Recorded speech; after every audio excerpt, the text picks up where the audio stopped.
Sit down and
Good morning.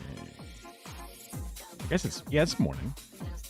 Well, not morning for everybody, but morning for me. And that's what matters. Ugh, had a pretty good day. Sort of I guess a first for me is when I went to the DSA thing that I had scheduled for the afternoon. I guess I got recognized for the first time, like in person, which was kind of crazy. I was kind of embarrassed and shocked and sort of shy. So I should have been like, oh shit, like, thanks for watching or whatever. But it was just like a real fast little thing. I was just like, whoa, I was not expecting that. I guess it makes sense. I did tell like the whole like DSA chat. Although I don't remember if they were in the DSA or not. But anyway. Yeah, I made it sort of known, I guess. So, hello. Yeah, that was a weird one for me. That was unexpected, especially this early in the journey, if you will. But again, I guess it makes sense.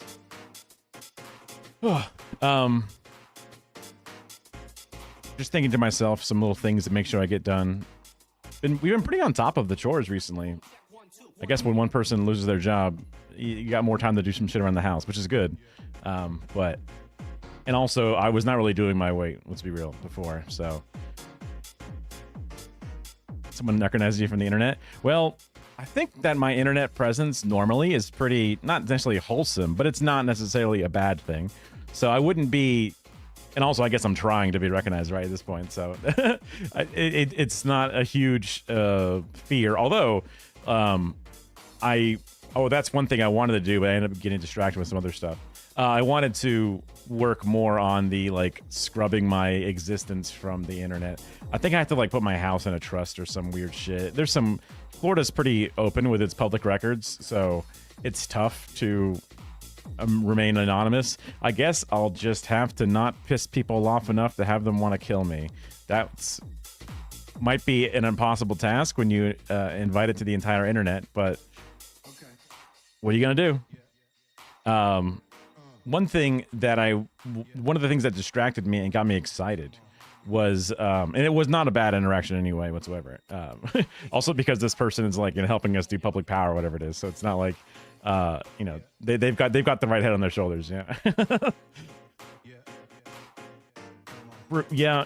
You know what? Even before there was moral codes and whatever, just definitely don't be a dick enough. You got to have that just the right amount of like the self-selecting process, like generally speaking, if you're that much of an asshole, you don't have time to spread your seed and therefore it's evolved out of you. Yeah. Although those grumpy ass old dudes, that's one problem with our species, is that old men become crotchety pieces of shit, and it's not really gonna like, it doesn't show itself until much later, which makes it evolutionarily sort of like it's a relic of our failure, you know. And it's not really gonna breed itself out.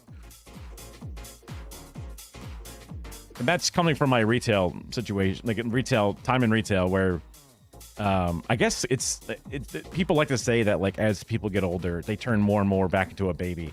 It is like a real life Benjamin Button effect to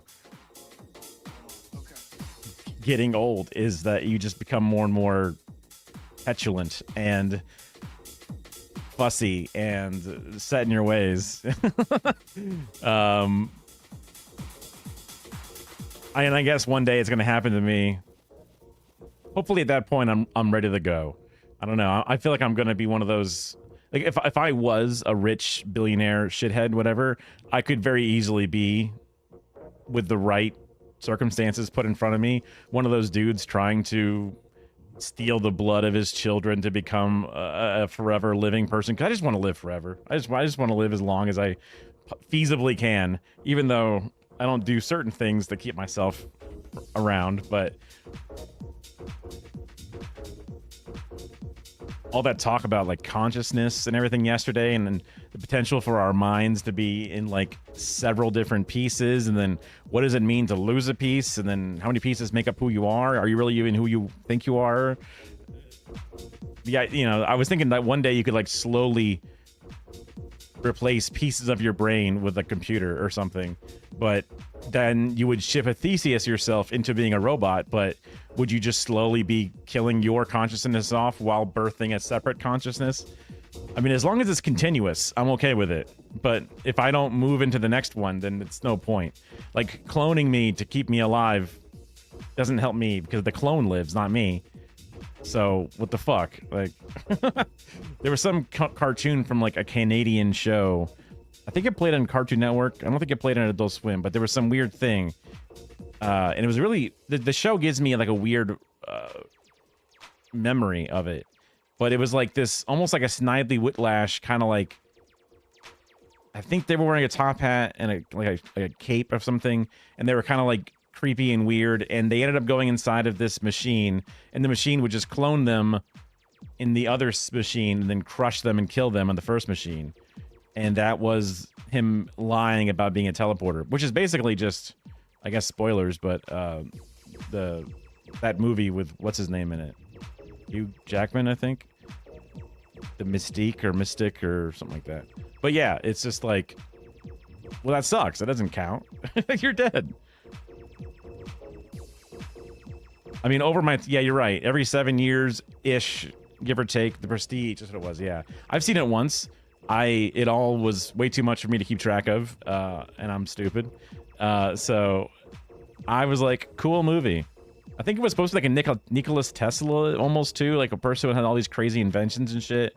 And then they were like an escape artist, and there was a tub of water at one point, and then a few other things. You know, the art was lost on me, unfortunately. But I rented the movie to watch on my living room.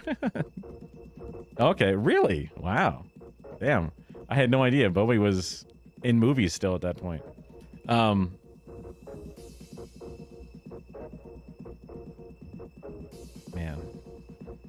I'm sure it'll come to me. Oh, yeah, I mean... every 7 years your body replaces stuff. Although some people say brain cells don't get replaced. I thought at one point I read that brain cells do get replaced, but I don't know. Whatever, it doesn't make a difference. You know, most of your body is in your body, or when you were a child you're different, all that different stuff. So I guess there's a premise for it, maybe. And then when I was coming home from the thing, my brother hit me up with this like quick little like message, like, hey, do you think your 3D printer can print this? And it was this thing. It was this dude's like little video where he had, okay, the music does not necessary, but he made a Power Fist for Warhammer 40k articulating fingers, which is way nicer than the foam one that I made. I had bought someone's STLs for a much more lightweight version of the fingers, and then I tried like resizing it. But this is all 3D printed plastic. This is all over the course of 10 years. Yeah, but then some people say brain cells are different, like they're the one unique ones, which is why like losing brain cells is like a bad thing. So when you're huffing glue or whatever, that's supposed to be a thing you're trying to avoid.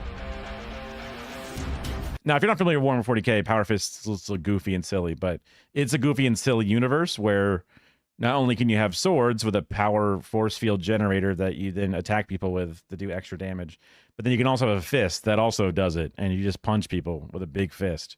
Normally it fits on a Space Marine, so it's already a bigger person, but whatever.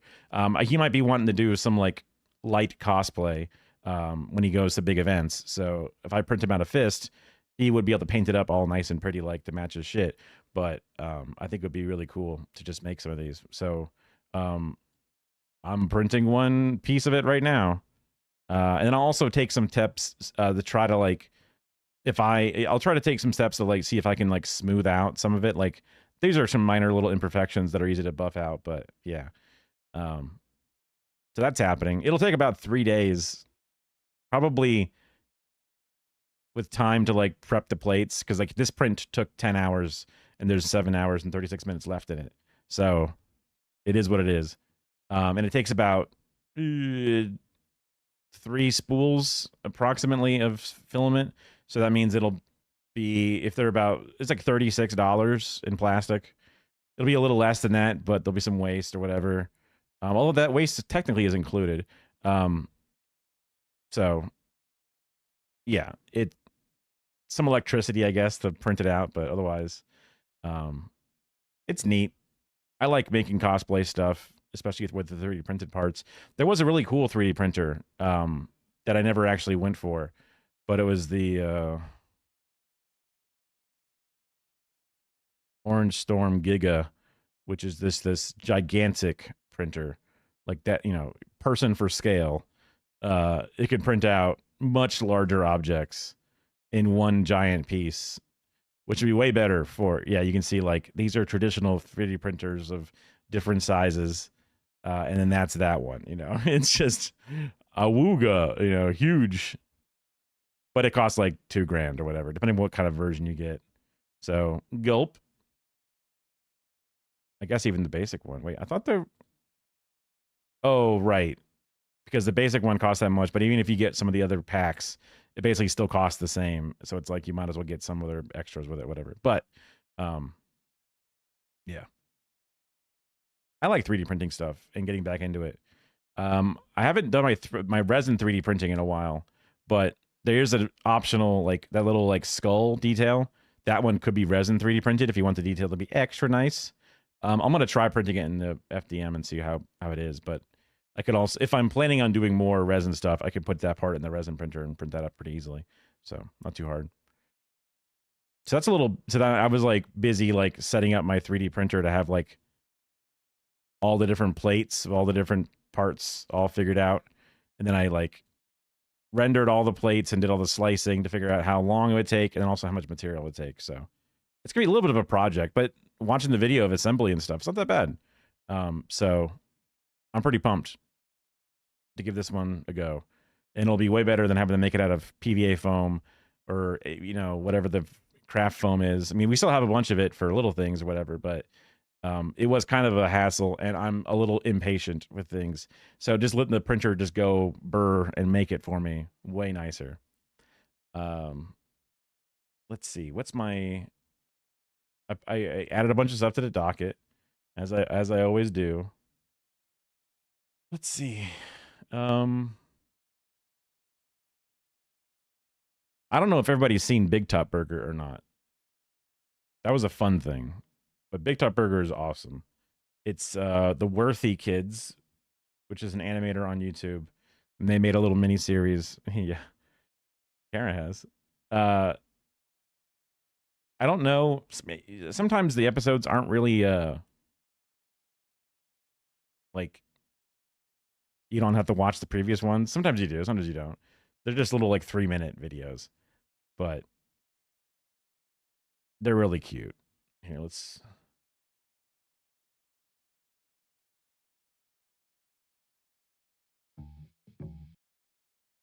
pause. Big Top Burger : cats. Of course. Okay. Grab the URL. Add it to my. Oh, I meant to change this effect or this name because the exclamation mark react is confusing, and I could change that to have something said because someone came in before and hit the exclamation mark react trying to get the link or whatever. But that's a command only for me, basically, to then have it send it to Discord and do all that stuff. But I should change the text in the front half just so that way it's not confusing.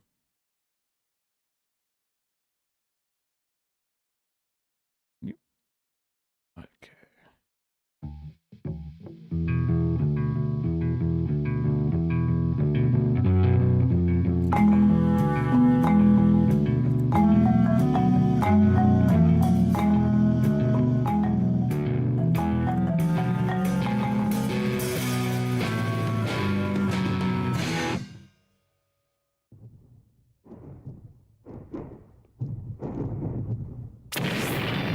No, his banishment has ended. I cannot leave him to rot down here.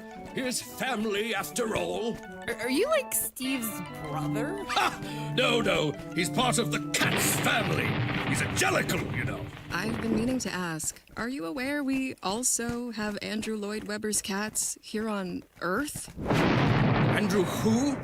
That sounds unrelated. Our holy text was writ billions of years ago by the bard himself, our forefather, Clowndrew Lloyd Webber. Sounds nothing like your man. Do you guys even have cats on your planet? Yes, it is our holy text. No, I mean the animal. What the pollicle are you speaking of? Do you think the boss is retired? I certainly hope not. I've been developing a new recipe, so I have no idea if I'm supposed to understand why they're all underground or whatever, unless there's been more episodes that I've missed, which is totally possible. foul. The innocent customers will perish upon their first bite. You're gonna kill them?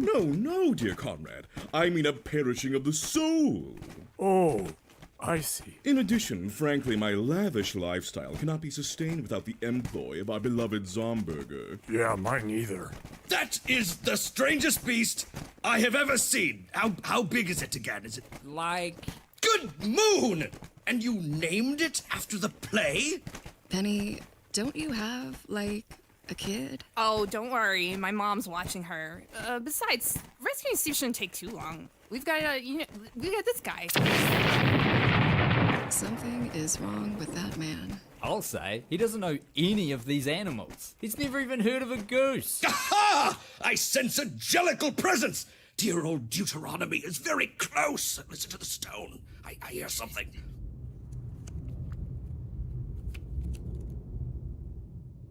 I'm so bored. This one's kind of ruined. Do you have this? Any of this? Who are you? I guess that's a no. Okay, now you say go fish. Around here we play with my deck. Whoa, where'd he get that? 4 aces. Are we doing poker now? What is that? I think we missed an episode.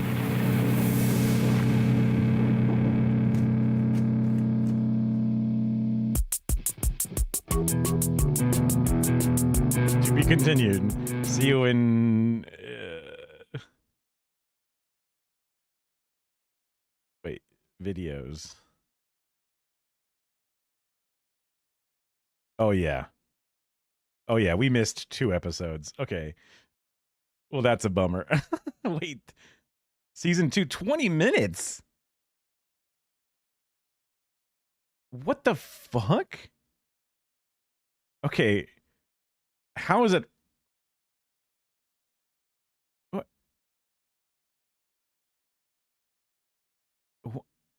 Wait. I don't remember some of these images. That's 4 years ago. Has this been around for fucking that many years? Oh my God. I'm fucking old. Holy shit.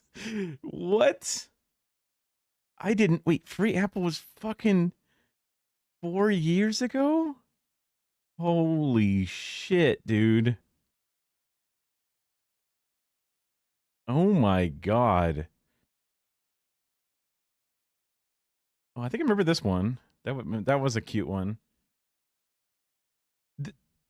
That flew by. Yeah, it sure did. Um, holy shit. Okay. Yeah, anyway. He makes everything in Blender, which is beautiful and amazing. Like, for example, like, Presenting Captain Yajima. in case anybody else is like, this is all made in Blender. Oh my god, it's so loud.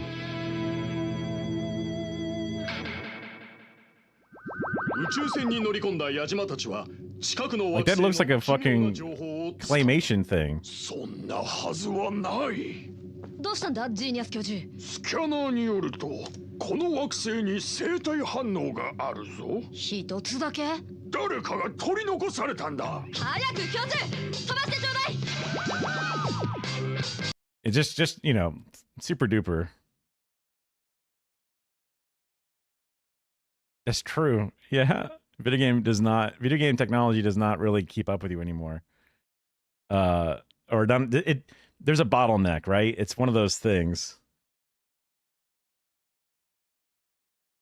That's kind of nuts. Let's see. Red Dead Redemption 2. It came out in 2018. So 7 years ago, a little over half a decade, about 3/4 of a decade. Depending on how you cut it, yeah. I've never even played Red Dead Redemption. I heard it's a good game. I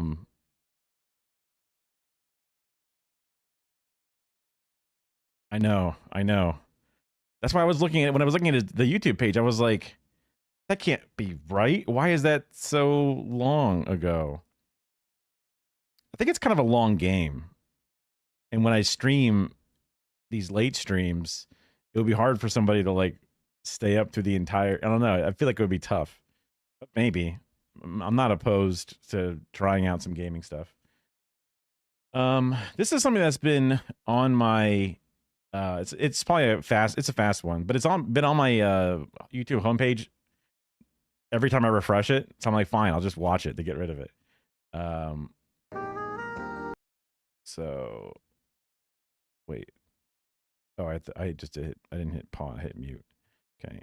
And this, I think if Bob Ross used AI, I didn't want the channel to become, or like half the videos we watch is about AI, but it does seem like an interesting topic, and there's artists in here and shit, so it's kind of like, it's always kind of a good topic to talk about.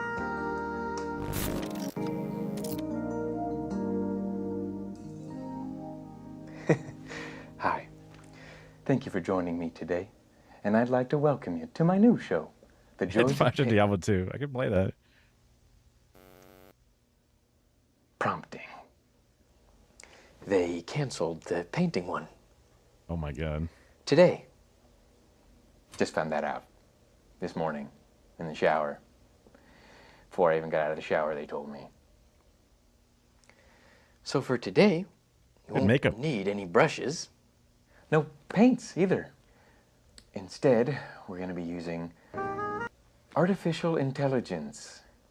Because the folks at PBS decided that art is dead. So go ahead and fire up your personal computing device at home. And if you don't have one, well, tough shit. Today, we're going to create a serene mountain vista. So we'll just type in our new prompt, just like that. And, well, I suppose we wait. Oh, it's done. Is he going to beat the devil out of it? Let's see. Didn't know it'd be so fast. Fuck. Look at that.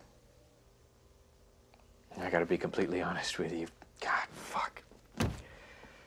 This is better than anything I've ever done. God damn it. We still have 24 minutes? Okay, I guess we'll spruce things up a bit. Just add a little more detail and a little more luster to the natural beauty. Okay, put a highway in the middle. And there's a McDonald's. Okay. I don't usually put a McDonald's in my paintings, but I guess we'll just work around it. Cover it up with a big old tree. I wanted to make an Alaskan sunrise, but I've been told that means something entirely different on the Urban Dictionary, and that this program was trained on mostly pornography. Okay, well, let's lift our spirits, shall we, by adding a happy little bush next to this tree here. Give me a friend. Oh. I don't think the computer knew what I meant by happy. I think I tried to give it a smile. Just made a bush with teeth. And, I hate that. So we'll just make it not happy. Just a regular bush. Oh my God. My squirrel ran away. My squirrel green bean. He got out while I was carrying the computer through the fucking door. I was gonna set him free, but he's not gonna make it. He was a baby. He's definitely not gonna make it now. Okay, let's give the computer something a bit more challenging to create. God damn it. Look at that. Dr. Eggman doing a backflip off the pyramids of Giza with Squidward as his son. That's actually crazy. He even got the purple shoes I put in last minute just to fuck with it. If I saw that on the news, I would think it was real. I fear not only will this technology dissolve democracy in a cesspool of misinformation and distrust in public institutions, it will also rob us of the final thing that kept humanity special after we lost faith in a creator, which is our ability to create at all. Hold on. Shadow the Hedgehog giving Tails an Alaskan sunrise. I have no idea what Alaskan sunrise is. Oh, there's multiple Bobs. Let's see. I can't believe you really got Bob Ross for this. We're making non-emotional, unfeeling average-sized trees with this one. I'm so glad we went back to their old style of it's 3 a.m. you woke up to this on your TV. I guess this is their stuff. Neat. That was cute. When they were saying it was good, I was worried that they were going to say that this is better or whatever, but I'm glad that they still showed the problems with it.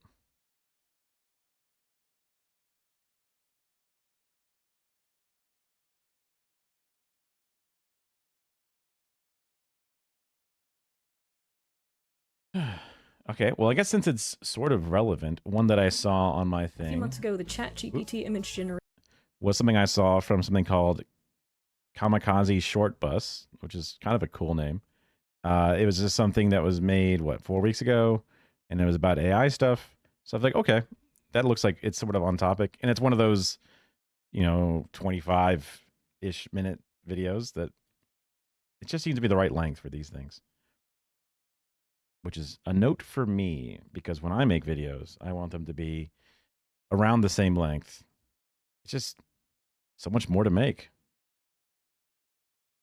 Unpin after manual. Okay.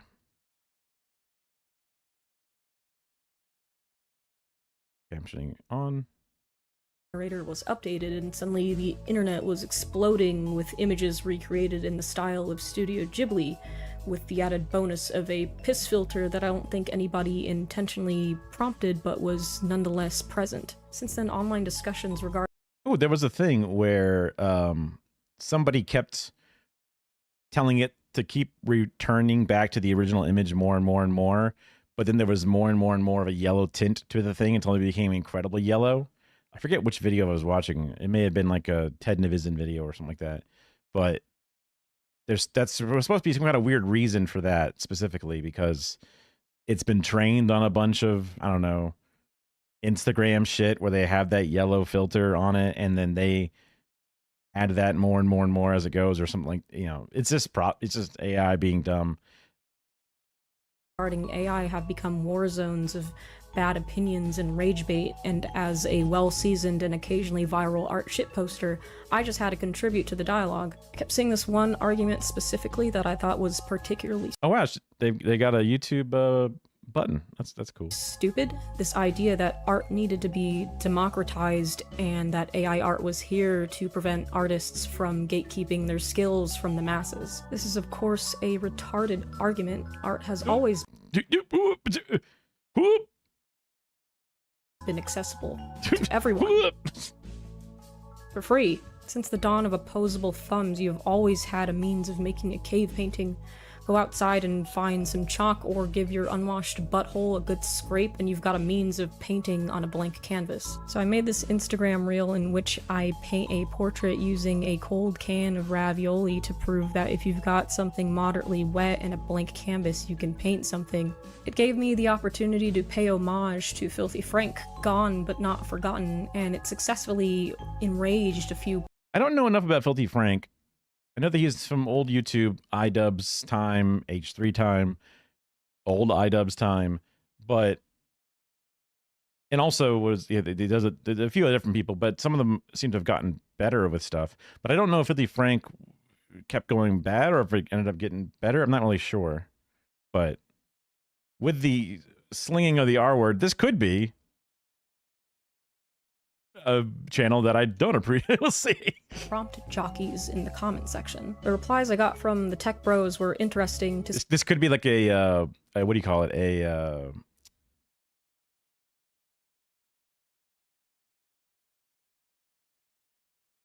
it's like the communist girlies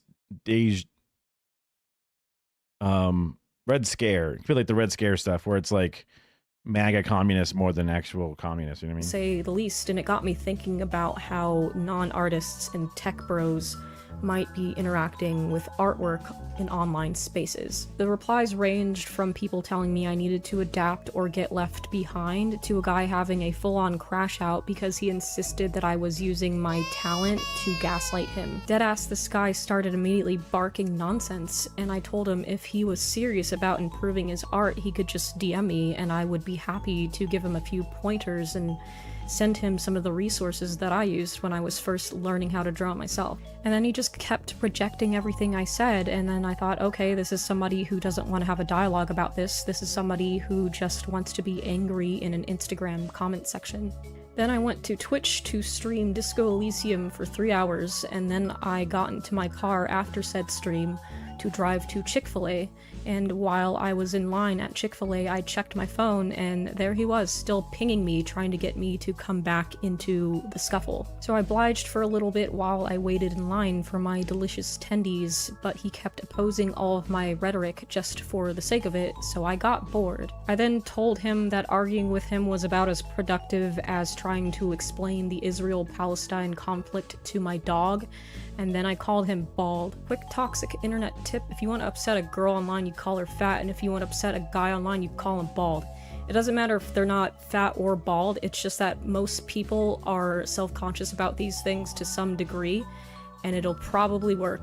I never said I was mature all the time. Call the cops, they can't I mean, was it you who was mentioning how the balding thing was certain ads could target whatever it is, so it's like, ooh, that might be that's a missile waiting to get fired. I mean, I'm a bit blessed. I've got some deep, like some deeper widow's peaks. I don't know what you call these things, but they've kind of always been there. But otherwise, hair's fine. And the back, you know, the back bald spot seems fine. I mean, that might not hold forever, but so far so good. But I'm not, you know, I'm not gonna go against my follicle privilege, right? Yes, that's right. That's right. Yeah, yeah. Oh, you don't? Okay. But it's one of those things that concerns you. Yeah, I mean, like when I watch stuff and then Hassan talks about how he takes finasteride or whatever it does, and I'm just like, what? You got so much hair. I don't get it. But I guess he's worried about losing hair. And that's like, okay, yeah. There was a point in time when I was in the medical halo and I had my head like shaved about as far down as like a little beard trimmer could get it. And I did not, I mean, I was also kind of like a thumb, just a big dude. Tasteride? Wait, is that just like a pun on like Duterte, or is that like just straight up a stronger version? Because I think finasteride is supposed to like reduce your testosterone or whatever it is, right? That could be. It's literally a stronger version. Oh wow. Okay. Yeah. Because more clinically effective. Okay. Well, whatever works, right? Hopefully it's the same cost. Maybe it's a bit more or something, but bald you. Re-examining this guy's comments got me thinking, how does somebody get to this point, and what other crazy things do people believe about artists? I would like to use this video to bridge the gap of understanding between artists and people that use AI, but for the most part, I'm not sure that I can. If you're an artist, I'm gonna hold the crinkliest part of your asshole when I say this, but there are some people out there that like AI image generation specifically because they don't like artists and they don't like that they can use their skill to make money. Asmongold clip. And this is an issue with all entertainment media. Is sure, yeah, but that makes sense. That sounds like a thing that they would do. Yeah. Well, I use SPF 100 because it's hot. The UV index is always like in the oh god section of the weather app. that most people don't really respect entertainment media in a big way because they view it as a luxury profession. So when people complain about it, they don't get as much sympathy as when like a firefighter is complaining or like a nurse is complaining. Sorry, fellow artists, but there are just some people out there that don't like you and don't understand the work that you do. They think you have an unserious, non-stop fun. Okay, so when the Asmongold clip came up, I was hoping that it would be using Asmongold as not necessarily a lolcow, but just like pointing at them being those people. It doesn't seem like they were pointing at them in a positive light. So was, good. It's good. Time at the made-up job dick-sucking factory. They don't understand the sheer volume. We got some edginess going, so I wasn't sure how far we're going to go with it. Of dedication and self-loathing that goes into making art because it's not finance or manual labor or saving lives or deploy. The way I think about it is, Hitler loved oxygen, right? Like he breathed air and thought it was good. We would agree on that. You can't, depending upon the situation, it would be silly if there was literally nothing, because that would mean they wouldn't eat food and they wouldn't drink water and they wouldn't drink anything, and then they would suffocate and whatever, right? So a broken clock twice a day, all that kind of stuff. So deploying bombs overseas on brown children. You're never going to convince people like that of anything because they're not interested in having their minds changed. But maybe there's a Gen AI user out there who is at least a little bit curious. I think with such a strong resistance to generative AI, there should at least be a few people on the other side who are a little bit interested in making things more ethical so we don't all lose our jobs. I mean, it's definitely not going away, it's going to come for all of us eventually, but I can dream, can't I? Believe it or not, I'm not somebody who is staunchly opposed to AI like it's my entire personality. I use ChatGPT all the time as a search engine so that when I'm trying to look up something, I'm not constantly fighting for my life against sponsored ads. It was fantastic when I was using it for a little extra help when I was poking around trying to learn JavaScript for GameMaker, and when I opened my print shop, it came in clutch because I found out the hard way that in order to make a print a decent resolution, it has to be at least 5,000 by 5,000 pixels. So luckily I was able to find an AI resizing tool. I was definitely not painting that big because that would... Well, I think that's... I think Goat has maybe it was Goat, but somebody was saying that like those things still are AI. But I'm like, when I think of, well, first off, when you think of AI, you're thinking of fucking HAL from 2001: Space Odyssey, or whatever, Siri, but better, right? That's what you're thinking of AI. And then the new generative AI prompt model things are filling in blanks or whatever it is, but like upscalers aren't really the same, because like generative AI that's like been fed a bunch of data from things and it's stealing those things, and then people are using that to then create something from nothing. That's very different than just like, oh, look, take a look at the area around my thing and then fill in similar colors with a similar amount of gradient or whatever, or just take my image and make it seem sharper with less noise and other things, and it's using your own image and your own art to work with, and it's a way of like using a blur brush on your art. It's like using an unblur brush, but it's just using a learning neural network model version, whatever, but it's not really like a brain, but I don't normally put those tools in the same part as the like, I'm gonna go to Dolly and tell it to make an image of AOC crying over Bernie Sanders pooping or something and go, see, I made good art, whatever. Slow down my ancient 10-year-old computer. So I don't think it's a stretch to say that there might be a few people on the opposite end of the spectrum who are curious about how artists feel about generative AI. So this video is for you. Here's a few things that generative AI users get wrong about artists. 1. AI art is not stealing. Artists copy each other all the time. Bitch, yes the fuck it is. I can't believe I have to keep addressing this. In order to produce art in my own style, I've had to spend thousands of hours assessing the imagery from the world around me and condensing it into mental data. I've had to spend thousands more hours training myself to be able to reproduce that mental data onto a canvas with my own 2 human hands. Now that data is being used without my consent in a way that directly undermines my own best interests. Let's talk a little bit about master copies.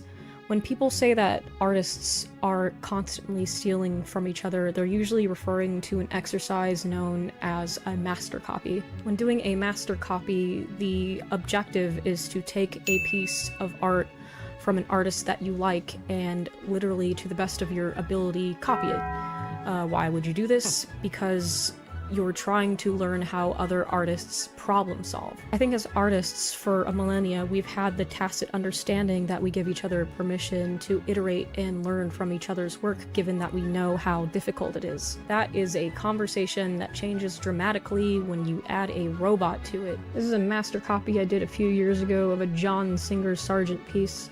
It took me 3 hours, and even with that much time spent on it, it's still not a one-to-one replica, and it's not meant to be. I did this to fix my bad habit of over-rendering objects in my illustration because Sargent is able to imply form with a few brushstrokes, and I wanted to learn how to do that. When an AI is trained on someone's artwork, it literally just downloads the image and then sorts it into a dataset, and it can do that with literally hundreds of different paintings an hour, probably more. It's not copying, it's just taking. And I wouldn't even call that an illustration at this point. What it spits out is more of like a hybrid of millions of stolen paintings to produce a unique result. So that's more of a collage to me, but I digress. The problem here is I have not consented to have my artworks. That's an interesting way to put it, is calling AI art collages, basically, because that is kind of what it is. But not in a good way. Stolen and repurposed by something that moves that fast. And to add insult to injury, the tech companies that do this profit off of my work. Bitch, I don't even profit off of my work. I just like making Deltarune fan art for fun, and now you're telling me that tech companies have scraped my shit and are scraping other people's shit and are now selling it back to people in the form of ChatGPT Premium? Yeah, and then that's the thing, is taking people's art is one bad thing, but then putting a paywall behind that stolen art is a whole nother thing. It's a whole nother layer to this, because you didn't pay for the stuff you got. So Premium subscriptions? Huh? So they're mad that, you know, China used DeepSeek with their data or whatever, but it's like, you didn't get your data ethically. What the fuck are you talking about? Why are you bitching now? I shouldn't be forced to participate in this just because I shared my work online to other people that like Deltarune. The way I think this should work, because I'm not under any delusions that this shit is ever going away at this point, is simple. Consent. 1. If you want to use my artwork to train your robot to do generative AI, I think you should ask me and I should be able to opt out. 2. If I opt in, you have to pay me. And why won't companies do this? Because the main gimmick behind AI is that corporations can get away with not paying artists while making big monies. This means that these large language models compete directly with the artists that they were trained on. These AI companies could license the work that they're taking, and some already do, but most of them won't. Even the garbage Spotify model, right? Where it's like, oh, each play, each rendering, that we take a token from or whatever, because like all these places have stupid, like, you only get so many whatevers, you only get so many flops, so many this, that's. So the same way that Spotify pays pennies to individuals, if your stuff is used, you would then get a residual. But they don't want to set up tie lines to each individual artist who has fed into these things, because that would be A, taking away their profits, and B, a lot of work to somehow try to not only source the image or the thing, but then also relate it back to an invoiceable email and or an account or something. But that's your problem, dude. Like, you're the one that stole it, so. That would mean having to go back and compensate all of these artists from which gorillions of dollars were stolen, provided that these artists opt in. I feel like I'm not even saying anything controversial here, but there are still some people that are disagreeing with my right to my own work. So why is that? Artists are a very self-flagellating group of people, and modern art has ruined the idea of standards and merit in artistic spaces. Modern art, a banana taped to a wall, this lone urinal, this canvas full of absolutely fucking nothing. Okay, hold on. Let's see where she goes with this. Anything by the balloon animal cuck. A few weeks ago I saw— I think these are the criticisms that she has. Also, this guy's mic is not plugged in unless he's using a USB version. A video by YouTuber Gary Young VO, wherein he discusses modern art, AI art, and how those two things relate to a philosophical conundrum. If artistic beauty is in the eye of the beholder, it is actually impossible to justify that human art is any better than AI art. Hey, look, this person has a... You're embarrassing yourself. Diesel Patches verified. An Hassan video by... But it's not... It's called Diesel Patches. Never heard of... It doesn't sound like a Hassan channel. It might just be one of the YouTube... Or the Hassan hater channels. I'm curious. Gary argues that modern art has destroyed all standards in the art industry as a whole, and that the prevailing sentiment is that anything can be art, and all art is beautiful even if it's a bunch of stray pubes glued onto a canvas, and AI art falls into this category because artists have seemingly removed all of their standards 100 years ago. He then goes on to do this little thought experiment on his art friends, wherein he asks them, between this Jackson Pollock painting and this AI-generated illustration, which of the two paintings has more artistic value? All of the artists chose the Jackson Pollock painting, the gotcha being that the Jackson Pollock painting is also AI-generated, so I don't But if they were both just... whatever. disagree with everything this guy says, but he's also definitely wrong about a lot. So first of all, I think lumping modern artists in with every other type of artists and then pinning them to a wall with this question is a little disingenuous, because I can also play that game. I can also ask my art friends, I can ask any of the hundreds of people I've met in the throes of AAA game production or film and animation who in fact do not bust nuts onto canvases. Ooh, just doing this real fast. I don't know. It looks like this person's like a slop tuber of some kind, just in general, because it just making fun of iDubbbz, making fun of Brogan, making fun of Denims, making fun of Ludwig. And insist other people buy those canvases and hang them up over their. But sometimes people just get stuck with bad stuff in their algorithm, and people also just, because it seems like a lot of times people just end up only hearing about certain people through bullshit drama, so they get like a negative opinion or whatever it is. But we'll see. So far, I have not disapproved of the actual or the actual like thoughts, whatever, even if they are edgy and using R words or whatever. Fireplaces. Like, I don't know what sample size this guy was working with, but I have hundreds of art friends and they all hate Jackson Pollock. Here are some of the things that they said in response to watching this video. Yeah, I was just talking to Kara about Jackson Pollock, because it's a name that I know, but I'm pretty sure he's one of the ones that's a good jerk or whatever, but it's just a name you know. Oops. Regarding the experiment mentioned, very poorly done. It was a plainly leading circumstance. He knew exactly what result he wanted to get, so the experiment was set up to give exactly that result and nothing else. TLD. But also, like, if you made them both AI and you say which one's better, I guess maybe the other one's not AI or something? Yeah, people who think modern art is good is like asking the guy who drinks piss what constitutes a good beverage and then saying, see, there's no objectivity in what makes a good beverage. Yeah, the experiment doesn't really say much when you mislead the subjects.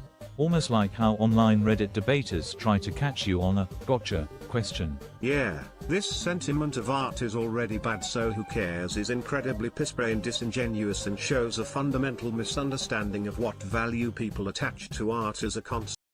Also, like when you have that one type of like weird stitchy, that's like just like the Jackson Pollock style, which is a very abstract style, versus a very oil painted realistic style, and say which is better.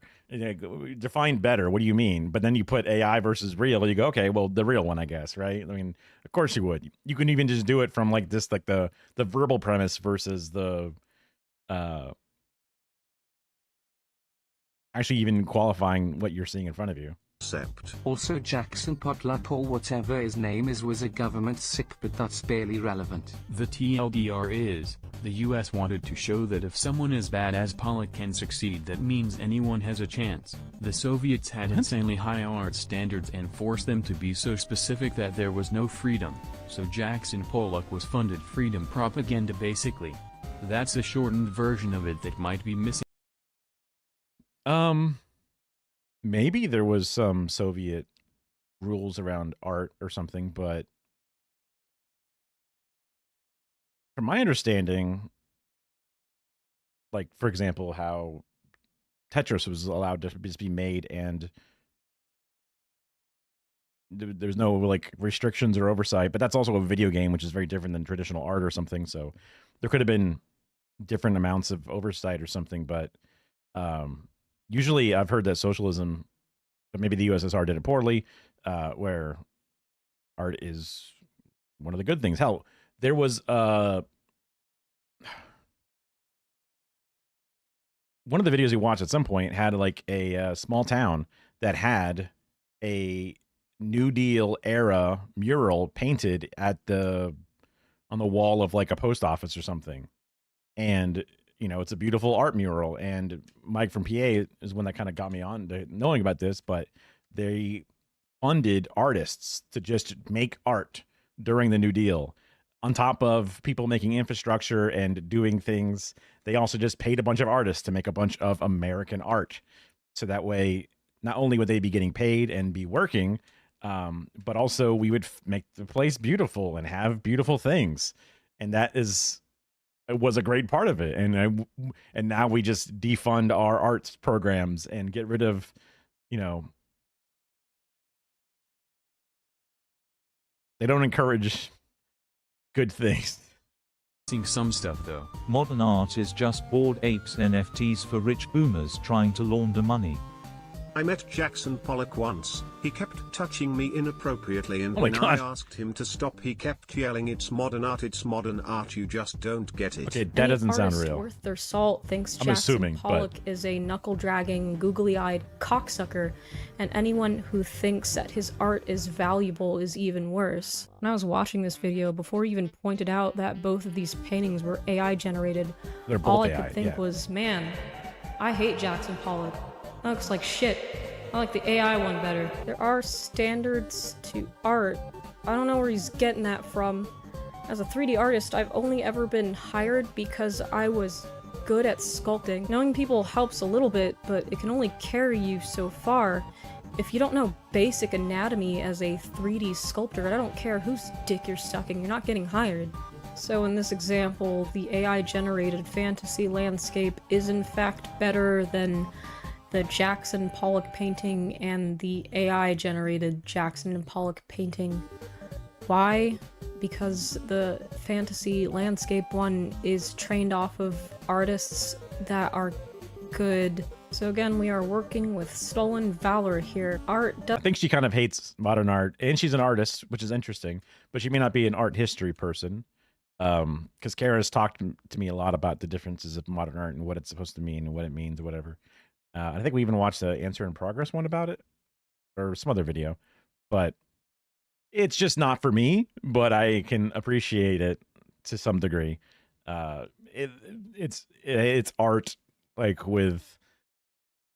it's art including the world we live in, right? Like instead of it just being the art of what's in the frame, it is the art of everything. The world, the situation that brought it here, all of it. And I mean, the high art world is always going to be surrounded in weird stuff and money and frauds and all kinds of stuff. But she's young. And she doesn't have to like modern art. I mean, whatever. It's fine.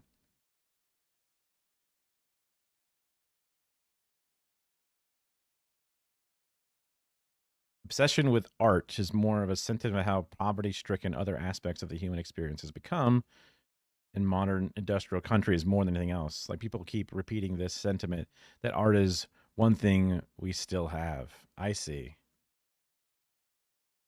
I mean, yeah. It would be better if they had a few more things, right? Like, well, art is one of the 5 things we still have, right? It would feel less like you're taking the last thing that makes them happy, or whatever. So yeah, I love the idea.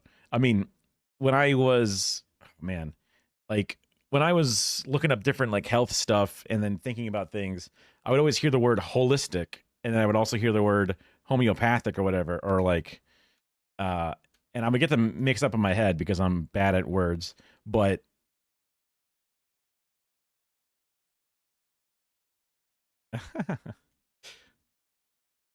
I was doing a monotone voice. I didn't mean to do that.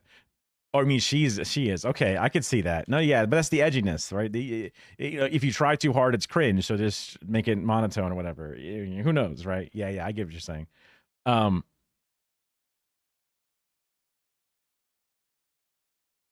love the idea of doing a holistic. It's not like a bullshit homeopathic thing. It's like just looking at the problem as a whole. Because if you go, doc, my foot hurts, and they go, okay, well, let's give you anti-inflammatory for your foot or whatever, and they're only looking at your foot, and they're not noticing that you're carrying, I don't know, super heavy things, or you're stepping on broken glass all the damn time. There's a whole picture of things going on. If you're ill and not sleeping well, they're going to give you melatonin until you don't have to use your phone at night and all these other things. But then they actually walk into your house and it's, got 700 cats shitting and pissing everywhere. They go, oh, this is probably also a contributing factor to you not sleeping well. The holistic approach is just sort of like fixing the entire system instead of just one little symptom. So I love the idea of approaching problems with society in that holistic approach and starting from the bottom of the pyramid and working your way up, man. It's my favorite methodology, because even if you end up wasting your time trying to fix something that's not going to work. At least you fucking built up some fucking awesome baselines. You know what I mean? Like everyone benefits from that shit. It does have standards. Art has rules. There are fundamentals that you have to learn in order to make good art. Color theory, light, value, composition, perspective, anatomy, all of those are required. And yes, there is good art and there is bad art. Art doesn't inherently have merit just because a human made it. I still think the endeavor is cool because you tried, but that doesn't make it automatically good. Do you think Leonardo da Vinci is the draftsman that he is by default? No, he's got probably thousands of bad drawings that nobody's ever gonna see because he threw them all away, because that's the iterative process of learning how to draw, and there's nothing wrong with that. What I do agree with in Gary's video is that there is definitely a vocal minority of artists that are very annoying and still demanding of your respect, and it's difficult not to cheer for the downfall of that person, so I get it. Person that's been telling you that every piece of media needs to have its characters retroactively race swapped in order to meet some sort of arbitrary diversity quota. The people telling you that you're a bigot or an incel because you didn't want to pay $70 for their video game that plays like a Title IX ass anti-workplace discrimination training module for an office job. Person telling you that they're better than you and more emotionally intelligent because they are artists and you work in construction, and if you don't want to keep using your hard-earned money to fund their lifestyle, you're a bad person. This is where I think a lot of the misplaced hatred for artists come from. In reality, most artists are normal. They're not permanently glued to a soapbox.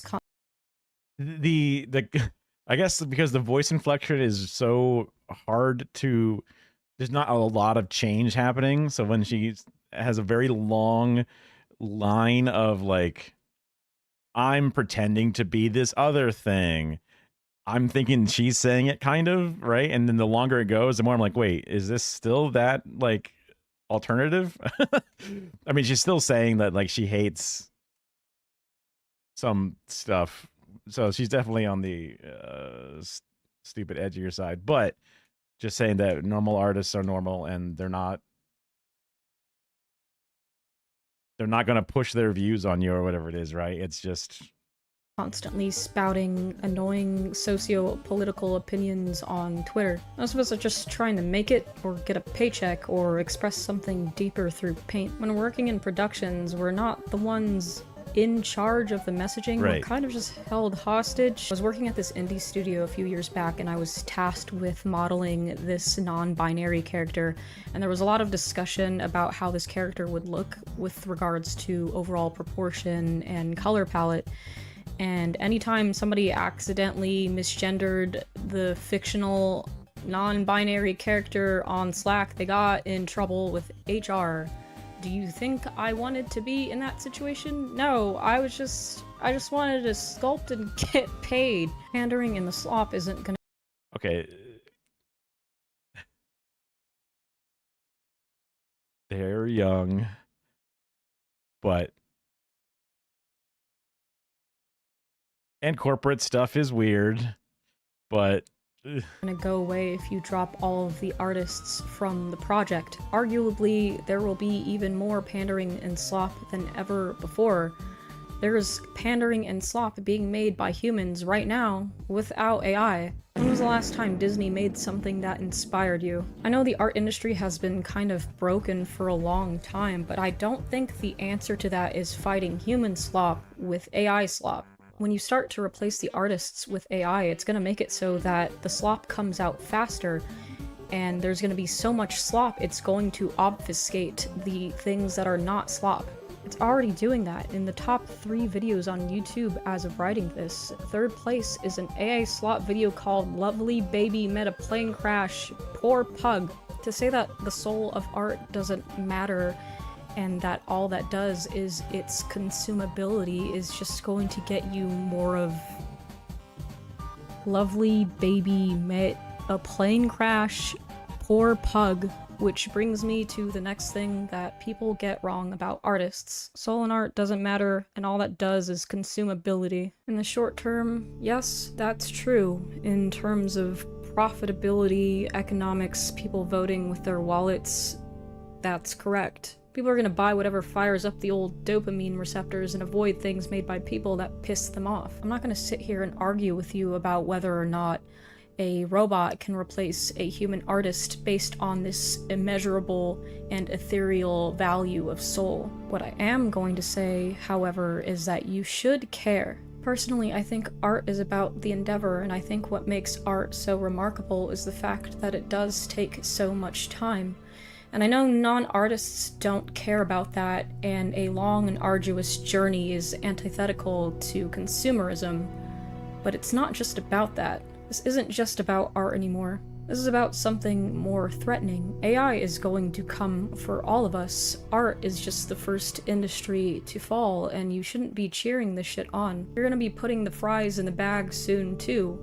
Actually, no you're not. AI is already taking that one. Mostly what will be left will be in high-skill niches or in manual labor or agriculture. Are you smart enough to oversee or repair the automated technology that replaced you? Probably not. AI might create some new jobs for people that excelled in academics, but what about the people that didn't bother with degrees? For people who didn't go to college, and I don't blame you, my degree is currently better suited to be used as toilet paper. It's going to be difficult to train for anything else once AI takes your job, because there's also not going to be anything else. For coming generations, a degree is also not going to be worth shit, because kids currently enrolled in academic institutions are already using ChatGPT to cheat their way through school. When millions... I think it'll take too long for, especially on the corporate side, because if they notice, wait, all these kids joining our programs are uneducated, it would take them too long to notice it, I think, before the next phase happens, whatever that is. Are left jobless, governments are going to have to start having some serious conversations about UBI. But if there's anything I know about government, it's that legislation is slow and impeded by bureaucracy and greed, especially when it involves money being used on citizens rather than the military. How many years of chaos? Not totally wrong, but also COVID. That was the biggest socialist time where we had lives improved immediately within months. Child poverty eliminated. People paid to stay home to some degree. Businesses were getting all the fucking money because of fucking PPP loans to keep their... It was so stupid. Instead of giving the money to the people, the money was given to the companies to then give to the people. And it's like, just give it to the company. Just give it to the people, not the companies. Because the companies still laid people off, had no penalties for it, and then bought their own stocks because everything was low in the recession. And they were like, sick. Are we going to have on our hands while we wait for the government to budge? Now let's say you finally get that UBI check. What will you become when all of your basic needs are met? Will you be okay not having anything to strive for? Will UBI improve your financial situation or cause you to become a perpetual slave to the state? The idea behind UBI... Perpetual slave to the state compared to what? Perpetual slave to your Amazon job, your Walmart job, your anything else job? Like what's the difference? UBI is that it's meant to be padding. Hell yeah. So things don't go completely south if you're not working, but it's meant to be just that. It's supplemental income, but you're meant to keep working. The studies done on distributing UBI have... It's not like you couldn't just still do your art. It's not like you still couldn't do stuff. It just wouldn't need to, you know, if you didn't want to do the non-binary character thing to get your bills paid, you wouldn't have to. You could do a different thing that would make you happy. Found that rather than using it as padding, people decided to just work less and not invest it in anything long-term, and it made them poorer overall.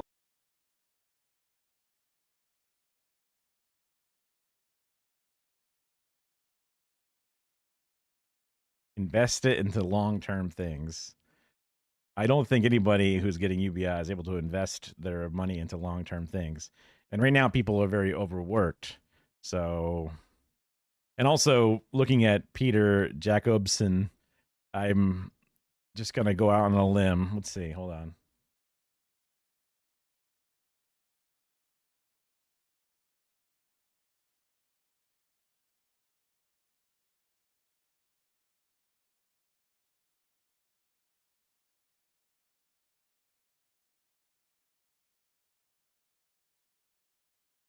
Foundation for Economic Education.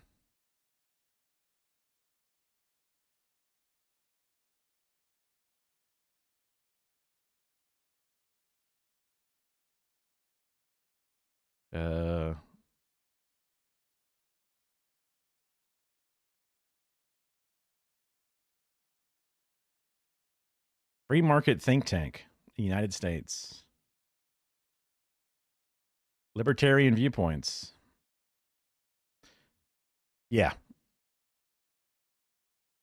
This basically opinion piece from a libertarian think tank is not something that I will take in good faith. And that's totally understandable. Working is mad gay, but if you're given UBI...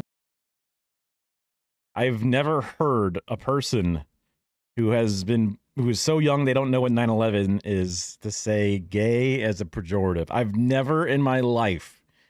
I've heard the R word, I've heard different things, but I've never, ever, ever had that hit me before. Like a wiffle ball bat to the face. Just...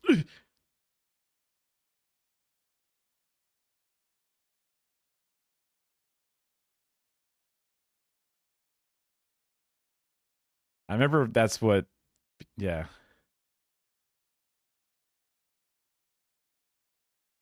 They want to own that bracket. They like being the strongest and the best.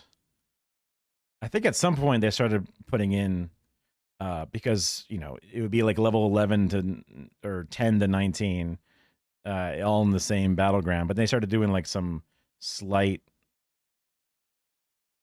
stat adjustments, but it still probably wasn't worth it because the other level 19s with the best possible gear are going to be beyond the average adjustments. So yeah.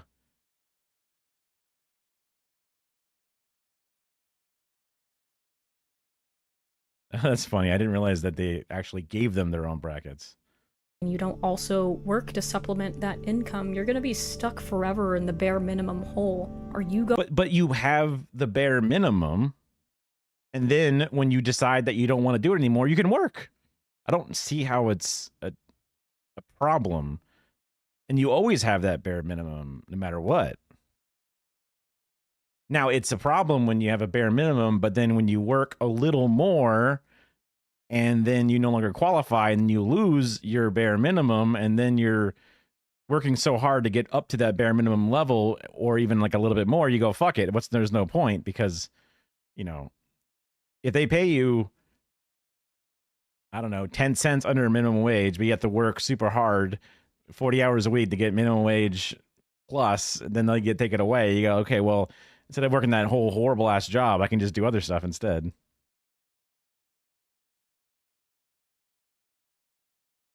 They made it so Battlegrounds gave you XP. If you turn off XP, they put you into a no XP bracket. Oh. No, yeah, and then, yeah, otherwise you would level to level 20, and now you're the worst person in that next bracket, yeah. But also, you just fought against other people who had the same gear as you, basically. It would have been the most fair place to play. Going to be okay with that for some assuming people, that you had a good twink. Sure, but for others, the way that... And also, the term twink was used in a weird way back then. I don't know if there's like a new term, but I guess twink is fine. People still use twink in like a positive way. It was just not... I mean, I never really thought about it as like a small gay man or whatever, but it was one of those things. Automation is going.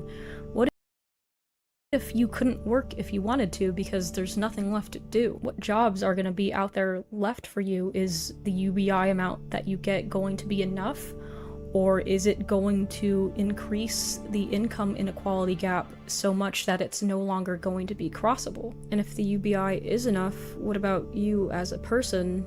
When all of your needs are allegedly met, now what? A lot of people stake their Sick. Awesome. Do whatever you want, including work, including make your own business, including have a family. What do you mean? What's the issue? Oh man, having all your needs met. I hate it, you know?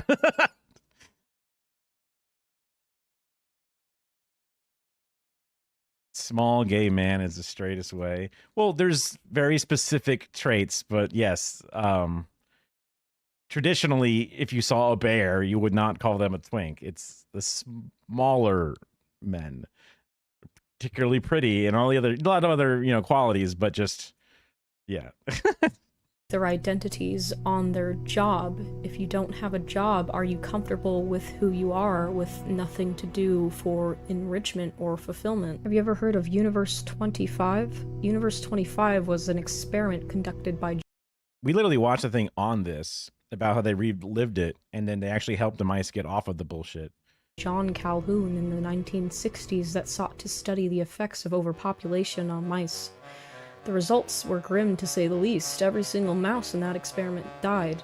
Overpopulation wasn't even the issue. These mice were placed in a utopia in which they need not want for anything. Unlimited food, water, and nesting materials were provided. Well, we got some real spooky tunes going on. And no predators were introduced into the utopia. And with all these amenities freely provided, the mice engaged in cannibalism and stopped reproducing. I know you're not a rodent, but as a human without work to find meaning in, will there be enough enrichment in your enclosure? I think I'll be okay. Art has always been something that extends beyond money for me, so maybe you'll take away my ability to get paid for my stuff, but I'll always be making things, and so will See, there you go. A lot of other people. I know who I am now as somebody who is currently not making money off of their art, and I'll always strive to become a better artist and know who I am, regardless of what generative AI is doing. But I don't really know how it works for people who aren't artists. If you're really passionate about your job and AI makes it so that your job is no longer necessary, are you okay with not being that person anymore? Well, she's just been taught a lot of bullshit. She's being fed stuff from libertarian think tanks and told of that these experiments that have been debunked and then counter disproven are reasons for why humans need to keep working in the machine instead of having a utopia. She knows what she's doing, and she has her own head on her shoulders, and she knows that art is valuable, whatever it is, but then she's using her edgy language. She might, you know, her feed seems to have drama shitheads in it, so like she can just have bad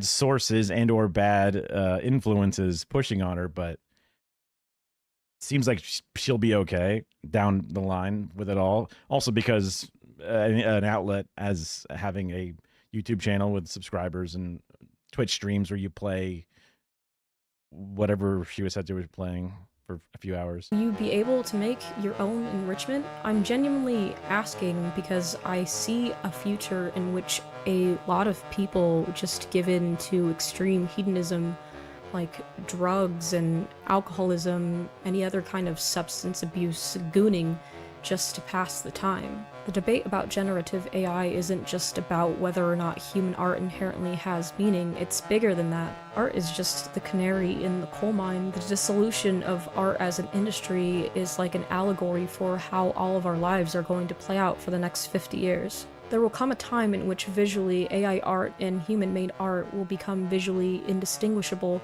but the second that it's known that a piece of art was generated by an AI, its value is lost. It never had any to begin with. It was always a mockery of a true human endeavor. Sure, you can make the argument that it doesn't matter if you can't tell the difference, but doesn't it bother you that everything anybody has ever experienced is apparently so worthless that it's okay if we're all replaced by something that isn't real? A robot cannot yearn. A robot cannot love. A robot cannot hate. It was all the Undertale stuff specifically and Deltarune stuff that made me go, surely this person can't be a chud, right? Because it's like people who really appreciate that game, I've never known a chud to appreciate the game and the music. It's possible. It's just one of those, like, the message of it is not, it's not lost on anyone that plays it. It's not like it's like a real hidden subtext, you know? A robot cannot go hungry. A robot cannot have its heart broken. A robot cannot mourn the death of someone so much that it's removed from functioning as it did for months at a time, or ever again. A robot can only steal what has already been made and mash it into a sterilized amalgamated pulp and serve it back to you. And if you'd rather have the heavily manufactured contents of a chicken McNugget over a home-cooked meal just because it's cheaper and faster to produce, then there might be something wrong with you. It's going to undo thousands of years of our progression through history for a short-term monetary gain. Cheaper to produce doesn't mean companies will sell it to you for less. Companies aren't here to make your life easier, they're here to profit off of you. And when you too lose your job because a robot does it faster, how will that make you feel about yourself? If your efforts in life mean nothing because automation blows your skills out of the water, what is your identity? Will you exist only to consume things made by a machine? If we don't regulate it, if we don't slam the brakes on this just a little bit, what's going to be left for people? Despite everything, it's still you, but is that going to be enough? When the AI Sam Hyde spotted on drawing YouTubers. Nazi pedophile spotted. Oh God. Please take care. Please don't. Oh God. Oh God. Okay.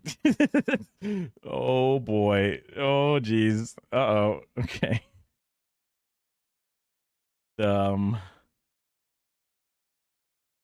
Edgy group of people.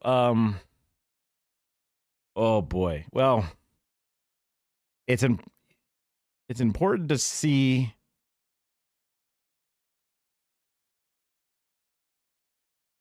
what is happening to people, and if you're ever going to hope to break through to them and help them see the good things, because that was a really interesting experience, because obviously you see the wolf cut or whatever, you're just like, okay, that's going to be, you know, a young person, an artist, titles about AI slop or whatever. You go, okay, this is obviously going to be a person vaguely on this side or whatever, just based off guesses. Making a video about the AI industry, most likely as a contrarian, or defending the art side. Immediately some red flags. And again, they're on their journey. Might see them in 10 years, maybe. Yeah, that kind of like, that sucks. It just feels like a shame, because I would never got that far. I was never directly following Nazis, but maybe just people in the audience are suggesting it, and they go, okay, fine. I don't know the context other than just they were asked to draw it, but maybe that was their decision to draw it on their own. I don't know. All I know is they drew it. But geez. Head filled with a bunch of bad things, but you can fill it with good things. Head filled with a bunch of bad facts, but you can refute those facts. It's just all about how willing a person is to hear them out. And it even seems like at the end, they were saying, like, I've been told all these doomer things about it, but like, what, so they're faced with the potential future of like a Wall-E world where we are all fat consumers, useless and pointless, just consuming until we burst. So what's the other option? Go back into the slave mines? Like, what do you mean? Like, it's clearly to go between the two, or, you know, do the Wall-E stuff, but like not like do the polluting fat version, but just like the enriched happy version. You know, think of it more of the Warhammer 40k Eldar that can just live forever and seek out whatever makes them passionate to the point that they can become such ultimate masters at whatever they decide. There's a whole episode or a whole like tangent in Star Trek because they use the replicator or whatever it is to make food for themselves whenever they want it. But one of the crew members is cooking because they like it. They like cooking and feeding people the food that they make. Go to the office wearing a suit of chainmail speaking medieval Latin. I don't know how that comes into play. That may have made sense somewhere, but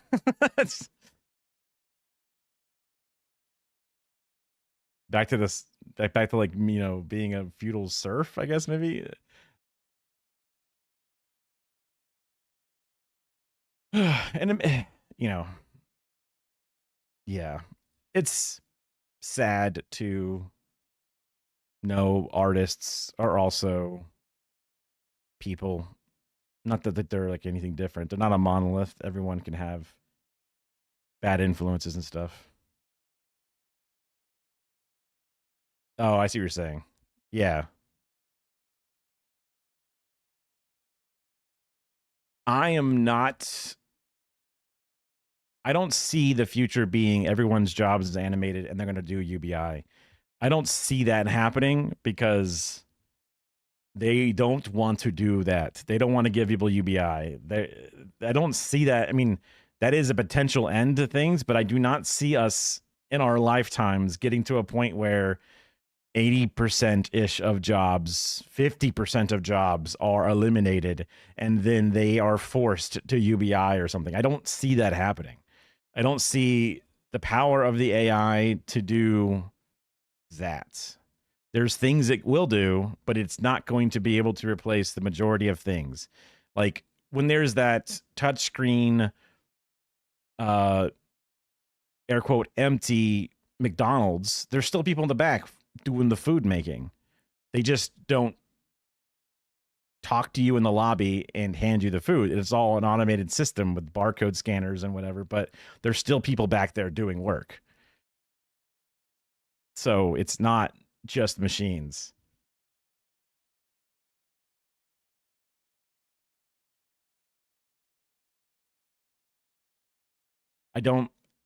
Maybe I'll be wrong, but I just don't see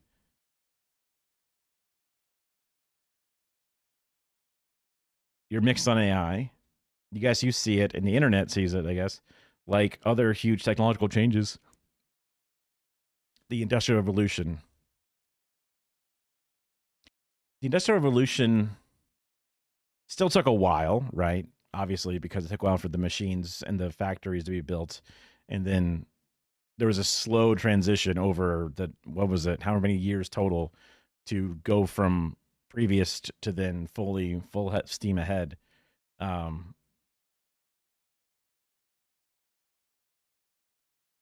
don't think it's going to be an industrial revolution where literally the majority of jobs change. I don't see that happening.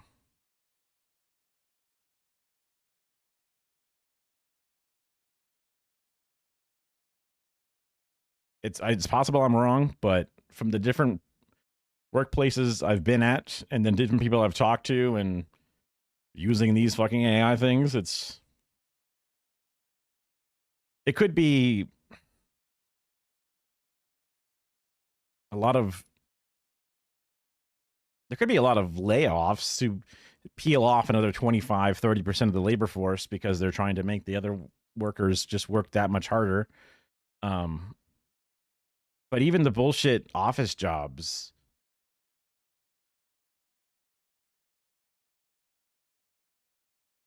you mean like the internet as in like, well, if you're including it, that would be almost go back to like the 90s almost, or like the 2000s, I guess, with the .com boom all the way up until now. But that would be,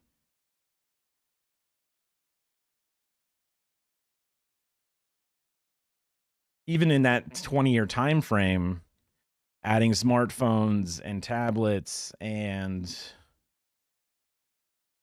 gig economy jobs, whatever it is, but they'll take I mean, there's still like the jobs that existed in, the 90s are still here.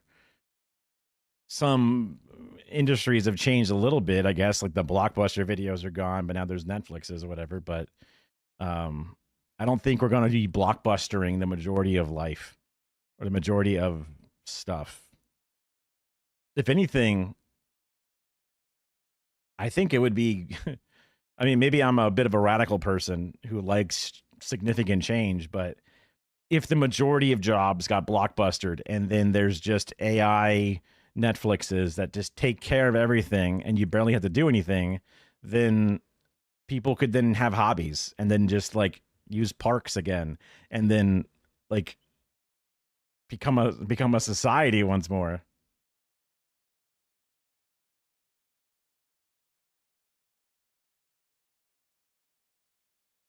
Yeah. It's definitely one of the bigger ones, but I'm sure there's been more smaller things. Taxis to Uber, hotels to Airbnb, but I mean hotels are still around. I've never been in an Airbnb ever. Like and there's more than enough hotels everywhere I go. Maybe for like weird small towns, hotels or motels are having a hard time in comparison, but just trying to think of other things that have like completely removed itself.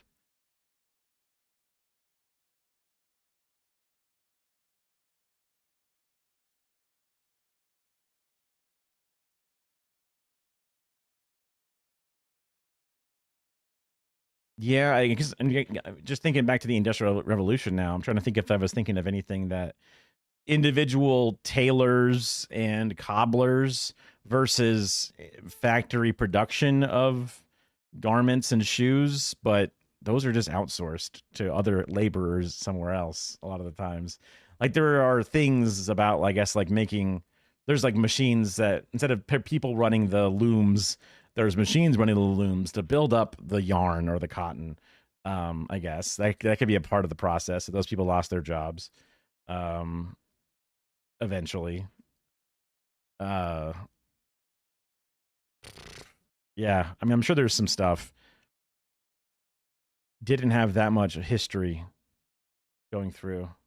Well, that was an interesting video for a few reasons. One, the topic at hand and their perspective, but then two, seeing a person who is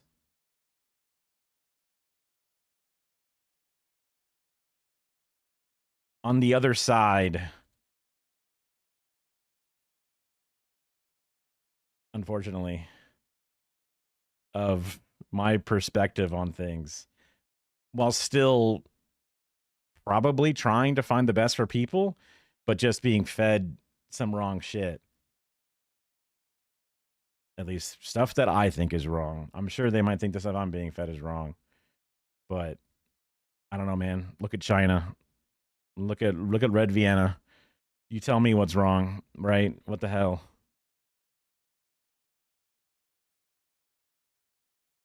All right. Breather.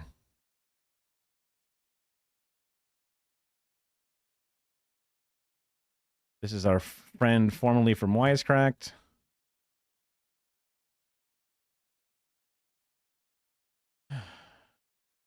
Let's see if the new one works when I put it in chat. Now it says React source : and then the thing. But does it send to Discord still? Let's see if the Michael Knowles, oh my God, Michael Burns video. Did I say Michael Knowles? React sources. Scrolling. It still worked.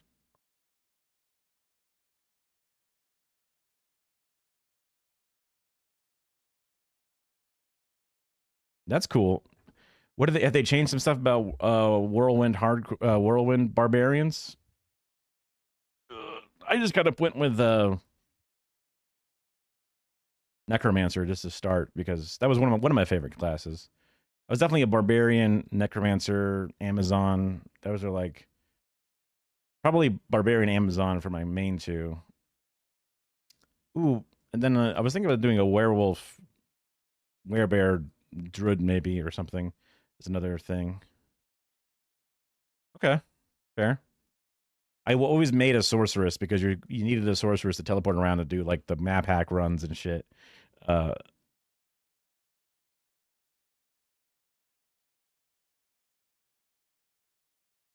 Yeah, I'm more of a shapeshifter, fight 'em kind of thing.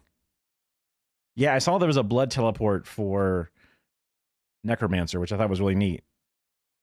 It uses your blood, but then it re-heals you back. So I guess it limits how much you can just really spam it. Otherwise, you'll have like no health and you might die in hardcore, which is like, ooh. But yeah, I'm only like level. Let's see, what level was I?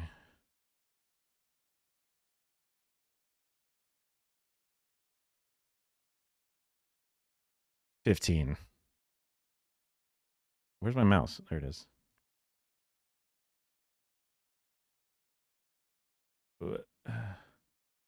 It's weird with the windowed mode. It doesn't like being windowed. That's for sure. Come here.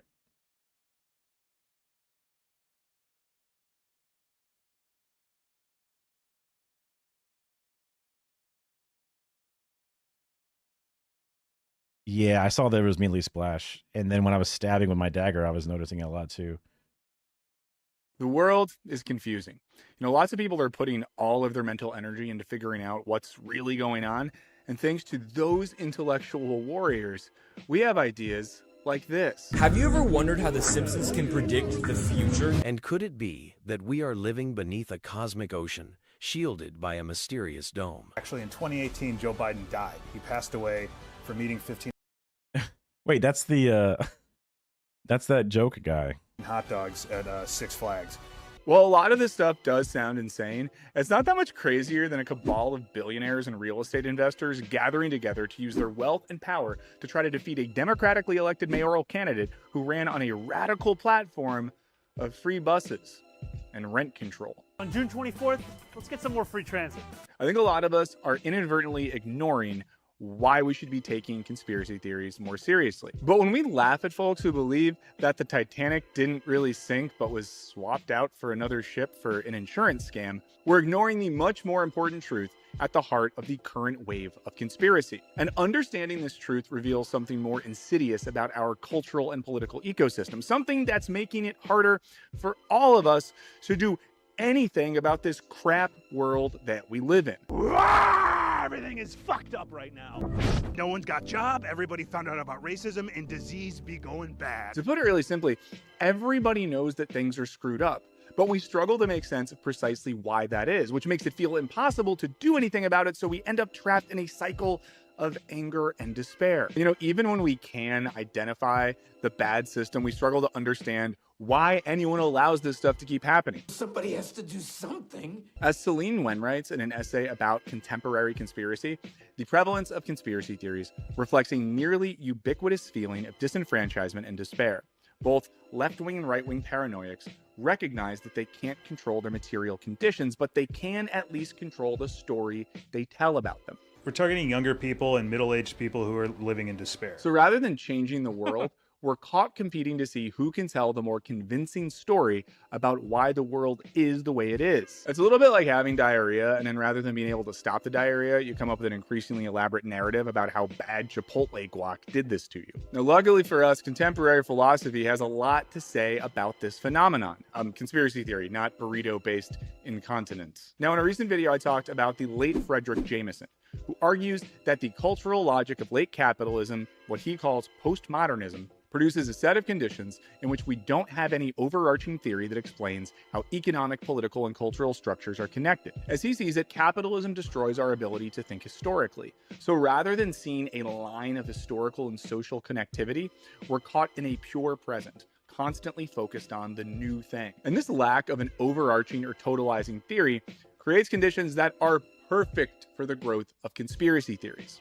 Jameson writes that conspiracy theory and its garish narrative manifestations must be seen as a degraded attempt to think the impossible totality of the contemporary world system. In other words, conspiracy theory is a crappy version of the thing we should be doing, namely trying to think about the actual structures of the systems shaping our world and our lives. You know, capitalism. So the conspiracy theorists are right, just in the wrong way. But they're ultimately attempting to do something that we should all be doing. I'll talk more about this later, but this is all made especially difficult by the fact that capitalism is structured in such a way that it's incredibly hard to pin down. And it's hard to see a totalizing structure when it's constantly shifting around and hiding itself from you. To use an analogy, trying to think about capitalism as a totalizing structure from within capitalism, sort of like trying to get out of a corn maze while you're on LSD. This is something one of my favorite filmmakers, Adam Curtis, gets into in his recent documentary series, Shifty. Now, in it, Curtis explores the way in which the rise of neoliberal policy and the culture of individualism in the late 20th century created a world without any sort of shared reality. Now, if you haven't seen Curtis' work before, it might be because his films are exclusively available on BBC iPlayer, which sadly you can only access if you are in the UK, which would be devastating if it wasn't for this video's sponsor, Surfshark VPN. Now, Surfshark allows me to tell the internet that I am, in fact, Surfshark antivirus free. And there's no risk in trying out Surfshark, as they offer a 30-day money-back guarantee. So use my code and sign up for Surfshark today. And once you sign up, go watch Shifty by Adam Curtis, because it overlaps with the themes of this video. But it's not just British filmmakers who are able to capture the dystopian era of conspiracy that we find ourselves in, as there is a young American filmmaker who's been able to capture the inner psyches of modern American conspiracists with stunning clarity. Connor O'Malley. I'm the human version of Israel, surrounded by enemies and constantly under attack. But things are finally starting to go my way with the election of Donald J. Trump. It's like 9/11 never happened, but Iraq and Afghanistan did. Everything's gonna be fixed. I'm gonna make 5 figures a year. I'm gonna get a wife, and I'm gonna eat chops this thick. I'm serious, this guy is a genius, and I'm gonna show you how in a second. So today, I'm going to explain the underlying philosophy and psychology of modern conspiracy theory, and I'm gonna show you how we're not only getting it wrong, we're getting it wrong in a way that is benefiting those in power. Okay, so let's start with the definition of conspiracy theory that we can all agree upon, It's an explanation for an event or system which locates the nefarious motives of a secretive group at the heart of that event, often with an explicitly political motivation.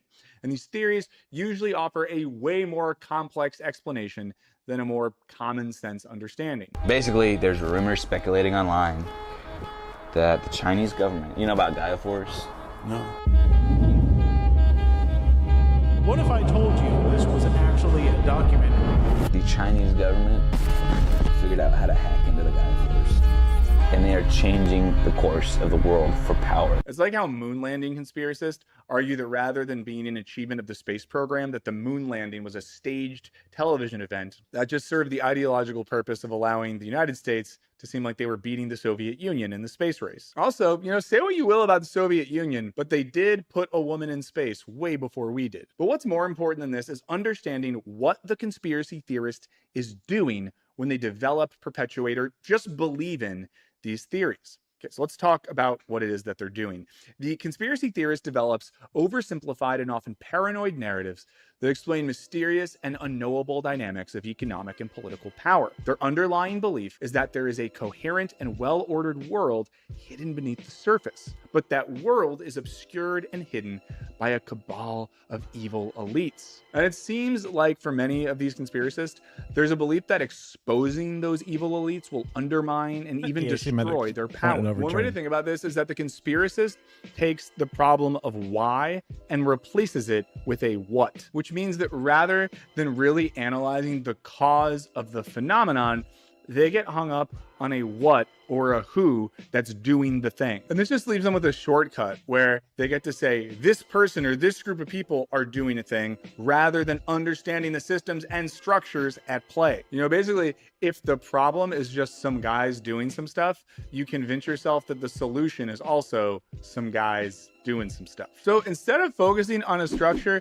that demands corruption in the name of profit, a party whose leadership continues to serve the interest of Wall Street and billionaire donors, the conspiracist constructs a narrative in which the Democratic Party is actually a PDF file type of cult that uses the blood of children to fuel their satanic orgies. Biden's a child molester, and he kidnaps children and does horrible things to them, just like Hillary Clinton and Obama, who made the virus. Okay, to better understand this, let's talk about the Scorsese of guys who went bankrupt because of OnlyFans Connor O'Malley. One of his recent videos, Pipe Rock Theory, is a masterpiece of social satire. It follows a young man named Kevin Podcast who's trying to uncover the truth behind the pipe rocks he's discovered at his local park. Like all modern conspiracists, Kevin starts out on a podcast with one of his bros. And when he's trying to solve a little body with a big penis on it. That's so funny. one conspiracy, he runs into a couple of guys that are trying to solve another conspiracy. What are you doing here? What? What are you doing here? Just...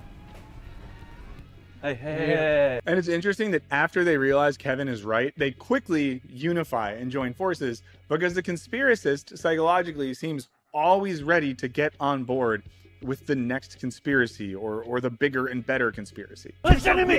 Listen to me! We need to stop this shit. Now soon, their investigation about pipe rocks leads them to a mansion in North Hollywood where Tom Cruise is leading the charge. And here we get our cabal of elites. A full summary of this get Joe TikTok. Biden, Bono, and Netflix's own Barack Obama. And I'm sure you can see where this is going. Eventually, Santa Claus shows up because the North Pole Defense Force is working with Tom Cruise and the Church of Scientology. This is the North Pole Defense Team. I'm Santa Claus. And eventually, Kevin Podcast is given the Presidential Medal of Podcast Informativeness by Donald Trump. Nobody's ever done it like him. He's a warrior in every way, and we appreciate you being here. Again, showing that. Also, the shirt that says "Who ate all the pussy," and the hat that says "blowjob." It's fucking awesome. These days, there's a pretty clear line from Conspiracy Podcast to White House. I want to thank the Nelk Boys, Aiden Ross, Theo Vaughn, Bussin' with the Boys, and last but not least, the mighty and powerful Joe Rogan. And one thing that's interesting is that because Kevin ends up being right at every step of the way, we get to see the full reality of what the conspiracist actually believes to be true. Of course, pipe rocks suck up the energy of children and funnel them to a house in North Hollywood where Tom Cruise, Joe Biden, Barack Obama, and Protestant singer Bono are all hanging out. And it's also important to note, Kevin Podcast isn't a bad guy. For Christ's sake, he's making an album of non-PDF file R. Kelly covers. I believe I can fly. Something the world really wants. But Kevin is clearly seeking a totalizing explanation for all the weird aspects of society. He's a seemingly downwardly mobile white guy who knows that some external system is making his life suck, and he thinks that he has the ability to uncover what's really going on. Inside of the rocks, there's pipes making all these sounds. I'm feeling like so tired by this rock. And dude, what is the opposite of a rock? Pipes. And it's like, why are they putting them together? This is unnatural. But these days, conspiracy theory isn't just attractive to the Kevin Podcast of the world. The yoga moms and the Christian bros and the Pornhub power users are all getting in on the action. Let me know which one you are. If you had to identify as either a yoga mom, a Christian bro, or a Pornhub power user, let me know who you are. I would guess that if we took a vote, 70% of you would be Pornhub power users. Compared to the others? 25% would be Christian bros and 5 would be yoga moms. Now, that's because an increasingly chaotic social and economic reality is making it harder for all types of folks to understand what's going on and figure out what they can do to make things better. We're constantly sold solutions to all the ongoing crises and problems by big boy leaders in politics and tech, but nothing seems to be getting any better. You would prefer the human race to endure, right? You're hesitating. Yeah, well, Yes? I don't know. I mean, guys, we are Peter T looks so crazy. approaching the 20-year anniversary of the 2008 financial crash and the Occupy movement, and we're still just here. So when official narratives don't help you make sense of the world, you might be tempted to fall for some pretty weird shit. Now, in her recent book, Doppelganger, Naomi Klein gets into this and writes that conspiracy theorists get the facts wrong, but often get the feelings right, meaning that they're right to feel like the world doesn't make sense. Like nefarious forces are making life increasingly hard for normal people. But they get the facts wrong when they rely on overly complex and conspiratorial narratives to make sense of things. She explores this in the book by contesting her own work, which is famously critical of neoliberalism and capitalism, with her doppelganger, Naomi Wolf, whose own political skepticism led her to go full-on conspiracy theorist in recent years. You know, they're both Naomis using research and writing to try to make sense of the world, and while Klein locates the root problem in neoliberal capitalism, Wolf sees it in like 5G, COVID vaccines, things of that nature. Now, in a recent essay on Frederick Jameson, philosopher Frank Ruda comes to some similar conclusions about the reasonable side of conspiracy theories. He writes that conspiracy theories are problematic manifestations of a rational demand, a demand of reason. This demand is a demand for orientation in a world that no longer allows for any, since the constitutive principles of its organization have become obscured. Ironically, conspiracy theories are the wrong I'm going to see if she needs to eat. form of doing the right and necessary thing. Similar to Klein's argument, Ruda thinks that the conspiracist is doing the right thing in the wrong way. And that right thing is demanding a rational explanation for why the world is the way it is. You know, one that relies on reason rather than paranoia or fantasy. Now, in this way, the conspiracist starts from a philosophical point of view. She's got food.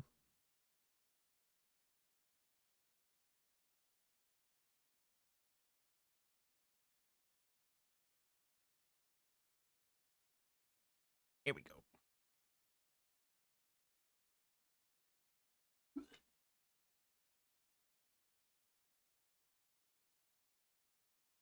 How you doing, little lady? How you doing? You doing okay?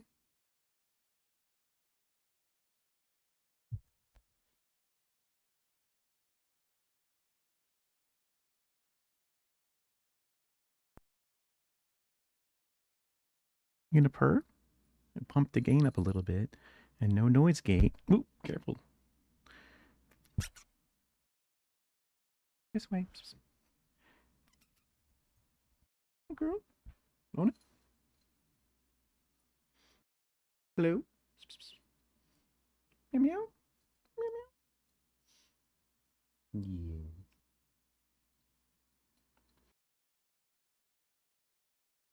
No.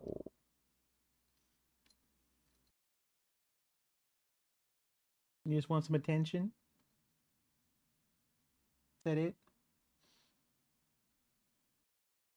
You gonna make my pants all covered in hair? Yeah. Okay.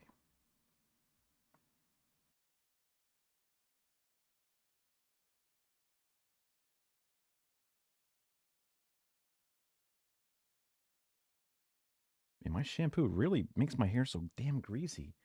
Made sure to shower like only a couple hours before the stream, and it's still like I was showering after the stream for a couple of days, and I was like, I just feel so goddamn gross. And I gotta stop using that shampoo we got at Pride. It's not because I'm homophobic or anything. It's just because it's just too rich. It's too much. View. You know, they're skeptical of dominant narratives in society, and they want to uncover the truth of the system, to leave the cave, so to speak. But they fail to go about this process by using a critical and philosophical method. To stick with Plato's analogy of the cave, rather than leaving the cave, these folks are enticed by even weirder and more enticing shadows on the walls. In other words, rather than passing through an ordeal that reorients their understanding, they're exchanging the main set of shadows and ideological constructs for another weirder set of shadows. But they're still just trapped in a cave of representations. Now, at this point, some of you might be thinking, is being a conspiracy theorist really that different from being a leftist who sees capitalism as the evil force behind every bad and exploitative social phenomena? You know, is Kevin Podcast really that different from your friend that read Marx and Adorno in grad school and hasn't shut up about it for 15 years? You've done the reading. We talked about it. What more do you expect from a reading group? Well, according to French philosopher and anthropologist Bruno Latour, conspiracy and critical theory actually have a lot in common. He writes that in both cases, you have to learn to become suspicious of everything people say because they live in the thralls of a complete illusion. Then, after disbelief is struck and an explanation is requested for what is really going on, in both cases, again, it is the same appeal to powerful agents hidden in the dark, acting always consistently, continuously, relentlessly. So as he sees it, both types of theory theorists encourage us to look beneath the surface to see what's really going on. You know, the only difference is that one group listens to TrueAnon and the other group listens to Joe Rogan. But according to philosopher Alenka Zupančič, this critique doesn't hold, as it too quickly conflates what critical theory does with how conspiracy theory operates. Now, she writes that, however, while critical theory examines the means and ways in which, for instance, the manufacturing of consent takes place, a conspiracy theory immediately jumps to what is behind, to hidden depths, to another reality. It never really deals with critical analysis of facts and of reality in their inner structure. Again, we can see the analogy with Plato's cave right here. It's not that the conspiracist leaves the cave for a higher form of critical understanding. They just get caught up in another set of representations. So when conspiracy theory jumps to a compelling narrative that explains some aspect of reality, it doesn't actually analyze how we get there. Again, I talked about this before. They're more interested in a what than a why. I mean, think back to pipe rock theory, right? It's always a person online, and then a thing that you find, and then it's Tom Cruise, and then it's Protestant singer Bono, and then it's Santa Claus. You know, there's always these what's behind everything, and not a structure or a system that explains it. And this is all in opposition to critical theory, or philosophical thought more generally, which works to understand the logical structures at the core of a given event or phenomena. Zupančič goes on to write that the basic assumption of any critical theory worthy of its name is that precisely as false, these facts are extremely relevant for the analysis and have to be taken and examined seriously. So even if the conspiracist gets caught up on a particular what, we can still ask why and take that why pretty seriously. Now, I wanted to take that little detour as I think it is important to make clear that taking a critical and philosophical approach to society is distinct from conspiracy theory. I think sometimes these positions get way too close. You know, there's folks on the internet especially who will use and I think abuse philosophical language to appeal to a conspiratorial urge. And it's not good. I don't like it. You know, that's that shit I don't like. Okay, I think now we better understand precisely what the conspiracist is doing, but we can still ask, what can we learn from this? Okay, so let's get back to Frederick Jameson, who shows us not only what the conspiracist is trying to do, but argues that in a sense, it's what we should all be trying to do. Also a reminder, if you're interested in Frederick Jameson, I am running a book club on his work over on my Patreon. It just started up, so you can definitely catch up. There's a link in the description. I would love to have you. Now, according to Jameson, conspiracy is the poor person's cognitive mapping in the postmodern age. It is the degraded figure of the total logic of late capital, a desperate attempt to represent the latter's system whose failure is marked by its slippage into sheer theme and content. Now, cognitive mapping describes a spatial analysis that shows the totality of class relations on a global scale. Jameson thinks the ability to cognitively map is an integral part of any socialist political project, and that the inability to carry out this project of mapping can be crippling to political. The cook in your house. Oh, yeah. Pasta's one of those easy ones. Carrie used to make a lot of pasta. This is going a little heavy with the philosophy on me. Political experience. And you know, we see this inability in the conspiracy-fueled characters in O'Malley's videos, where the lack of an ability to actually see class relations leads to this. Sugar, sugar, sugar. Little hot sauce. Yeah. So in response to this culture of postmodern spectacle and Windex chugging, Jameson thinks we need to reinvent an aesthetic of cognitive mapping, a pedagogical political culture which seeks to endow the individual subject with some new heightened sense of its place in the global system. Basically, it's a way of understanding ourselves not as atomized individuals, but as part of a larger structure. And again, I said this.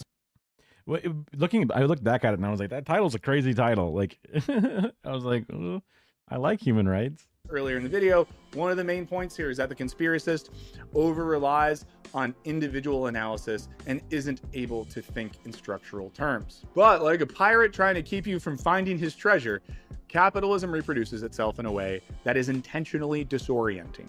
According to Ruda, it de-skills all of us with regard to our cognitive mapping abilities. Now, he writes that insisting on the possibility of a cognitive map in times of its impossibility and times in which the very idea of a map of global capitalism has been invalidated by the tectonic shifts in its political economy, meant for Jameson to defend the idea that despite its apparent complexity and seeming irrepresentability, a new orientation can be achieved. I know that one was a lot. You know, Jameson Book Club could do that. I'm just saying. So as he reads Jameson, the seeming impossibility of a contemporary cognitive map shouldn't stop us from trying to find a new Makes a joke about that at the end by prompting the viewer to imagine a right-wing person seeing a video made by a Marxist criticizing human rights, and their heads would explode.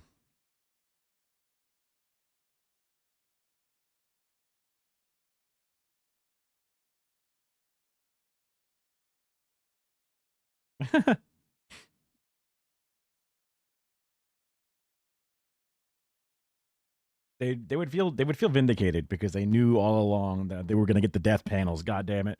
Ah, they're finally admitting it. orientation from which we can see what's truly going on and then try to figure out how to.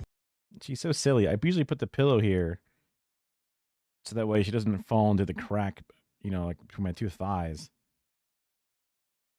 which she likes. But then she's laying on the pillow, and then she's laying so far that she's like falling off. So I gotta like support her spine.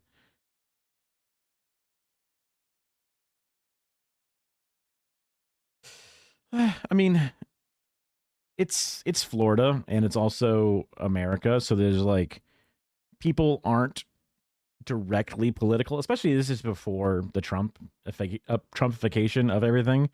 So people were just kind of all over the place. They hated billionaires, but then they also wanted to be their own business person, like all kinds of oddities. They loved saying the R words, but then also thought gay people were, you know, should have rights. It was a hodgepodge.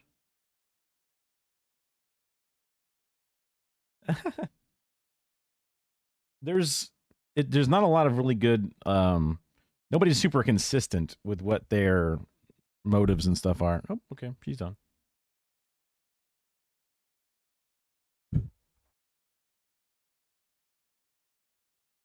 Oops.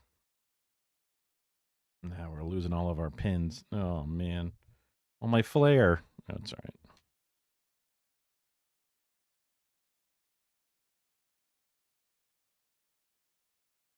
I'll find the back eventually.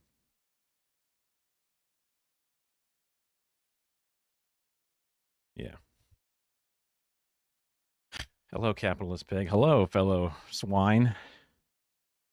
Act accordingly. One thing we can take from all of this is that by focusing too much of our energy on critiquing the individual actions of conspiracists, we don't get any closer to understanding the systemic issues that lead to conspiracism in the first place. This is why Naomi Klein thinks that the conspiracist is just focusing on the wrong C word. Share your favorite C words in the comments. She writes that the word for the system driving those feelings starts with C, but if no one ever taught you how capitalism works, then it's easy to see how you might confuse it with another C word, conspiracy. Now, Klein also notes that there's a parallel between the conspiracist and the neoliberal because they both see the world primarily through the lens of individual actions and not systems of economic and political.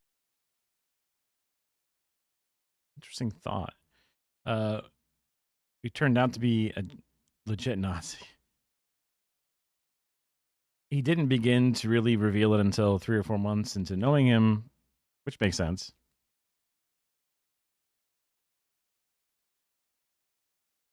But you pretend to be super oblivious and just ask him stuff and put him in situations where he's said crazy shit. Yeah. I mean, I have talked to people who believe the moon landing never happened. I've talked to people who believe in chemtrails, all kinds of weird shit, man. Just there's a bunch. Political power. You know, while the conspiracists might think that George Soros is the only one. They all love aliens. They all love thinking about aliens in different ways. That's for sure. an Indian restaurant and refuse to eat any of the food, glaring and explaining to me that Indian people stole curry and ruined it by making it spicy.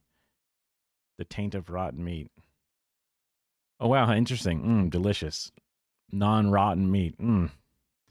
Delicious. Who's making life bad, the neoliberal might think that like Kamala Harris or Mayor Pete is the only one that can fix it. But when we shift our focus to the more useful C word, capitalism, we're able to see that financial crises, energy shortages, and wars are being manipulated. Is that in Assassin's Creed Valhalla where you invent curry? Is that in the game? That might be. It'd be just as based in reality as the regular Assassin's Creed stuff. By the powerful in ways that harm society. According to Klein, this does not make you a conspiracy theorist, it makes you a serious observer of politics and history. Jameson and Klein both believe that the antidote to conspiracy isn't just debunking or fact-checking. I'd never heard of that before, so I don't know. Yeah, I mean, maybe they're out of it by now, maybe they're dead, you know. I don't really know. You hate that criticism?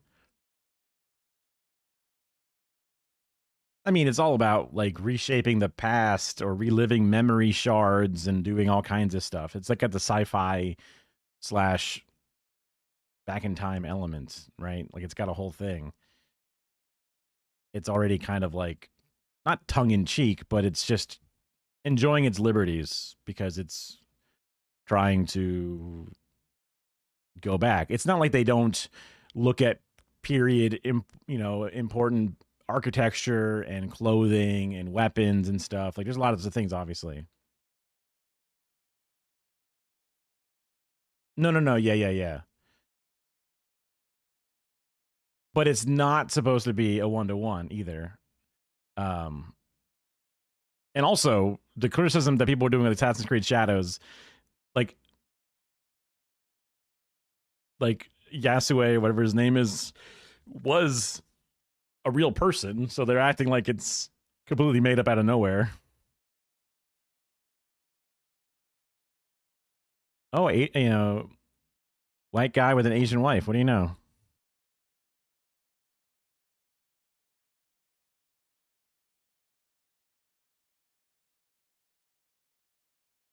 Yeah. Yasuke, that's right. I watched 39 Daft play through a good portion of it. And she's very critical of Ubisoft games because they are AAA, pump it out, and have inconsistencies or problems or whatever it is, but she still liked the game. Like, you know what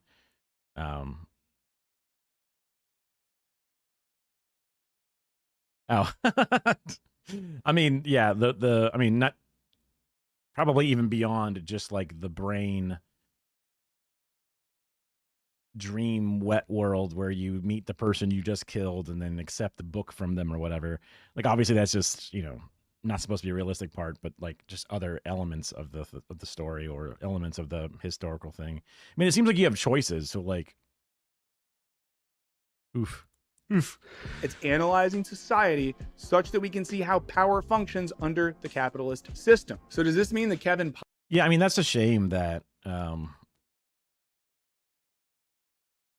those cultures didn't get the same treatment that other ones perhaps did, like from the original games or now even the later games. Be kind of a bummer if you're somebody who was like excited to have that finally fleshed out in a way that you would appreciate. Podcast needs to go into debt getting a master's degree in critical theory? Not necessarily. But a mistake that conspiracy theorists like Kevin often make is focusing on the weirdness of individuals to the extent that it makes them unable to criticize systems. This is why for Jameson and other philosophers inspired by Marx's dialectical method, Marxism offers a logical system that can explain the otherwise mysterious forces that dominate modern society. Even if you are skeptical of Marxism, hopefully you can at least see how a logical system like this allows us to analyze systems of power without devolving into conspiracy. I don't know what ISU is, so. And because capitalism works so hard to make itself unknowable, we can't really blame the Kevin podcast of the world for their various pipe rock theories, as they're living in a system that hides its own structure while working to marginalize perspectives that give us a totalizing critique. It's sort of like how the most power-hungry, totalitarian monsters in society are the ones fighting to make sure that things like Marxism and critical theory aren't allowed to be taught at schools and universities anymore. You know, as God forbid, we're able to make a cognitive map of our society. Also, hopefully parents are rethinking even the idea of dropping their kids off at a public school. This is why Ruta says that the system intentionally de-skills us from being able to carry out this sort of analysis. They don't want you to think. This is real, you know? Maybe this is me being conspiratorial, but like they don't want us to think, and they don't want us to have the critical tools to think, because then we... Oh. I guess you weren't. They play a bigger role than I thought maybe they did. We could see the bullshit, guys. They don't want us to see the bullshit. Okay, this might be a hot take, but I think that this all means we should be way more empathetic to some of the folks who are falling for these batshit crazy conspiracy theories.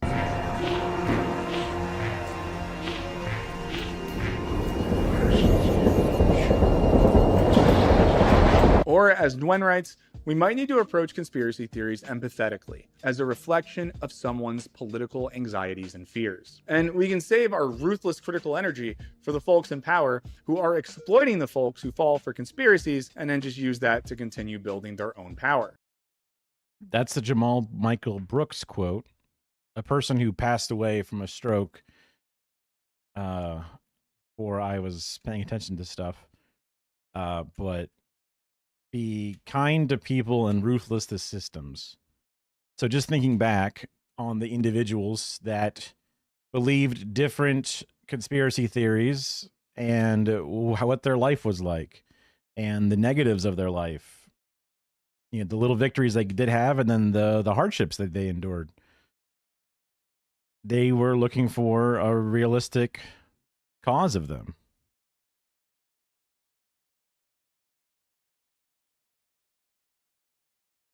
Being super harsh by conspiracy theory produces a lot of classism. Anyone who has worked in the trades will be able to tell you that. Yeah.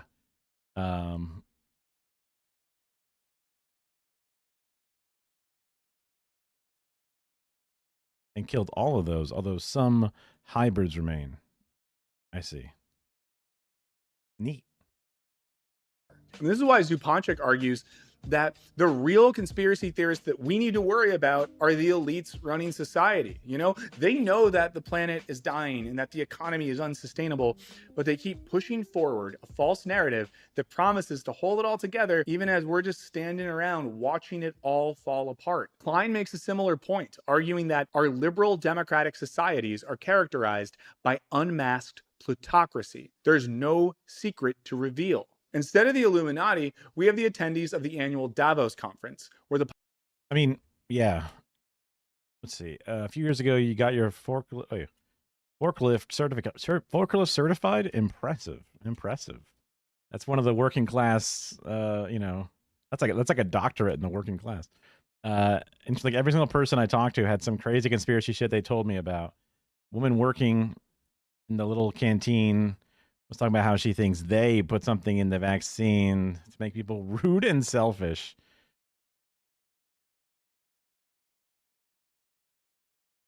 I think them having economic anxieties could also explain something as simple as that.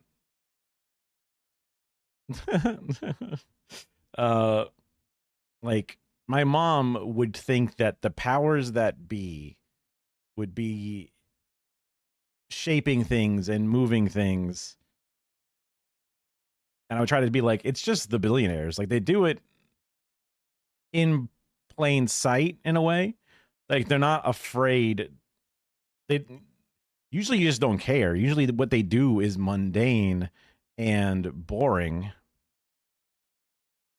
The deals they make with the governments are there. It's just who has the time to look into it, and nobody acts like it's a problem.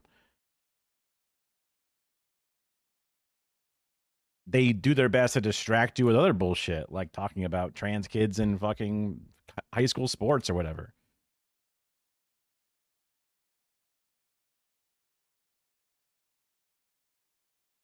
but she would still believe that there's a secret third party that's like behind Trump and behind the Democrats that's different.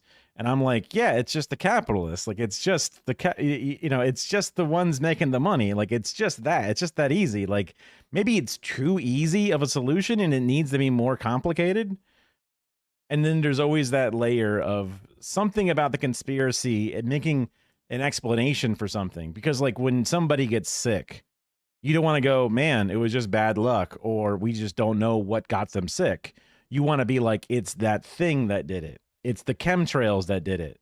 God damn it. You know, when you're mad that nobody else is helping you out, your bosses shrug their shoulders and say, sorry, it's HR. They say we can't give you a raise. And, you know how HR is.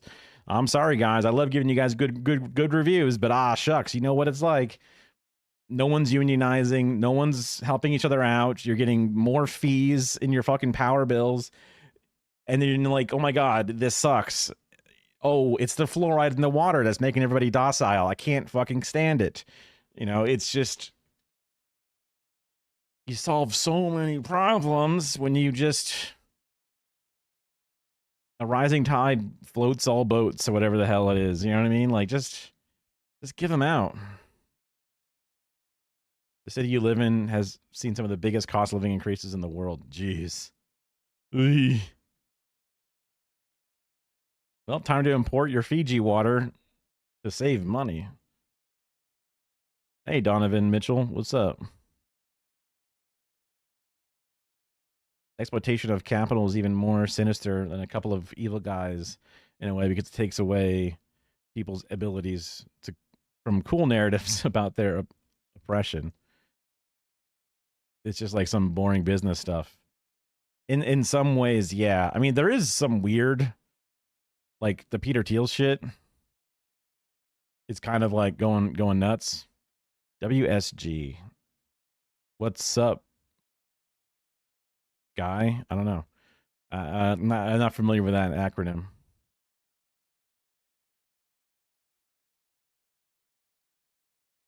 So,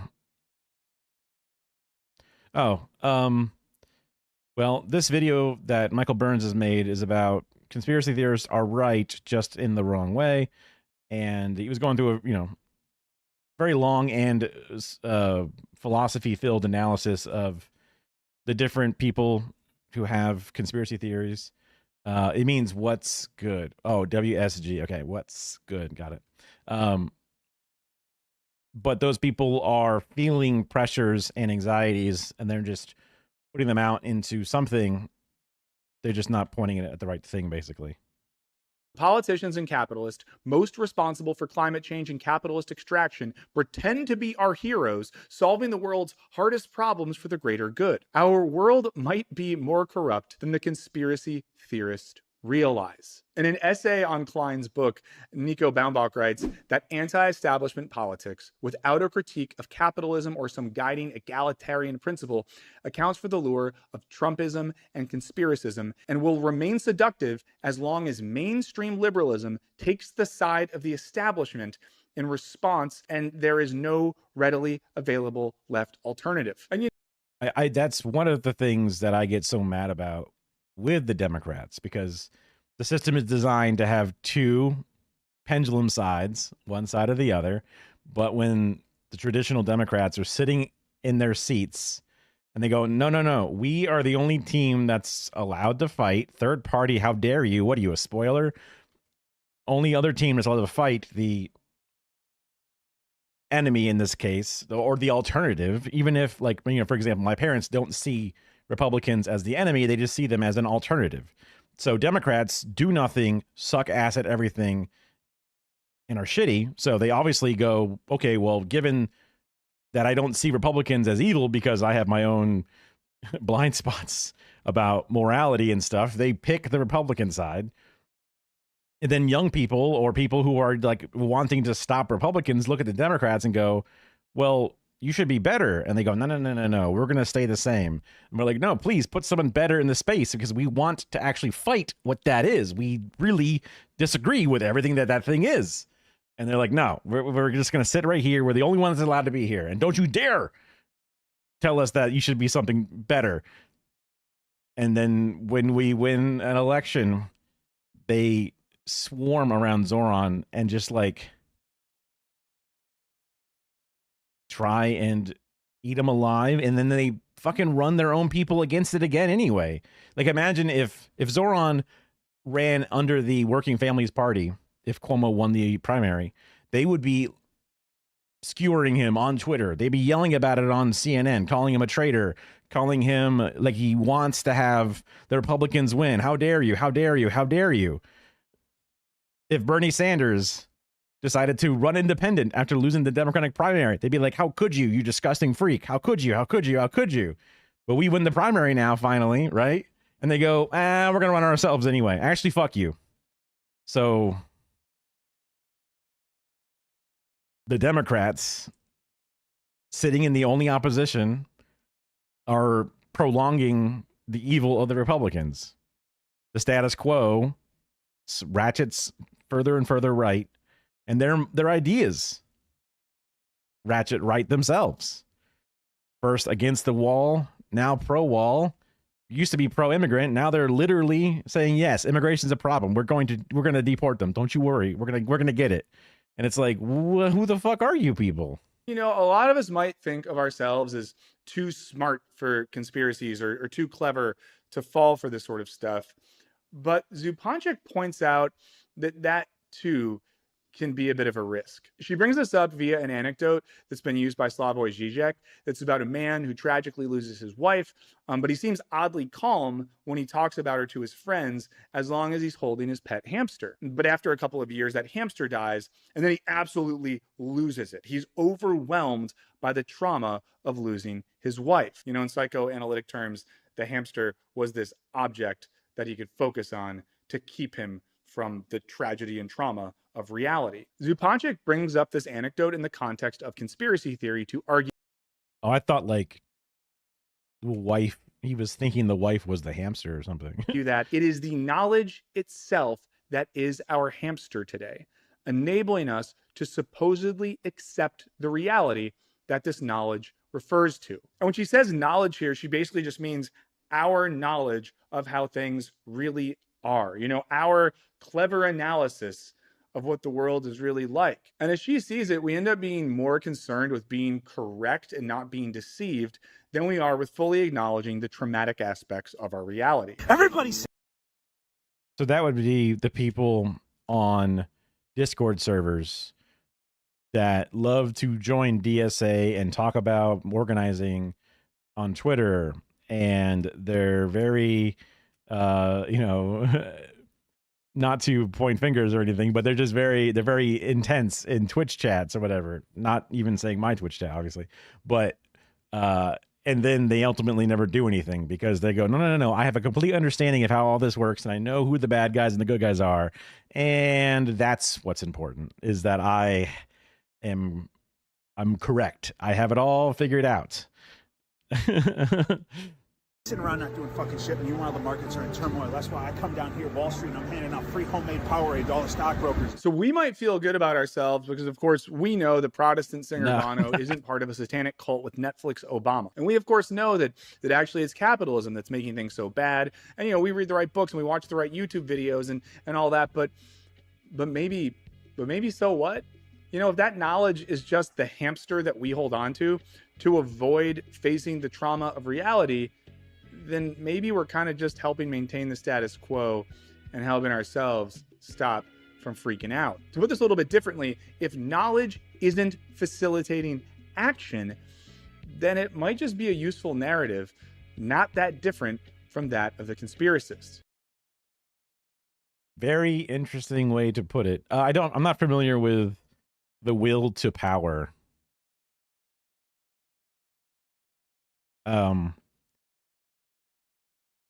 But basically just saying that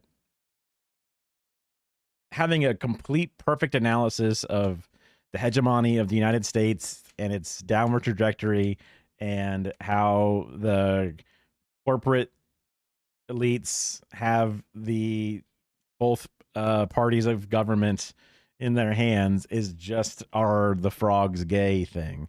And We just like screaming it into the microphones or typing it into tweets. And that's just that's our way to vent and shake our fist at the world, because our systems are also not helping us and we feel anxious.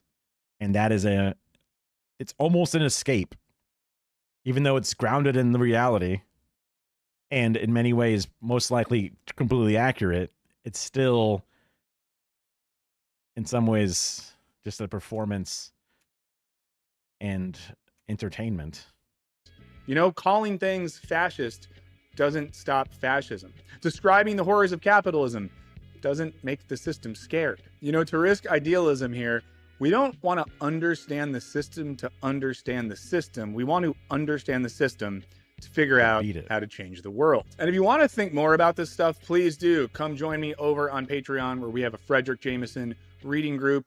And thanks so much to all of the patrons. In my last video, I mentioned that my goal is to get to 2,000 paid patrons by the end of this year to make this channel and my team in this community a sustainable thing. And whoa, you guys showed up. We're getting close. We already doubled the numbers. So I really appreciate that.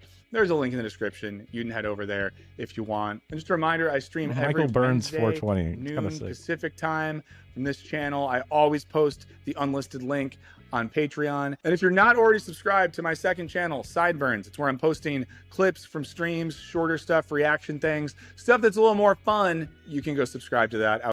Oh, that's interesting to do a paywalled stream that's unlisted and available on Patreon.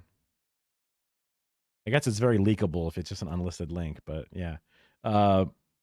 Self-explanatory. Benici thought everything was animated by underlying will to power.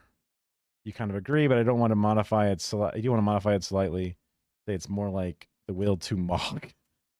But that would account for those people who are in intense Twitch chats and they know everything, but they never do anything, because the ultimately motivation is more about affirming status. AKA mogging people. Yeah, the silly part. Underlying will to power. So they're animated by the will, but then they are satiated by just the fact that they are aware, or are they get it out of their system via pushing it out and just yapping a bunch about it instead of actually doing something about it, I guess. The will to power would be like the will to power what you do or whatever, or the will to gain power.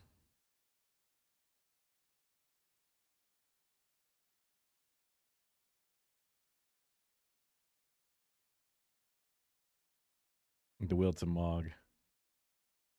Oh, okay. Yeah.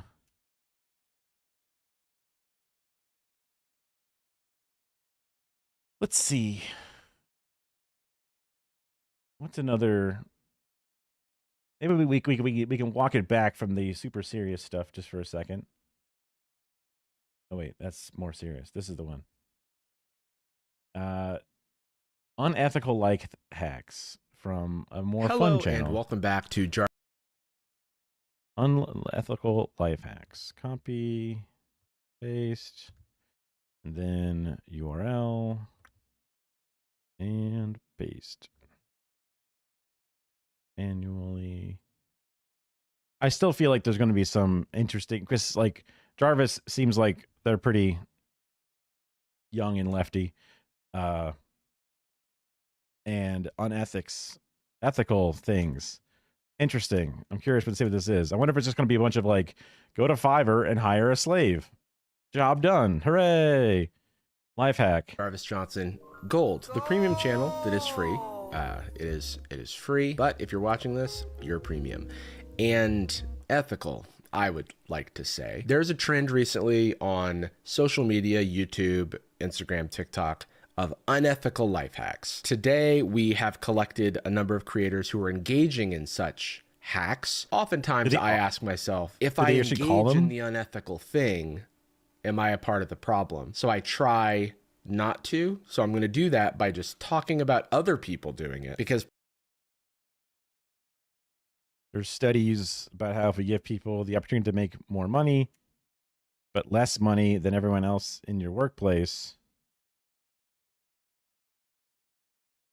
or they make less money, but they make more money than everyone else in their workplace, people report higher satisfaction with the latter.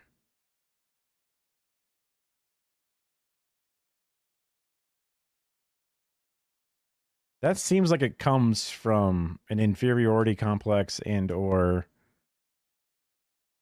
like it depend. I mean, that might depend because like the majority of young people, that's the expectation is that you come in. But if you got to make a lot of money in a place and everyone else is making more than you, that's fine. But there could be this thing about how like you don't want to be an old person and not making the most in the building because then that makes you look like a fuckwit or whatever. So that could be like depending upon the type of people that they selected or something. Because I mean, like the majority of my life, the first part would be like the best thing ever, and like what the fuck, hell yeah. You know, like I don't want to be like the best played manager at the fucking fast food place. I want to be the lowest paid, you know, fucking cushy job haver at the big business place. You know what I mean? Like that's usually what you would go for. I wonder. I mean, because that feels like it's counterintuitive to the leftist movement, which makes me want to attack that study because it threatens me. But I should not feel threatened. And at the very least, even if it is 100% true, we can change people's perspectives on things. Just because people feel like that matters to them now doesn't mean that we can't change that perspective and help them feel something different instead. Because that's one thing that the Democrats never do very well is they look at the polls and say, huh, everyone seems to hate immigrants right now. Like, welp, then we hate immigrants even more. And it's like, maybe you should go out there and tell them why immigrants are important. You fucking, like, they're going to hate them if all they hear is Republicans saying how much they hate them and you saying nothing until you get your fucking, you know, focus group back. And instead, just have a fucking principle, have a backbone, have a fucking reason to exist. Why the fuck are you in politics if you're just going to play the focus tester? You might as well just get a goddamn aggregator and sitting in the chair. What the hell is wrong with you?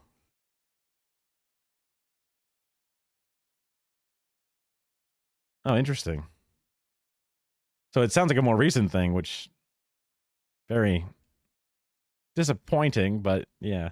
People are messing with these videos. They're popular videos. I'm going to review them. I'm going to review them on their efficacy, on their ethnicity. Review them on their ethnicity. How ethical they are. I'll be reviewing how ethical they are.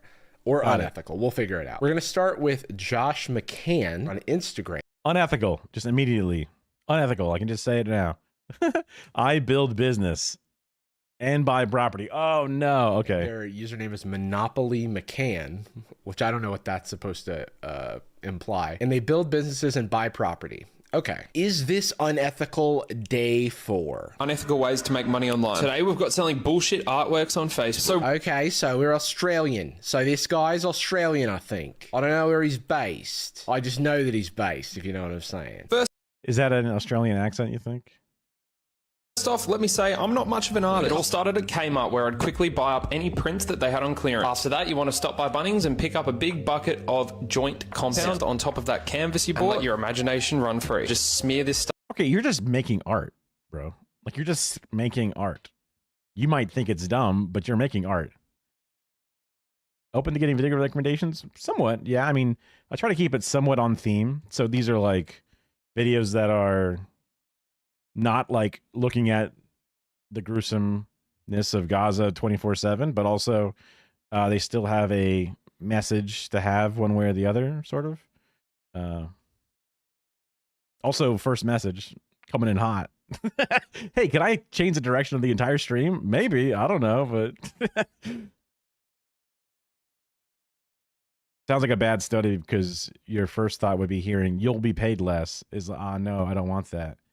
Take a second to really let the words sink in. Yeah, I mean, I'm shooting. Yeah.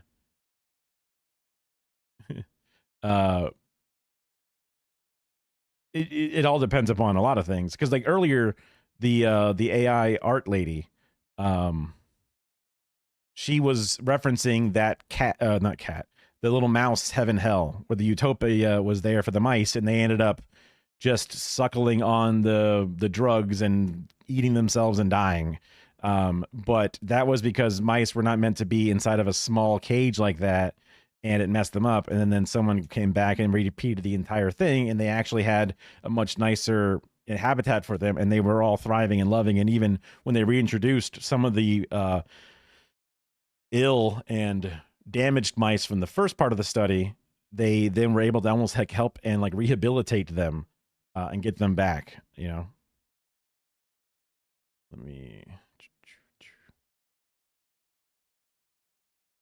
Ignite Philly. Why does that look familiar? I guess it doesn't look familiar. Sometimes images have colors and things and they look some way familiar. Mike Quake and Butch, your best work. 7 years ago, 5 minutes. Yeah. I'll take a look at it after this. Stuff all around the canvas. Stage the photos. Position your new... Wait, but this looks nice. Why did you have to go to Kmart and buy art on clearance? Because the frame was cheap? This is... I mean, if you ever bought a frame, he's kind of got the right idea, just because, I mean, this frame is probably super cheap, but like...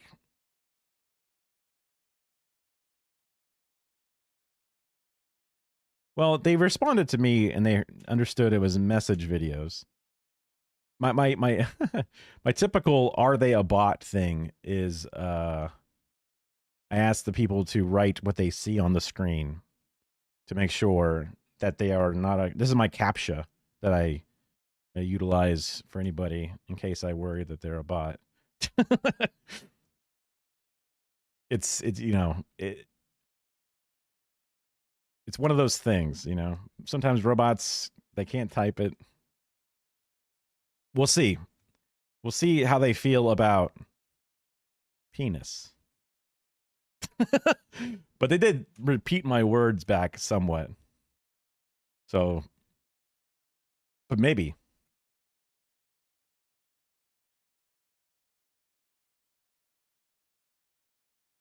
I at one point was told I should go to Penn Island. That was kind of a weird suggestion, but you know, I love Penn Island. Wait. Yeah.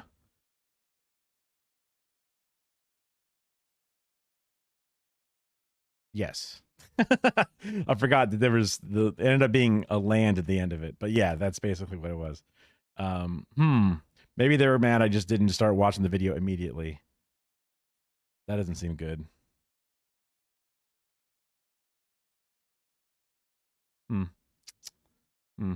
Okay. Red Dead Redemption 2.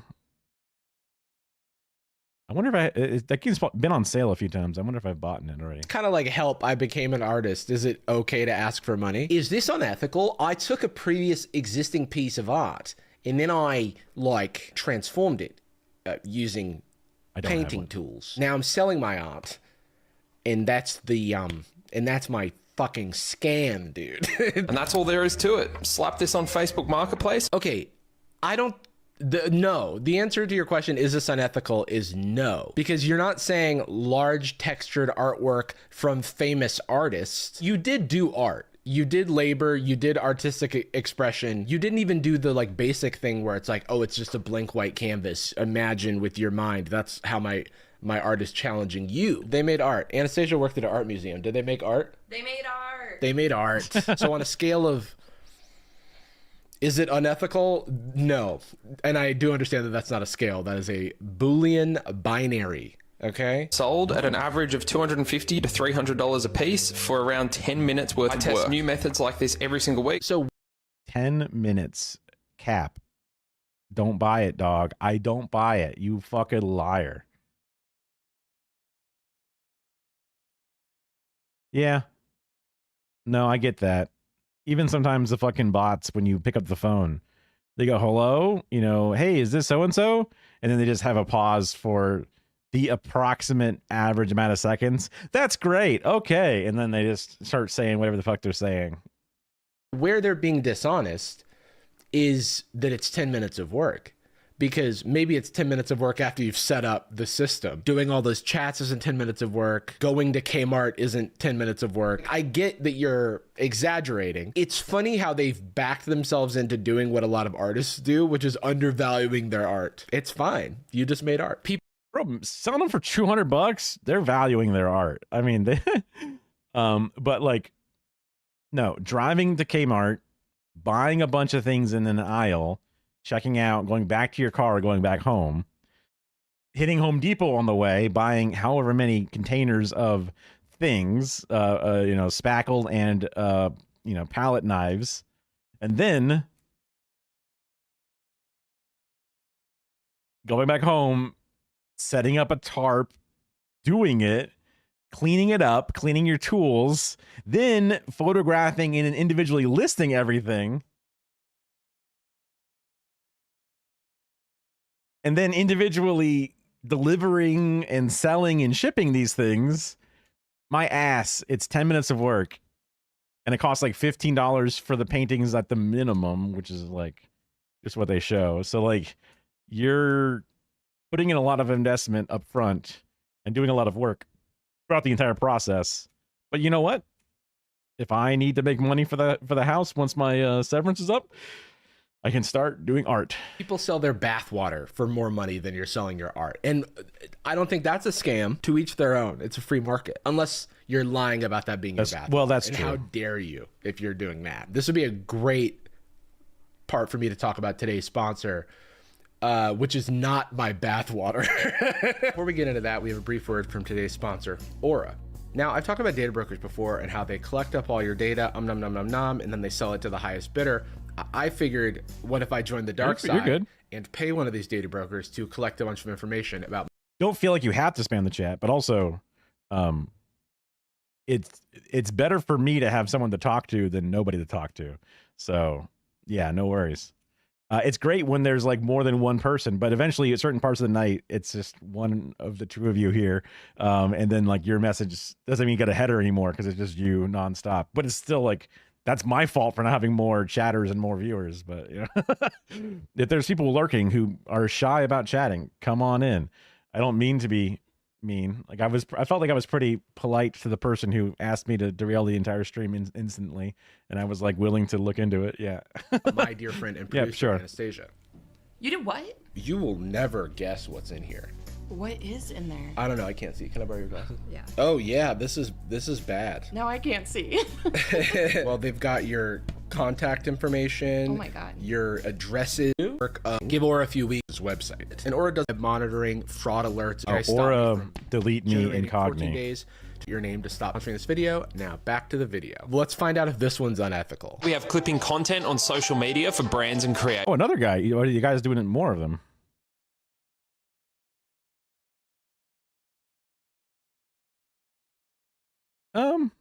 Yeah, I mean, at some point, if I get lucky enough to have a point where I won't be able to respond to every single chat message, then that'll be a transition for me to have to deal with.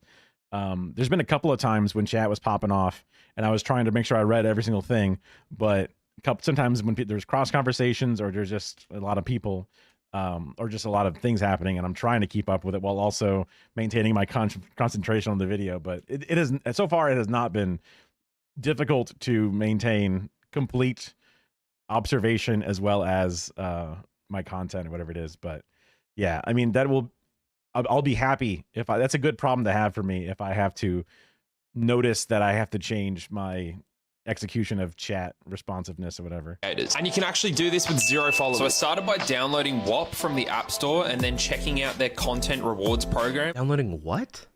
WAP? Is this just an ad? This is where you literally just set up these campaigns on WAP content rewards and manage the clippers for other brands and content creators. Okay, so now you've invented management. Is it unethical? No. Once again, it is work, and it's work that someone doesn't want to do, or else they'd be doing it. You've reinvented something that already exists, which is management. I have a fucking boatload of emails in my inbox offering for people to do this for me because they found that they can make a quick buck doing it. This guy who's literally making over $20,000 a month doing this. So I don't know, is it time for me to set up my own clipping agency and start cold down? I don't understand what this product is supposed to be. You download the app and then you become a manager of a clip channel, or you have a bunch of different clip channels in front of you.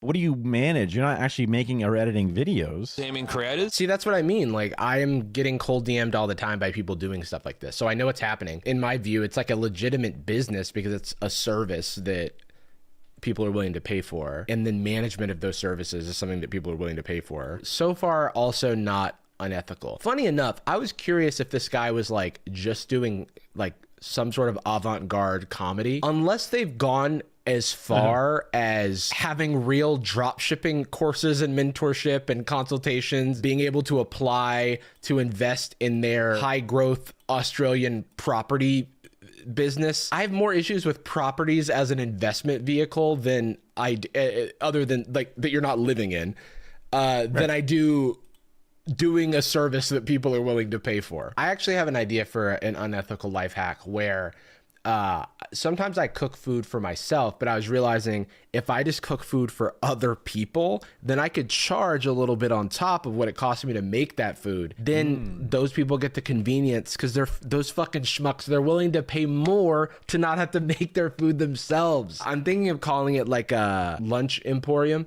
And comment lunch if you're like trying to get in on the ground floor of my new business enterprise. This is like the opposite of what happens a lot on social media where people call everything a scam. This person is like the reverse of that. It's almost like they're saying, check out this new scam I found, and it's doing honest work. And today we have clipping content on social media for brands and creators. The unethical thing would be to clip other people's content that you don't own and then post it as yourself, or to make money without the creator's consent. You know, like some creators don't mind. I would think also just shitting up the timeline with a bunch of slop. Like, check it out. Here's my Family Guy clip deep fried shit channel. I hate it, you know, like.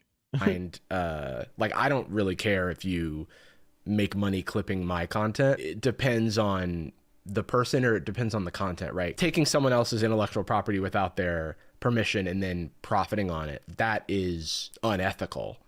Like what I'm doing, if I was just reposting this guy's TikToks and creating a market replacement for this guy's TikToks, instead I'm like trying to provide a lot of each of these TikToks, for example, is like a minute and a half or shorts. Or I dodged a bullet there. I think he was like, you know what? I don't like when people take my content. I'd be like, goo. Fucking reels, Jesus Christ. I'm trying to provide minutes on minutes in addition in commentary to that. And hopefully that's what you're coming from, or else you'd be going to watch this guy's business videos. Hey, maybe what I'm doing is unethical. Leave a comment down below. Maybe I should be fucking sued, bro. Today we've got selling websites to small businesses. Okay, selling websites to small businesses. Is he talking about like a web development shop where you set up somebody's like Squarespace for them? Because that's a thing that exists and it is a real business type. Or is he talking about like domain squatting? That I have more of that's a shitty to me. We're going to automate the entire process and do none of the work ourselves. So first up, I went to the map and picked a random regional town in my home country of Australia. And then I Googled businesses in that area. I started with mechanics, electricians, and plumbers. And then I used my data scraper to pull all of this information straight from Google. This took me a few minutes. So far, this is labor. I'm surprised he didn't use ChatGPT to do this because it would be cheaper and easier. So maybe that's my unethical life hack. You can use ChatGPT to clean up the data for your local Maitland plumbers and electricians. Subscribe for more. Got ChatGPT to create me a simple JSON file. Okay, he is using ChatGPT. You could have used ChatGPT before this point. Ported this straight into N8. The automation I made is super simple. It basically just grabs the mobile number from the spreadsheet you saw earlier and sends a text message using Twilio. I don't know what he said he's using, but this is like, there's a bunch of things that do this. Do is blast these messages out, see how many calls I can book, and try and close these guys on a new website. I'll charge around $400 to build the initial site. website and then pay somebody on Fiverr to do it for $50. On top of that, we'll have a $50 upkeep which will cover the domain and web hosting with some money to spend. This one does have a few more like ethical considerations to be made. There's that first part Fiverr of what he's thing. doing is called lead generation, and it's a part of every client-based business. It's like finding people who could potentially be your clients, aka leads, and then going and doing outreach to those leads. The other aspect of this, the Fiverr part, where he pays someone on Fiverr to make a website, he charges more than he's paying on Fiverr. However, what we don't know is what sort of, is this a one and done situation? Most of the people he's going to be reaching out to are not ready to be web hosts, so they're going to need some sort of consistent maintenance, or it's not free to keep things hosted forever. So is this a one-time payment thing? I mean, like, he's already like a big ChatGPT person, right? So why isn't he having ChatGPT just make the website? Or you just make some fucking Squarespace website? Because it's like, it's just, I mean, Squarespace is just drag and drop shit. Type in some boxes, add some images, bada bing, bada boom. You know, you get some stock images if they don't have any of their own, but if they want to use like the pictures of their own building and shit, they can just give that to you. Yeah. Also, the Fiverr thing, like, there's weird delivery times with Fiverr. Just because I was back when Kara was between jobs, I was like, oh, maybe you should try, you know, just living your life being a freelance person instead, and you can keep up your skills. And then also any projects you make on Fiverr, you can add to your portfolio just to like help you. Cause she was worried that she didn't have enough experience doing weird things and other things. So yeah, I mean, just like Wix, Squarespace, they're all the same thing. Even Google has a built-in website tool that's free. And like I made one. I haven't really used it. I gotta remember where I fucking put it, but it's over here.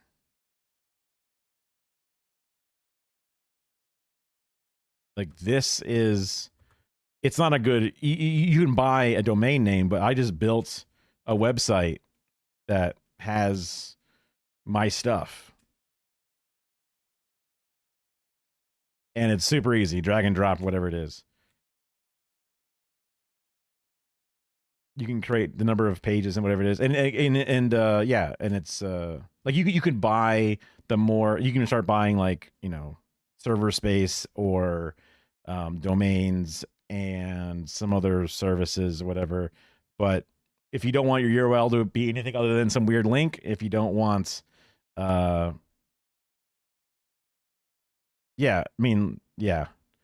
But also with the weird delivery times that you're going to get on Fiverr, and then also you're going to get weird standards on Fiverr because they need to get revisions, and then that's a repeat back and forth thing, or there's different like sub costs depending on how the job type is. Like, oh, did you want video in your website? That's going to cost more or whatever. And it's just, then you need to like hire an individual person every time there's a small problem or a small update to the website. It makes no sense. It just seems like it's just a thing that you can just say in a video and you make it out like it's this whole like impressive thing, but it's more work than they think it is. And also it sucks to just take someone's surplus labor value. You know what I mean? Like thing, or are we on a subscription? And then the second that there's an issue or something that needs to be changed, if that Fiverr person becomes unavailable, does this guy have the skills to do that? Or is he just like leaving his customer like shit out of luck? That's like where it gets like, it's still a business, but now it's like a business with high risk of producing a shitty product for the end consumer. But yeah, as is often the case with Reels, it leaves out a lot of nuance of actually doing this for real. So much of the world is middlemen in between businesses, middlemen at businesses, and that's all this is. Spoiler alert, people are willing to pay for convenience, and that's all this is. Like, yes, someone could go and buy their own website, but maybe they hadn't thought of it. Maybe they don't want to manage it.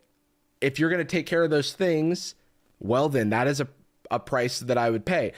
But also it's going to be a weird pitch to some plumber or whatever the different jobs are, and try to explain to them, because they're going to have a lot of questions about all the different layers, and you're going to have these long phone calls probably multiple phone calls to actually close a sale to convince a random plumber from a cold text to be like, this is how the website will work and this is what you're paying for and that'll be enough for you, and quell any questions you have about future problems or modifications and stuff.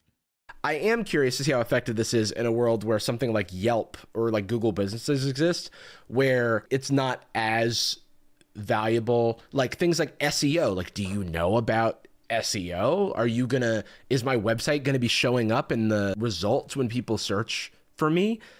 Because you found them through Google, so they're already findable through Google if I'm looking for a plumber. So, oh my God, sometimes when I do a search and I go to the video tab just to see videos that show up, whether they be TikToks or YouTubes or whatever it is. And then I'll click on a video because it seems like it might be relevant. And then the YouTube description just has a bunch of word vomit in it. Just in like one little block is just every potential version of like the subject or the title is put in there for SEO scraping. And it's like, great. Thanks for nothing. Your video is not what I wanted. I'm upset, which is like, it's good to get more pings on the search result, but then when people get scraped and they end up on your video for no good reason, then they're going to bail out the moment the video starts. They go, no, I don't want this. And then your video is going to have like horrible metrics and engagement. So I don't know, like, it's a plan. Is it a good plan? I don't know. Like, it seems, I guess you have to like really not only just see how it works for them, but then also see how it works across the board for different topics and whatever. Is how many people are going to bite. That's the thing where he kind of set up the idea of what this work is going to be, but without him actually following through, I think it's just like misleading about how much back and forth and communication management and stuff, it could very quickly get unwieldy, which is why it's a business that real people do. Unethical ways to make money online. Next up, we have resale. No, I don't mean selling fakes and passing it off as the real deal. No, I mean buying genuine items cheap and reselling them online. I'm convinced that this person doesn't know what ethics are. I'm gonna watch some of their other content and make sure that this isn't just like a big joke, but curating vintage clothing finds is a business. It's a business that a lot of people partake in. Like where I am in Los Angeles, there's a lot of like flea markets that aren't really like flea markets in the traditional sense. They're places you can go and look at the collection of vintage goods that someone has curated over a long period of time. You can buy them at a markup, but you are also buying like cool vintage stuff, hopefully, and hopefully it's not fake. And so part of the work involved with that, buying secondhand clothes is one of the nice ethical ways to buy clothing. Because, fast fashion and slave labor, all these different layers of environmental concerns, lots of different things. But buying used clothes, hey, that was all that pain and suffering and problems. They've already been used up. They're already there. So just expand your wardrobe with something, also save some money. It's just kind of annoying, and sometimes it's not the best quality depending on what it is, but it might be a little beat up. that is knowing about the vintage world, knowing about clothing from the past, being able to identify a real thing from a fake thing.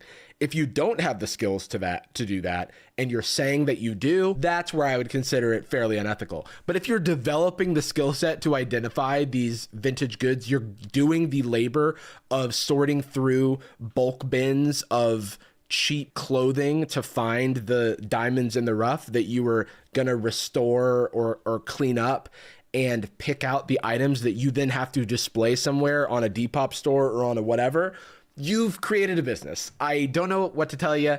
It's crazy that you haven't realized this yet, but you've. There's a thing where people will like just kind of set up those giant, it looks like almost like those big recycling bins. They kind of like a giant like boxy trash can, and they have like a little like almost like a movie return slot. It's like a closed donation bin, and it says like clothes for the homeless or something. and people will see those and go, oh shit, because it's near a neighborhood or something, and people will just go up to it and dump it.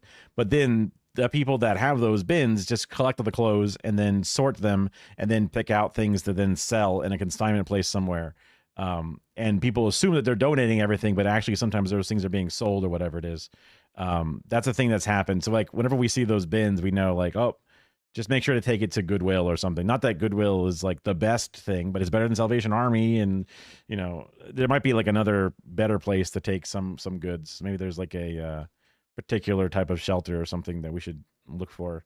Just thinking out loud. Just done a business. I'm going to join the Discord. Genuine items cheap and reselling them online. So anyway, we went to this warehouse sale today. It seems like the issue that this guy has is buying something cheap and then selling it for more as like unethical, but then has business courses about drop shipping, which I think is misleading and can very easily and very quickly be unethical, especially with like labor. I mean, drop shipping is literally buying it cheap and then selling it high. You're just adding yourself as a middleman. That's what you are. In some ways it can provide value because you create listings in a new region that would make sense to the buyers or whatever, but generally speaking, it's just an added middleman for the sake of your profits. Like practices that are involved. And investment real estate, which is a whole other can of worms, but I don't personally think that like businesses or individuals should own tons and tons and tons of properties that people could be living in to hold as investment. Because it's not like a warehouse full of things waiting to then be fulfilled and shipped. It's just somebody orders something. Okay, cool. Then it actually orders it from the warehouse and has it shipped straight to that place. Yeah.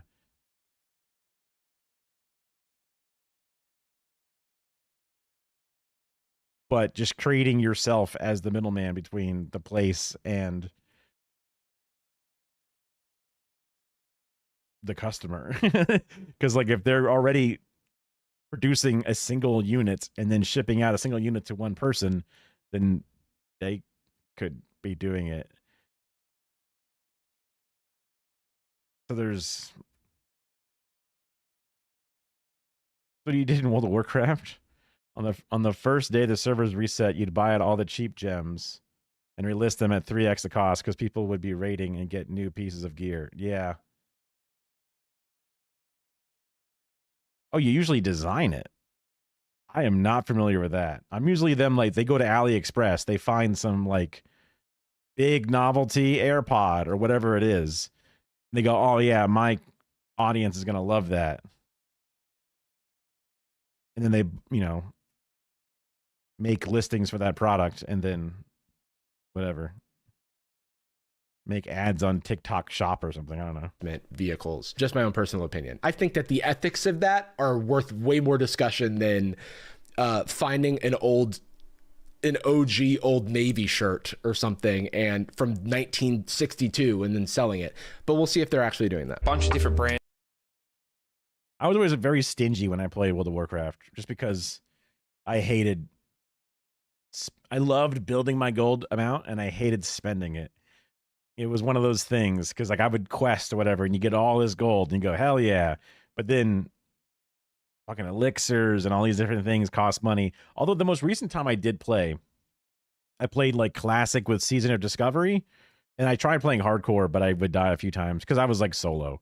So I was like solo self-found because, you know, I'm nobody with no friends. That was like right at the point where right before I basically quit streaming for a little bit or hiatus in streaming because I'm doing it now. So it's not definitely quitting. But yeah, that is how, in theory, it's supposed to work. True. I just think that most of those courses that they have, from what I've seen, people who get the course and then critique the course and then talk about how bad it is online, that's usually what they say is they go find some garbage shit on AliExpress and then try to, you know, make an Amazon store where you then sell it to people. But like it wouldn't even have like fast shipping if it's going to be coming from whatever, which is where some potential warehousing and stuff could lead. Probably getting them to pay into a service for like a local Amazon, you know, subscription warehouse or something like, and that can be a way to like MLM suck the money out of them or something too.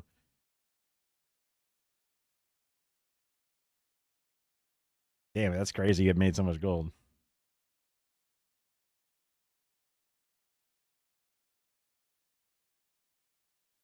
Yeah. I mean, that's why I used to buy some stuff off of AliExpress or whatever. There's a few things that are just like the AliExpress this and that's that I kind of like would pick up or gleam that they seem pretty useful. Just, it would take you a month before you get it. And then sometimes you could search the same thing and you'd find it on Amazon. It would have Prime shipping, but it would cost like 3 times as much. And you'd be like, okay, well, fuck that, you know? Done right. No overproduction. Yeah. But the usual drop shipping classes thing is slopification of Amazon stores and whatever. It's not an infinite money glitch. You know what I mean? Like, it's not. Otherwise, we're all drop shippers, and then what? It doesn't work. And selling clothes at a fraction of the cost. These pants, for example, retail for $100 each, but here they were selling for $15 a piece. Anyway, we stocked up on a whole bunch of stuff, and we worked out that we spent around $250 for $1,300. Right. The reason that you could buy these things at this discounted price is because there's already been a process by which these things were not sold at the maximum value, and you are making an investment that you can find the right. The issue is finding the market, finding the person who is going to want that thing, curating the vibe such that when you set up your pop-up shop or you set up your online store, that a person looking for that thing is going to find it. And you have to hold all that shit in your home, and so it doesn't scale well, because if you have too much shit, then now you're a store. Surprise, you've become Target. As soon as I got home, I took some photos and got the eBay listings crafted. Now they're all up and running and already getting some traction. Anyway, and then he left a comment saying, personally, I'm already thinking this is too high effort / low reward, but I'll give anything a go. He also took good looking photography. That's marketing photography. It doesn't matter how like lo-fi or how you're not a professional to do this thing, because most of these businesses, most things in this world are fake smoke and mirrors and vibes, okay?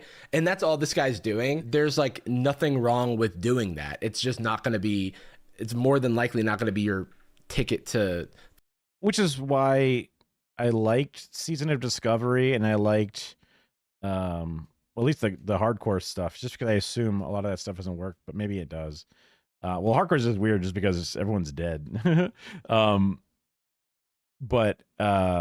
And then Season of Discovery was neat because, like, look, you can be a warlock tank or something different. And it's also like, you know, it's like playing the original 151 Pokemon again, where it's like, okay, I remember this. That was kind of neat to have the combination of nostalgia plus some extra element to it. And then you have all the quality of life improvements of modern stuff combined with some classic stuff. Or maybe it wasn't too many quality of life benefits, but still, I didn't play it too long because I found that when I played WoW, it was, well, now class is up to like Pandaria or whatever, which is like, that was already when I quit WoW. So it's crazy that it's like that, already back to that part again.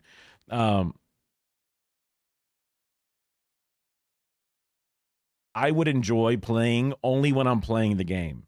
I'm gaining gold, gaining experience, doing my weekly, you know, reset of different raids, getting some progression in either a guild or, you know, whatever it is, right? I'm making progress, playing alts, getting them up, feeling good about my rotations, whatever, right? I'm gaining something, but I would only feel good when playing the game, and then everything else in my life would feel bad.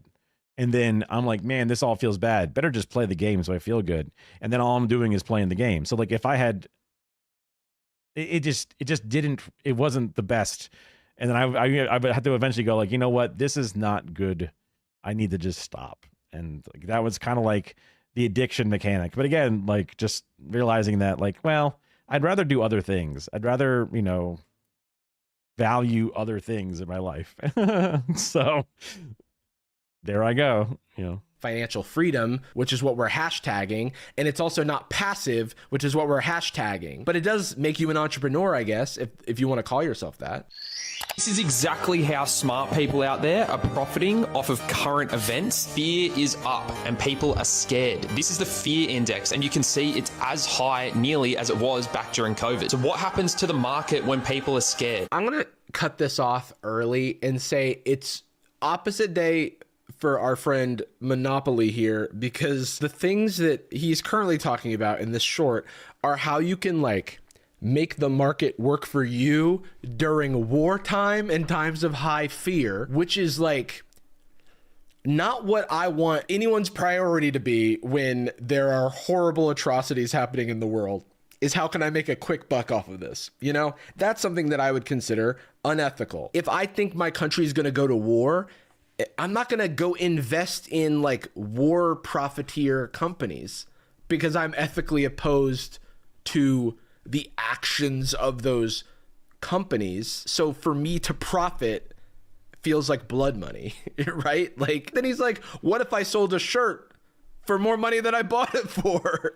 Is that unethical? And then there's comments in this very post about people like moving their assets around so that they can invest in fucking military contractors. I don't like it. Okay, I don't like it. How much did Instagram pay me to generate over 6 million views in the past 30 days? Literally $0. Meanwhile, there's kids out here on WAP pulling a fraction. What is your relationship with this fucking website? What is WAP? How to make money with WAP clipping? How to make $100,000 per month with WAP? What the fuck is going on? It seems like reverse Fiverr, where instead of sellers offering their services, it's people willing to pay for services. Kind of like on Craigslist, where you could do one or the other. Oh, okay. Comment WAP and I'll send you a link to get started for free. This is an affiliate situation. All right, buddy. Let's peel back the curtain here. This man is generating leads, which we've previously discussed, which are everyone who views one of his videos as a potential customer to go to WAP. It's pronounced the same way as the fucking Cardi B song, and that is that on purpose? That's all of us at the top of this business funnel. So let's say some small percentage of those people comment WAP, which we can see here. Now, he's gonna DM them, make them feel special, his special link. And with that link, it's gonna say ampersand UTM param refer whatever the fuck Monopoly McCann, and then when you click on that link, it's gonna attribute Monopoly McCann giving you that link to WAP, and then WAP on their back end is gonna be like, Mr. Monopoly, you've given us 1,000 new Whoppers, okay? But not the burger. You've given us 1,000 new Whoppers. Here's your cut of cash. And that's like a little sub hustle that's happening within his content, because he's grinding. But this motherfucker looks like somebody who doesn't, like, I've never met somebody who's like so obsessed with business but has no genuine interest beyond making money. I guess there's a lot of people like that, but like, it seems like they already have been successful if they've bought hundreds of properties in Australia or invested in hundreds of properties in Australia. So it's like, this is fine, I guess. But if I'm ever sponsored, this would be another great time to cut to a sponsor. If I'm ever sponsored, it is clearly labeled. And I just can't imagine a world where you're like promoting a app or service so much for free where you're not seeing any upside from it. Okay, my review on the ethics of Monopoly McCann. The stuff where he's asking if it's unethical, actually ethical. The stuff where he's not, I have questions. Next up, we have Zach Alsop, who has more YouTube subscribers than me. I tested unethical life hacks that actually work. So they've got themselves a like Mr. Beast style, like Airac style video situation where they're doing all kinds of crazy stunts. Look, I'm not passing any judgment on the people here. I'm all about the hacks. I am a tried and true life hack expert. I believe in working smart, not hard, and also not working at all and playing Final Fantasy X. Pretending to be a food critic at a fancy restaurant just to get myself some free dinner. Thank you. Slow service. Sorry? Oh, nothing. This is very easy to stage, but also if you have 2 million subscribers and you're filming at a restaurant, you may as well be a food critic because you can say bad things about the restaurant to your audience. While most of them aren't technically illegal, if I do get caught, there's a good chance I'll be arrested. All right, relax, bud. You think you're gonna get arrested for pretending to be a food critic? Also, just that fucking cop, like just the fucking, like, AR-15, combat helmet, multiple mags on the fucking, elastic straps. That's 3 mags of AR-15 ammo. What are you going into, dog? Increases in the back of the neck. Like, what are you protecting and serving right now? Holy fuck. I'll be arrested. All right, relax. It's just a permanent scowl on the face. You're gonna get arrested for pretending to be a food critic at a restaurant while you're filming and critiquing the food. Okay, all right. Sorry. Again, I'm about the hacks. First, I'm going to show you a naughty little method for getting free parking. Somebody's got to shoot expensive. Well, yeah, because no one drives in New York, so that's your first mistake. They protect capital. That's what they're there for. Property and money. The Hamburglers.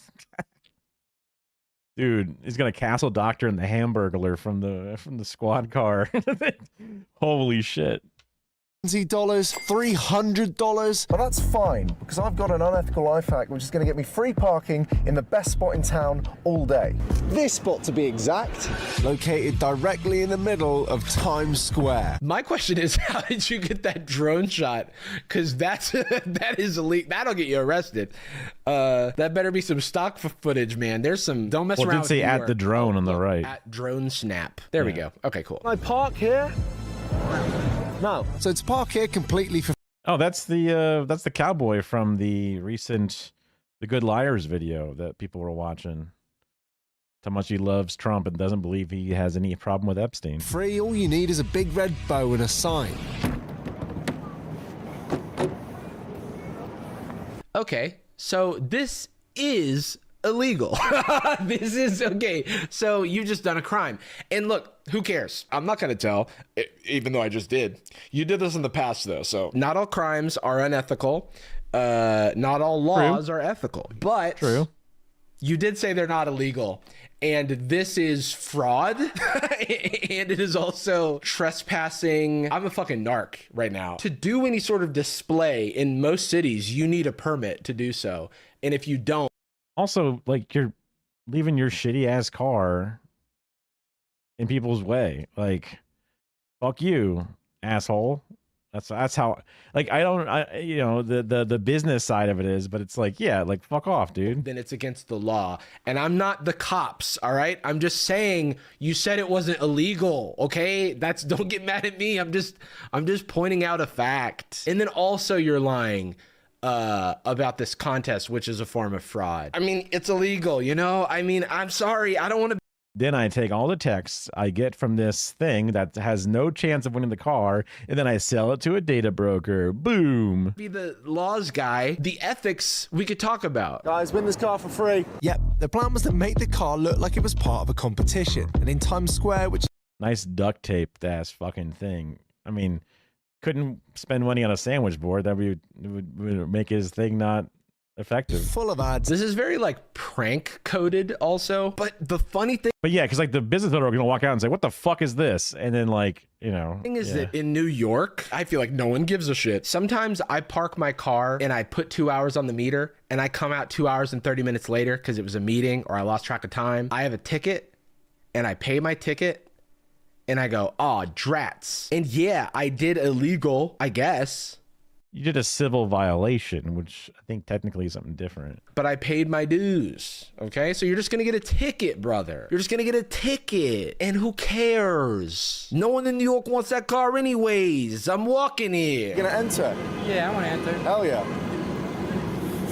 See, that sucks, man. He's like, this idiot thinks I'm running a real contest. I get a nice little alert that my car is safe directly to my phone. Which is great. It means the car hasn't been towed. Doesn't mean you don't have a ticket. What this guy cares about, which I have to point out, is like the optics of it for a YouTube video. It is a good optic in that it is intriguing, makes people ask questions. So like from the structure of like what a YouTube video is trying to do, which is get people to click on it and watch it for a long time, I totally understand why they did this and why it's framed in the way that it is. I'm just here about the hacks, okay? So I just need another hack. I booked an incredibly expensive first-class flight, and I have no intention of getting on it. That's because for this hack, I'm booking a refundable first-class ticket to gain access to the first-class lounge and all its free food and drink, then refunding my ticket just before takeoff. Hey, this one, I could care less. You were only impacting a extremely profitable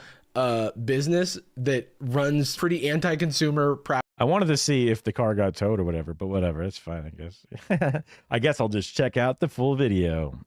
Practices that tend towards unethical, but provide a service that many of us cannot avoid. And so we have to deal with these shitty anti-consumer practices. And it's affecting people who paid $10,000 for their first. Also, who the fuck wants to go to the first class lounge at this airport? Airports suck, and it's like out of the way to get like some food, I guess. That's a long way in and out just for some food. First class flight to have a guy in their lounge who's going to refund it. Also, the risk of the refund not working or some other layers.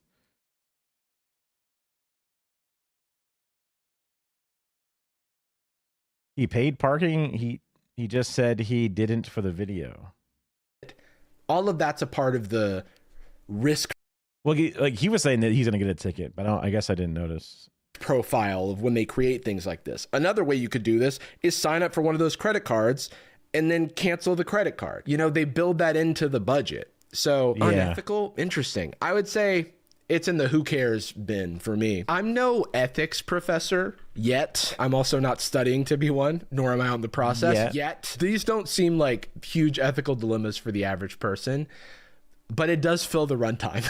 So, I mean, there's that. I'm not going to go through every one in this guy's video. If you want to watch his video, go for it. Look, I'm just here about the hacks, all right? Boom, next. I don't care about fucking Delta. Do I think it'll work? Yeah, probably. The issue is that most people can't afford the $9,000 flight charge to begin with, even if you're refunding it. It requires a little bit of working capital or credit limit. And the risks are high for people, the average Joe, to do this, because if at any point there is a issue that involves you actually having to pay for the flight, that could be debilitating for people who aren't like large YouTubers. Call me a restaurant critic in the restaurant of unethical life hacks. And I've had my sampling. So I'm going to move on to our last guy. So this is another creator with over 1 million subscribers. I tested unethical ways to make money. I'm here about the hacks. What are these ethical ways? Let's take our little let's take our little sample. I'm currently dressed up as a gold street performer collecting a ridiculous. God, all of these videos are like the same garbage. The fucking classical music, you know, resample for the same pieces over and over. The numbers, the zoom in, like and then the pranks. This amount of tips from all these people. That's not actually me. It's a mannequin that I've dressed up and spray painted to look like a real person, and I've been raking in money all day without lifting a finger. I think we might have found our first unethical. I do kind of feel like when someone is tipping, they believe that they're tipping a street performer, and they also usually the street performer will do some kind of like some kind of tip of the hat whenever somebody tips. And then back to locked in place. They believe that this person is doing their thing. And so I do think that this probably takes away from real street performers. Also, another thing you need like a permit to do. And there are like real people who's like make a living doing this. All I'm saying is if someone is walking down the street in the city they're touring, I guess you could say. They put $1 in a bucket for a street performer and they see another street performer. Let's say there's a silver guy on the corner who's a real man. It feels bad that the person might go, they're not nearly as still as the gold guy. You know, that would be a fear that I would have, which is why I wouldn't necessarily engage in this. So I'm going to give that one unethical out of some number of ethics. Just one of many unethical money-making methods that I'll be testing to see if they'll make us rich or if we'll end up behind bars. Why is everyone always being arrested? It's like, are we children? I'm like, because it draws attention. He could be like, "Hey, officer, how do I get down to the parking lot?" And they're like, "Okay, well, you take this thing," and they go, "Oh my God, the cops are talking to me." Put it in the intro, and then make them wait till the end. To me, being arrested is not the like risk of the YouTube video. When I watch a YouTube video, I'm not going, "Oh man, I hope they don't get arrested." Imagine if I like started this video and it's like, I'm gonna riff a little bit on some videos I found online. Hope I don't get arrested. And then I cut to like a cop car and it's like, wee wee. Do I really think that this person is in any risk at any point?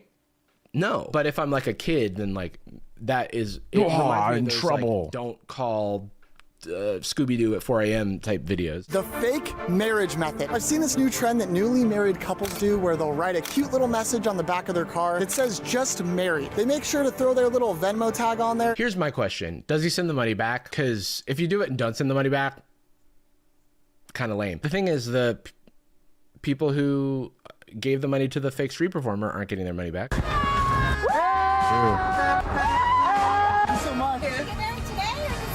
Today. I like doesn't feel great. It's like one of those things. It's like just a prank. Like what? It's like 10 a.m. How the fuck did you get married today? Is being misused, you know? This is the closest someone has gotten to questioning ethics, if I'm being honest. You know what? I actually commend Jack for trying things that are actually unethical. Venmo on the side. There's nothing unethical about asking someone to Venmo you, but under false pretenses, bingo, you got an unethical. I mean, no, it's definitely unethical. What the fuck? There's people who are like, "Hey, check out my GoFundMe. I'm in a bad place right now, or I need this surgery." Actually, jokes, not. You know, it's one of those like, what? Fucking no. And as someone who's here to find the unethics, Jack actually did test it. I'll give him that. Congratulations from a car on PCA. It took 45 minutes, but we just got a $5 tip. This guy seems very nice. I wish he wasn't doing so many unethical hacks. Again, not gonna go through the whole video, but good on Jack for actually challenging my ethical framework. And he seems like he's a rich kid who's doing this thing because he wants to be important and clouded. He wants to be a Mr. Beast. He wants to be on podcast talking about how he's whatever. I don't think he's I don't think it's great. Like, maybe I'm too much of an old man. I don't know. Need surgery to save the life of a pet. Yeah, also. And if you're not giving that money to a fucking shelter, then unethical. You know what I mean? Those people that make those fucking fake, you know, Venmo, Cash App, GoFundMe things, they're not donating that money to Palestine or whatever. Like, they're just pretending to be something bad. Or, you know, something in a bad place. Let's see how the 3D print's doing. Oh, it's getting there. The top of the hand is forming. Fortunately, we're on the no, we're still on the inside of the hand. Yeah, that's where the parts will be closing up soon. I don't know if you saw earlier, we're making a fully 3D printed Power Fist. My brother sent me the file. He bought the STL or whatever. So we'll be making the big ass Power Fist. I made one before with just the plastic fingers that I made, and then I made the rest out of foam, but it wasn't quite as big, and it also wasn't all 3D printed. That's pretty big. Yeah, it's pretty big. If this one's too big for him, I could shrink it down, but I'll keep it.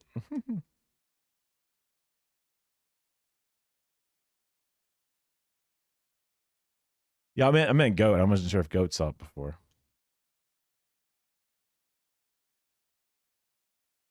Doing unique things that I hadn't seen. A lot of work went into this, but Daisley tune in later in the evening. Although I hope they were able to find either another job or something, because I mentioned how they Power Fist from what? From Warhammer 40K. Let's see. Warhammer Power Fist. So that would be, you know, the fucking toys. You know, Space Marine with a Power Fist. Not yet. Okay. Well, that sucks.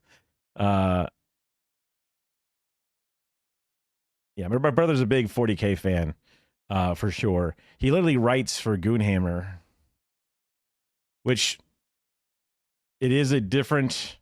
I see what you're saying. Yeah. So Goonhammer is this website that does articles and shit all about the hobby. They're pretty well liked and big. They also do other hobbies and shit, but mostly Warhammer related stuff, tabletop gaming things. I know the dudes that kind of run this place, which is neat. You know, I've like met them and been chill with them and helped them do stuff. Like I helped them live stream one of their events. I shot like a, I probably have this somewhere. Let me go to my studio under YouTube Studio. This is probably what I should show off more often. Although that would have been...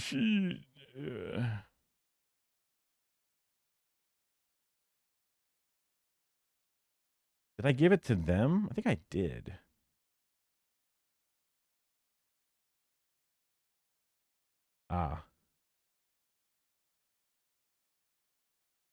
This must be it. The 2021 Sizzle video.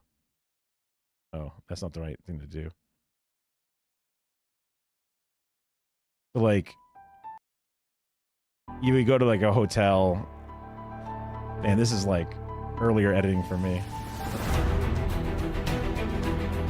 And people like, you know, this is back during one of the first events after COVID kind of came out. But you set up your armies and you measure, tape measure and shit when you're on terrain. This is Campbell's army.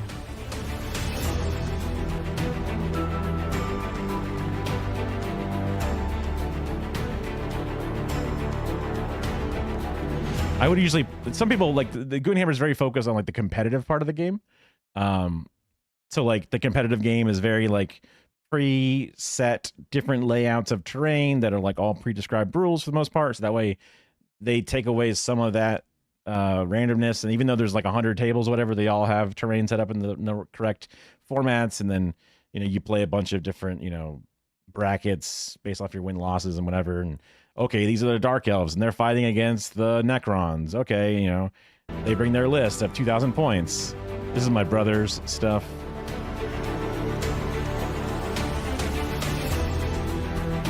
Big 40K Knights. Looks like, some of the shots look like they're staged, but they're not. It was just me doing a hell of a lot of recording.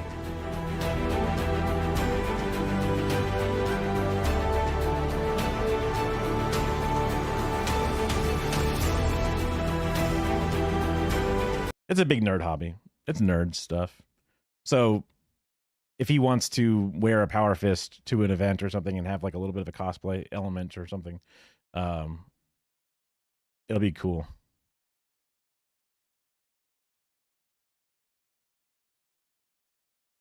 Like this is the high octane action that you could see at a game. Those are borrowed. Like a top-down shot. Wow, look at them go. Definitely see. It's not nearly as heart-pumping as perhaps a big cut is. Rolling dice. Okay, they're shooting their 10 guns. Got to roll 10 dice for their 10 guns. Oh, did they hit? You know, you know how games work. You know games. It takes like this game. This is 2.5 hours. Yeah. Yeah, I know. I get it. Yeah. I mean, I like it. I'll do it once a year or so. But you know, I paint things, I guess, better than average, but my brother has gone complete artist on his shit. Let's see. It should be toward the end here. Yeah. So he paints Rainbow Warriors, and he actually paints rainbows on them. It's not a very good shot because it's like moving and YouTube compressed, whatever. There might be. Or search.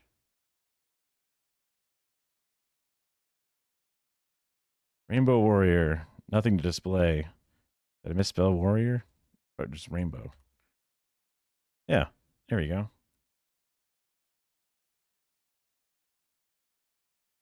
Yeah. He's a bit of a freak when it comes to painting. Oh, Rogue Trader, the video game. I played it a little bit. It's basically a worse version of Baldur's Gate 3, but 40K themed. It's kind of how it played. I played through the first like act, chapter, whatever. But then I kind of like just kind of got like a little bit bored of it. So yeah, he's given a report of all the games he plays. Yeah, but it's kind of neat that I'm aware of these people, whatever it is. Baldur's Gate 1 and 2. Yeah, I never played those games. I played Divinity Original Sin 2 or whatever. For a little bit. Again, eventually just kind of fell off. But I played BG3 all the way through. Just because I was actually a bit more aware of the D&D rules at that point. And it was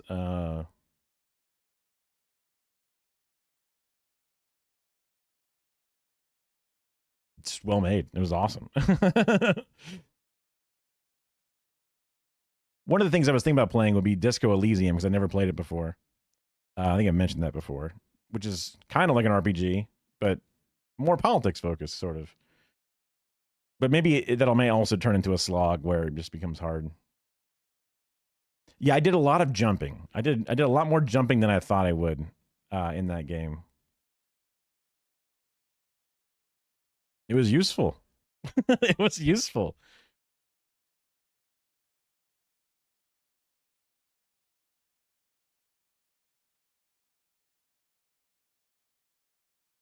Well, I thought they did. I thought they added a bunch of voice acting, so that way it's all voice acted. Maybe there's only certain parts.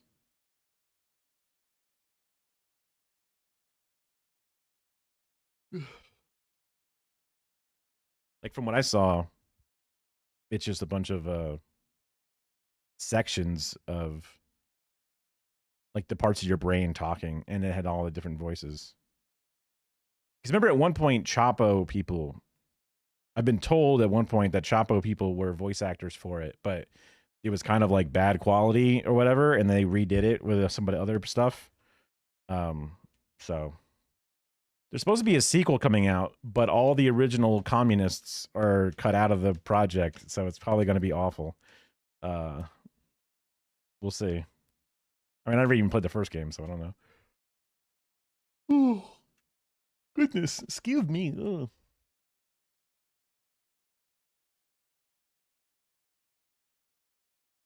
All right, we're making some good progress. This is a new one. You wouldn't play the sequel on principle.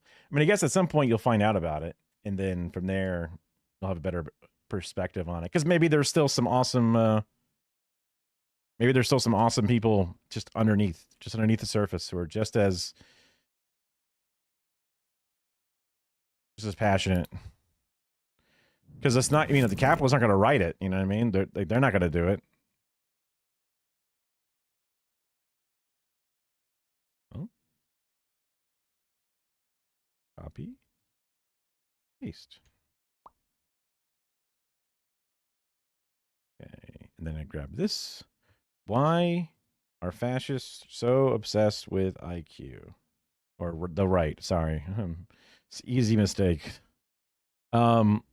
Because they're fascist, because they're racist. I mean, that's my guess, but maybe on second thought, I'll learn. It is a pleasure to welcome back to the program Quinn Slobodian. Professor of International History at Boston University. I mean, I guess that one thing I would just add, and maybe you can use it or not, but so if you think that in some basic way humans are hardwired and cannot be improved or changed very much, then a lot of the programs of the Great Society and educational uplift and civil rights in general, affirmative action, all become... I get what you're saying, yeah. worse than who knows what they could be saying. worse than impotent. You know, second thought, they got to keep the videos out there, so they're gonna just go over the low-hanging fruit of why does the right obsess with IQ? Efforts at creating a different world. They are actually just schemes by bureaucrats to make jobs for themselves and for less capable groups and minority groups to try to seize assets and wealth from the more capable and more high-functioning sectors of the population. Egads, it's too early for this. There you have, in 2 sentences, the next 15 or so minutes of your life. Yeah, there. Now, you already basically know how guys like Trump and Elon, but also their media lackeys like Ben Shapiro, Joe Rogan, Steve Bannon, how all these guys took over in the last decade. This is how they protected neoliberalism, by calling progressivism a That's a funny one to think about as a self-owned. That's so funny. conspiracy, and using race science, they pretended to be populist enemies of the elite. But once in power, they dismantled the last thing standing in the way of neoliberalism that Reagan and Clinton couldn't get rid of. They are not against the system. They're its greatest assets. Okay, bye. Fine, if you want to stay, we can actually do this right. Oh wait, that was Rage Against the Machine. I was thinking that was like some like dad rock or something, but no, okay. Because how we got here is insane. These guys won by bringing eugenics and neoliberalism back from the brink of death. Those are not popular things, but here's how they did it.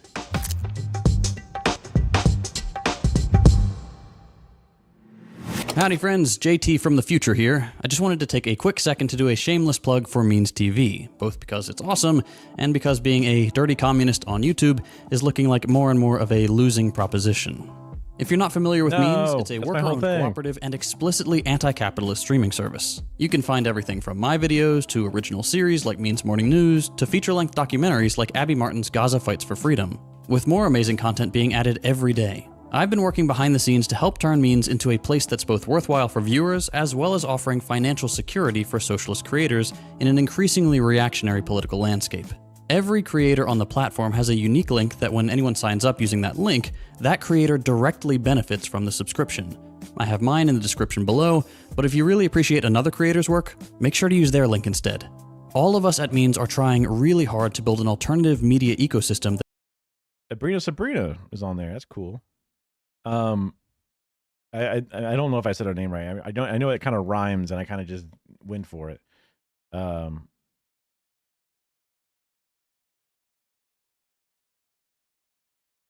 I would need to start pumping out some actual content beyond just streaming in my living room.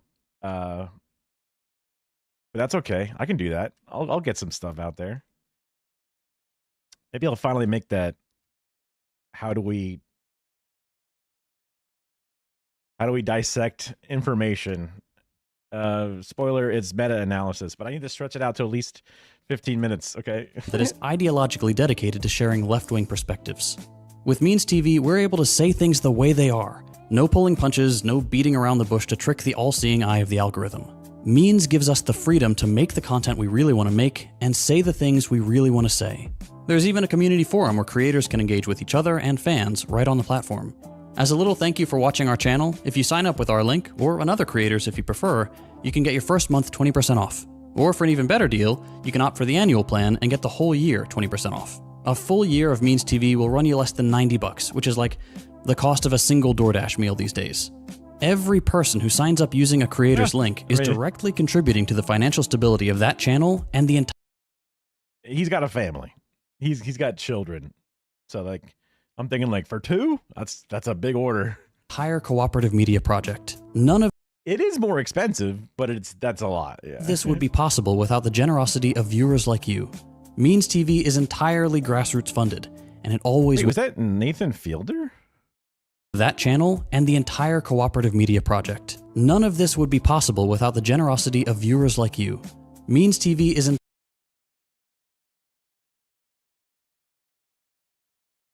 He's on Means TV? That's crazy. That's awesome. He is entirely grassroots funded, and it always will be. So if you'd like to help support our work, consider signing up for Means TV using the link below, It really does help the team here at Second Thought and dozens of principled socialist creators across the platform. Thanks for your support. All right, back to the video. Aujourd'hui, je vous demande d'accueillir Monsieur Steve Bannon.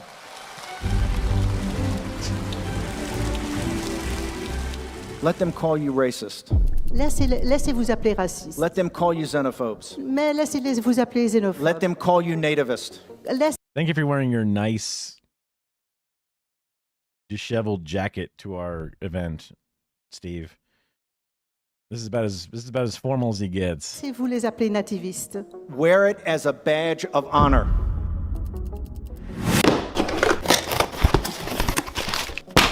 This is The Bell Curve. You've heard of it before. It's Charles Murray and Richard Herrnstein's book on IQ that, among other things, became popular in the 90s for saying that different races have different average intelligence. It's that was in the 90s? It came out and said, oh my God. That gives its readers a scientific, big air quotes there, roadmap for building a racial hierarchy. Which is, and let me be clear that I'm not exaggerating in any way, shape, or form, literal Nazi shit.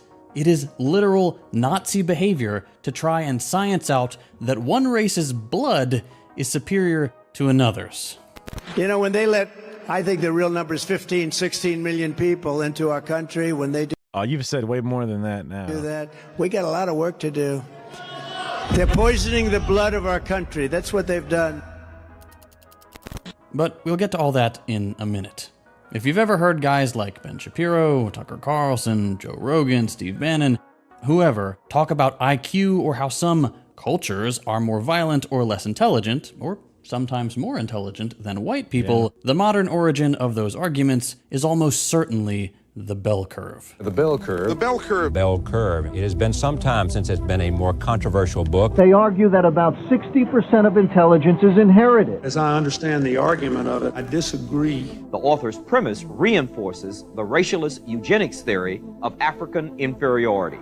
When the bell curve came out, it was in every bookstore, in every magazine, and it made it admissible, maybe even unavoidable, for reasonable people to have open political discussions about eugenics. Was this 1990? This looks like it's the 80s or something. So maybe it was 2 years old when this happened. To just ask questions about the idea that society should suppress inferior people's reproduction and promote superior people's reproduction.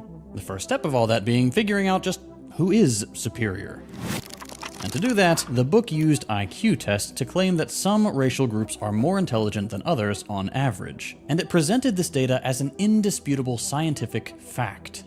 While the authors hedge their language a bit, and they say they don't know exactly if it's mostly nature or nurture that's responsible for IQ differences, their conclusions betray that they think there is such a thing as fundamental racial inequality in intelligence that you can observe directly through tests. This difference is something that they think you can, at best, only mask temporarily, but never actually resolve.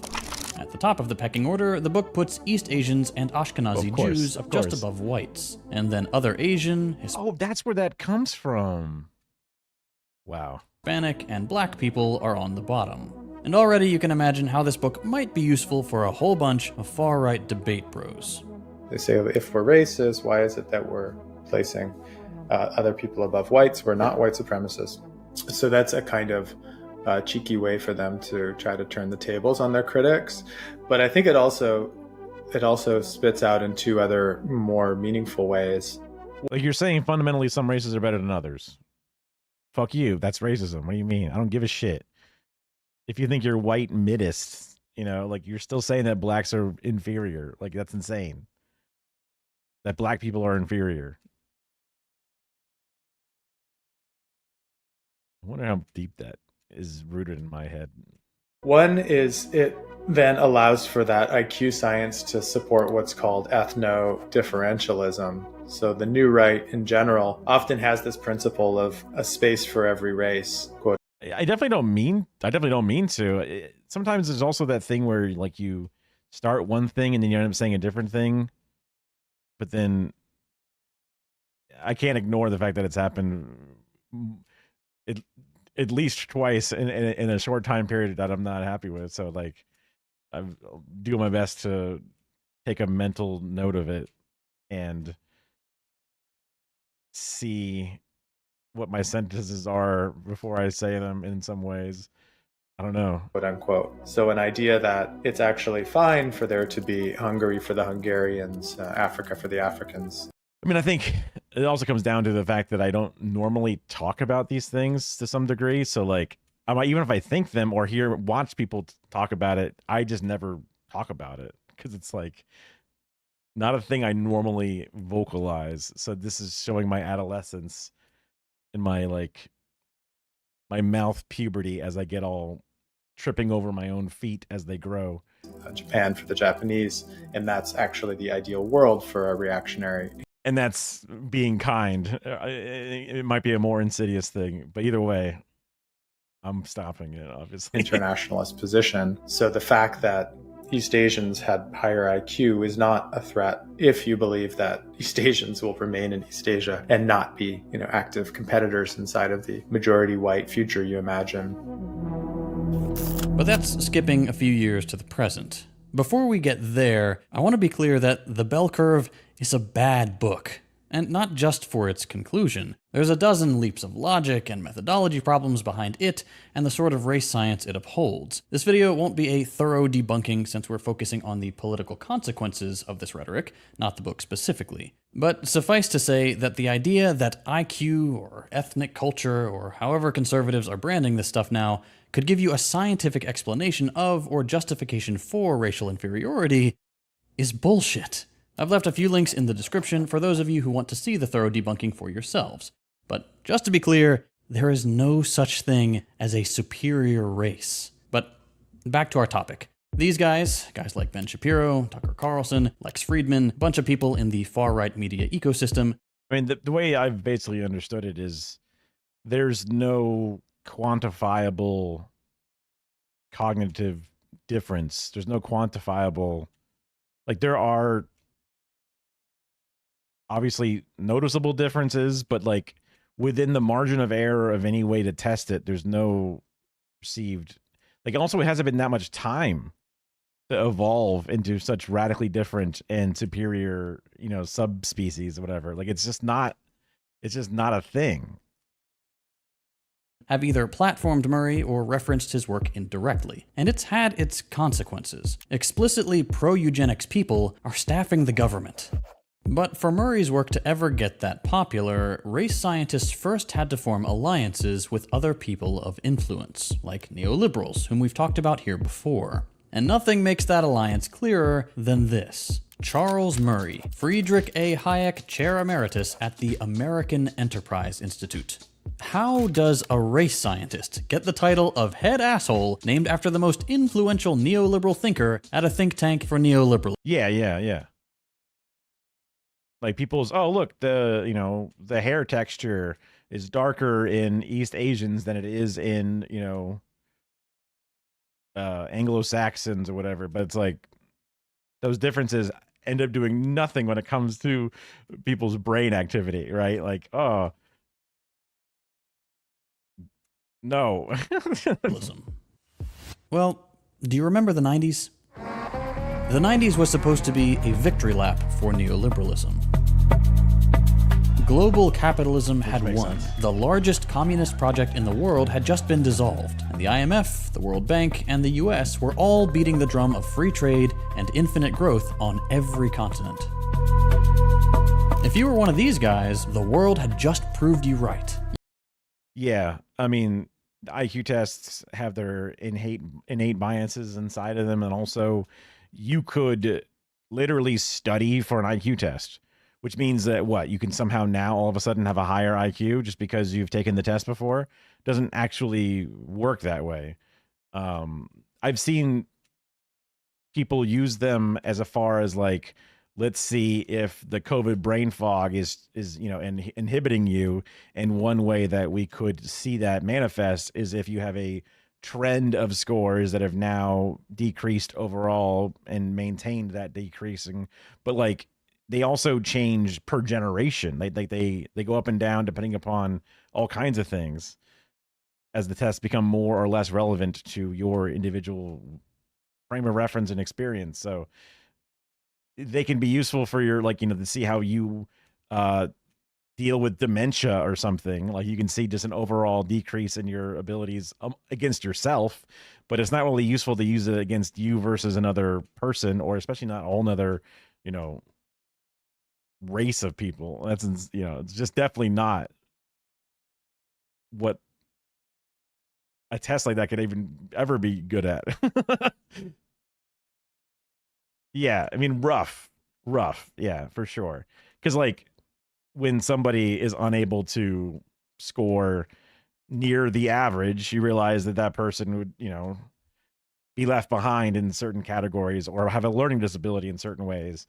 But that's a pretty rough use of it, not like I'm going to put it on my LinkedIn profile like quality. You could kick your feet up, watch society crumble around fewer and fewer mega monopolies, waiting patiently. But also back in the day when I was a kid and the internet was young, I took an IQ test on the internet, so it's definitely a real one. And then I also made sure to do it again faster after not getting a good score, so that way I can make sure I got a score over 120, because that was important to me, you know. For your no red tape chemical runoff utopia, or so you'd think.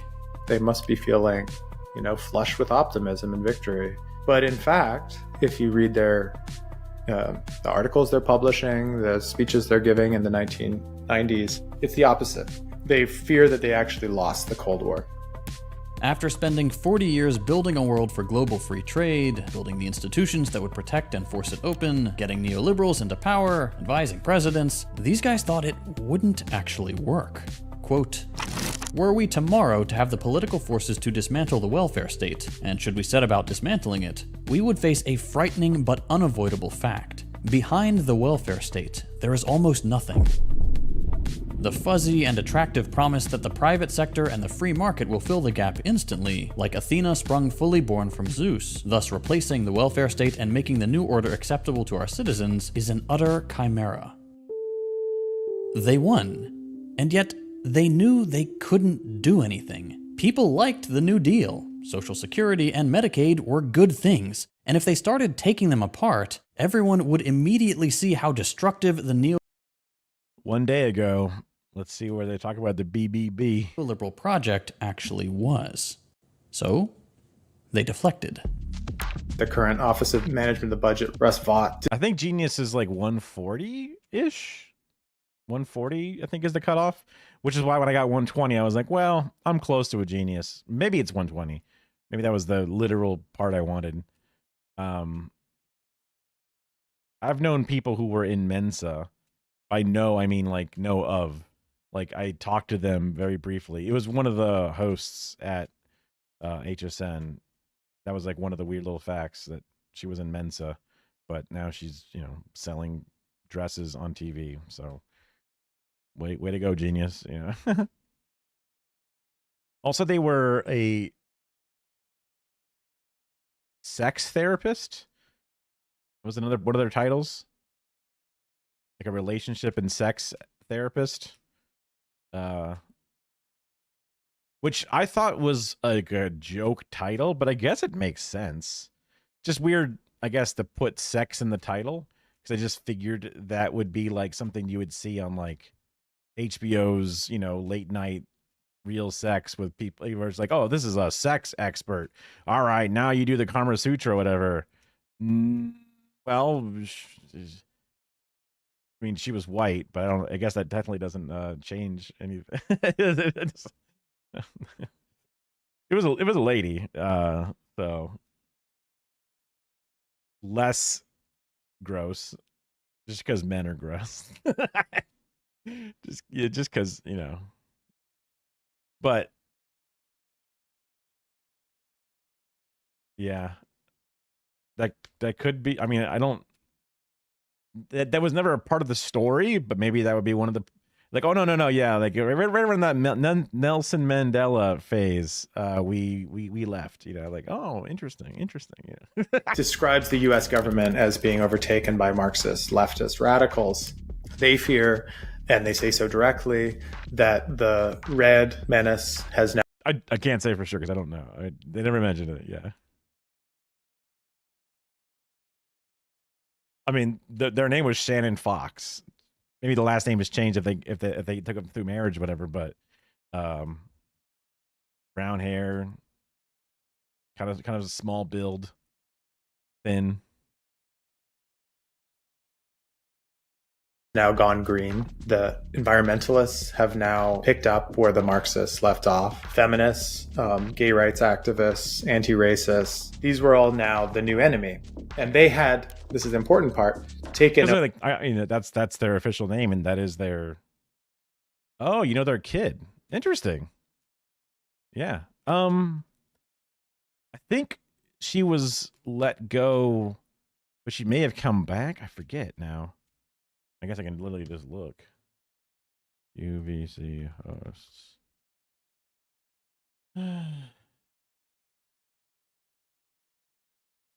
It looks like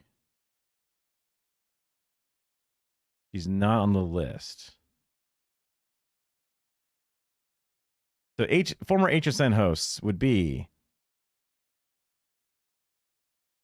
Tamra, Debbie, Ty,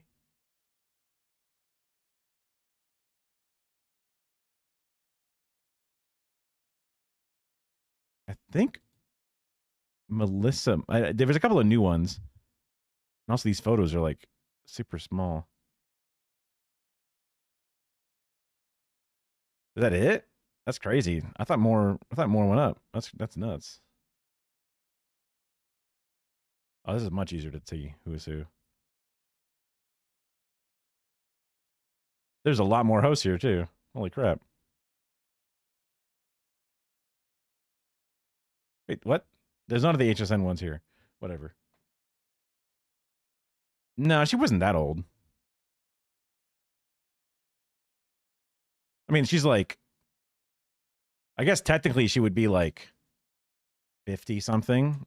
She didn't look old, but then again, she's like, face slathered in makeup just because that's how TV is in HD. Dude, that guy looks like Michael Knowles. That's crazy. Sucks for him.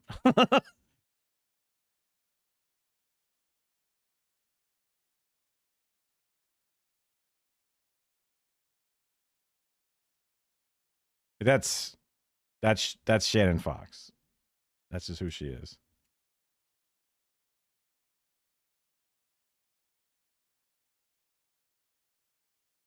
Well, because it doesn't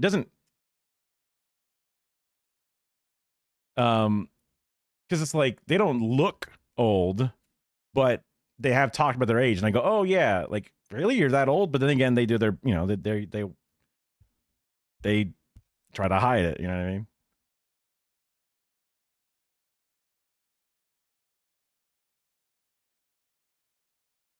I mean, if she didn't go to,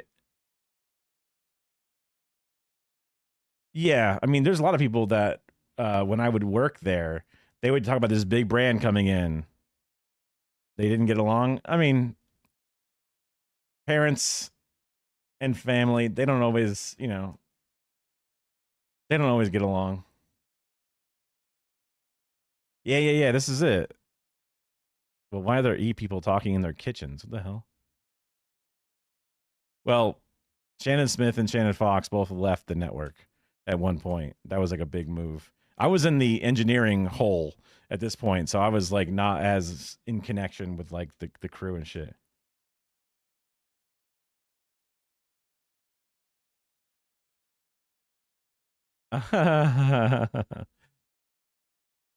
Conan's awesome. I love Conan. I love Conan when he was on after Craig Ferguson or whatever. And I loved him for that short period of time where he was on NBC still, and then he got overshadowed by like Jimmy Fallon or something. I forget who took over Leno's spot. Then Leno came back, and then he left again. I never watched his TBS just because that was on cable, and I just didn't watch cable as much at that point anyway. But I've seen a lot of his little bits here and there, and they're awesome. I liked them. I don't think anyone did. I never knew a single person who was like, Jimmy Fallon, that's my guy. I don't know. He just seemed like such a little weaselly little shit. I don't know, man.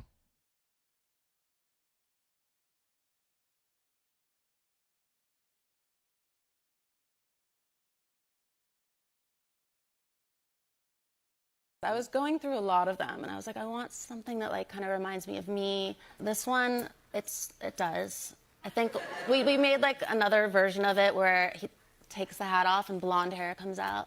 Yeah, because you can do it whatever you want. Animated version. Part of the same community. We're both apes. I love it. This is my ape. This is yours. Yours is so cool. I love the red heart sunglasses. I love the captain hat. You have one being released soon. We have it here. What can you tell us about this? It took me 6 months, and it's a collage of all of my memories with Carter, and it's called My Forever Fairy Tale. Wow, and here's the actual collage. Yes. This is big. I think people are going to love this. Yo, what a great show. Yeah. Yeah, nice NFTs, bro. Nice, dude. Sick. Yeah, you're bored ape, dude. Yeah. Over that stratum of organizations that sit above the nation. They think that the woke elite, as they would be called later, have taken over the... Just pumping aluminum straight into your brain, just making, just making you forget your childhood, forget your own mother's face. Global governance structure. And in the minds of the new right, these are the people who are the real enemy.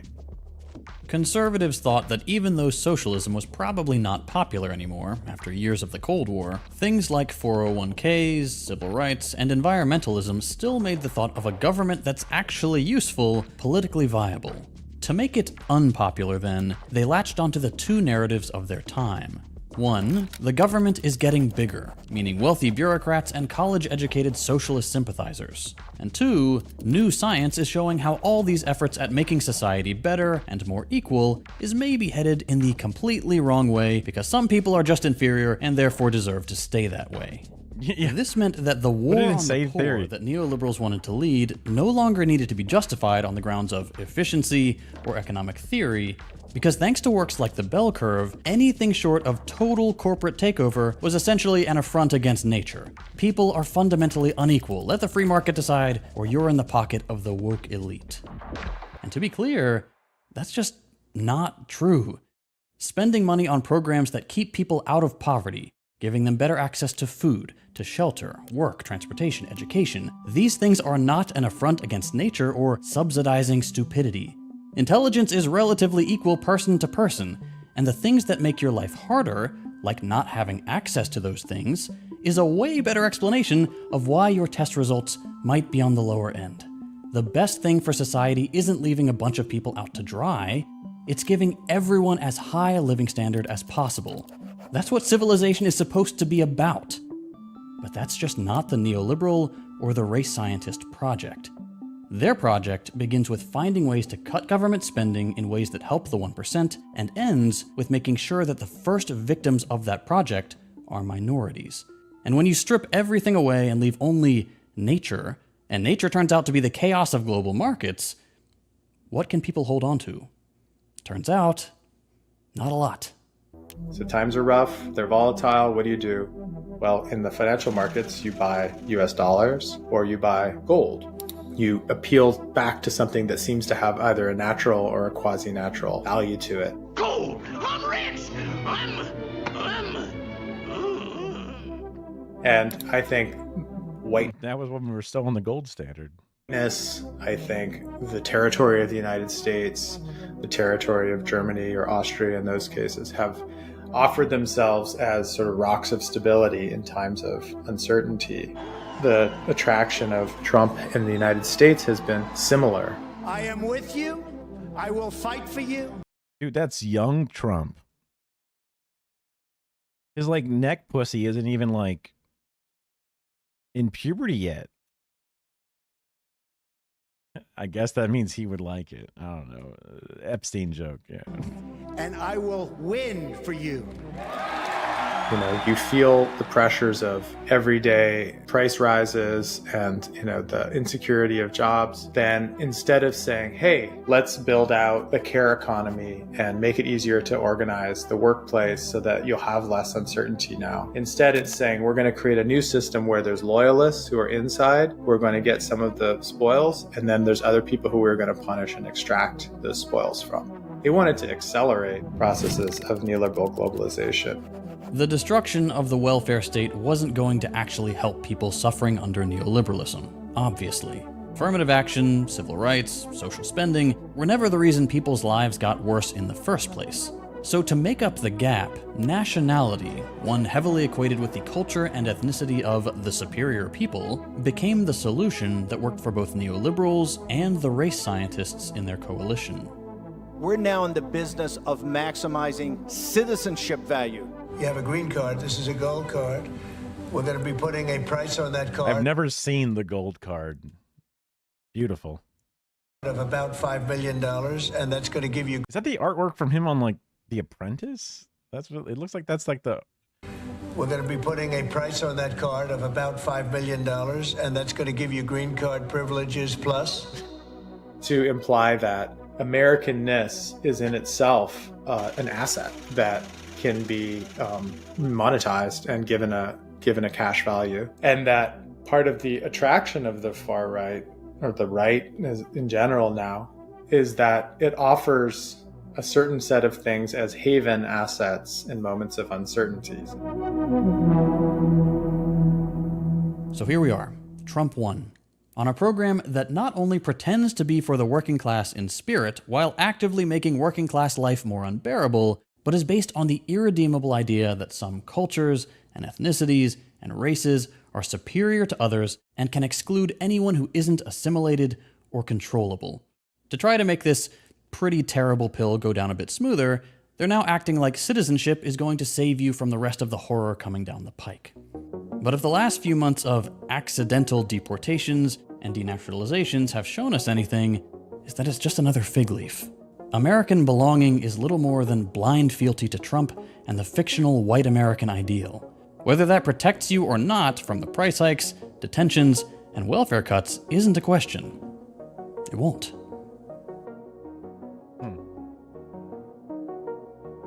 If you liked this episode, please check out Quinn's book, Hayek's Bastards. Quinn was kind enough to give us early access to it and let us interview him. And if you've ever... I mean, for what, though? Just to make more money? Just money? Those who study the decline of the dream say we can reverse our course if we do a few things: decrease residential segregation, increase social capital, and invest in higher quality public schools. If that's the formula, then where in America are a child's chances of moving up better? Our special correspondent, Joey Chen, looks at the mapping of America and moving up. We all know, don't we, what it means to be from the right side of the tracks, even when it's just the very edge of privilege. That's my story and my house. The house I grew up in, the very last house before the tracks. In the late 1960s, we were the only Asian family in the neighborhood. I thought the outliers. But the white kids, the black kids, in this integrated, progressive enclave, surely their opportunities were equal. I think we thought we were woke. Yeah. Not the case. At the Shorefront Legacy Center, Dino Robinson documents the history of African Americans on Chicago's North Shore, particularly in our diverse suburb. So Evanston's great on paper that it looks diverse, but when you drive through Evanston, you can see a distinction between neighborhoods and how they have been divided off throughout its history. Those divisions are part of Evanston's origin story, an early version of the Great Migration at the start of the 20th century. I'll time frame it in this way. It's about between 1910 and 1930, where you had a huge influx of black families coming directly from specifically Abbeville, South Carolina. And that was due to a tragedy where a gentleman was lynched.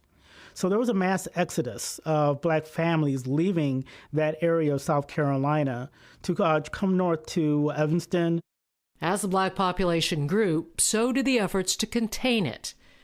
African American families were pushed toward the west side of town, the other side of the tracks, the pink area, marked as D2 on this map, where redlining systematically depressed real estate values, steered away investment, and stack the financial deck against generations of Black Evanstonians. The Black kids I grew up with, particularly the Black boys, did they have the same opportunity that I did? And I would say no. The Black boys especially. When we looked block after block across the US and we asked, is there any place where we can see Black kids having as good outcomes as white kids? And the very discouraging finding was there's essentially no such place in America. In 99% of blocks in America, white kids and white men in particular have better outcomes than Black men.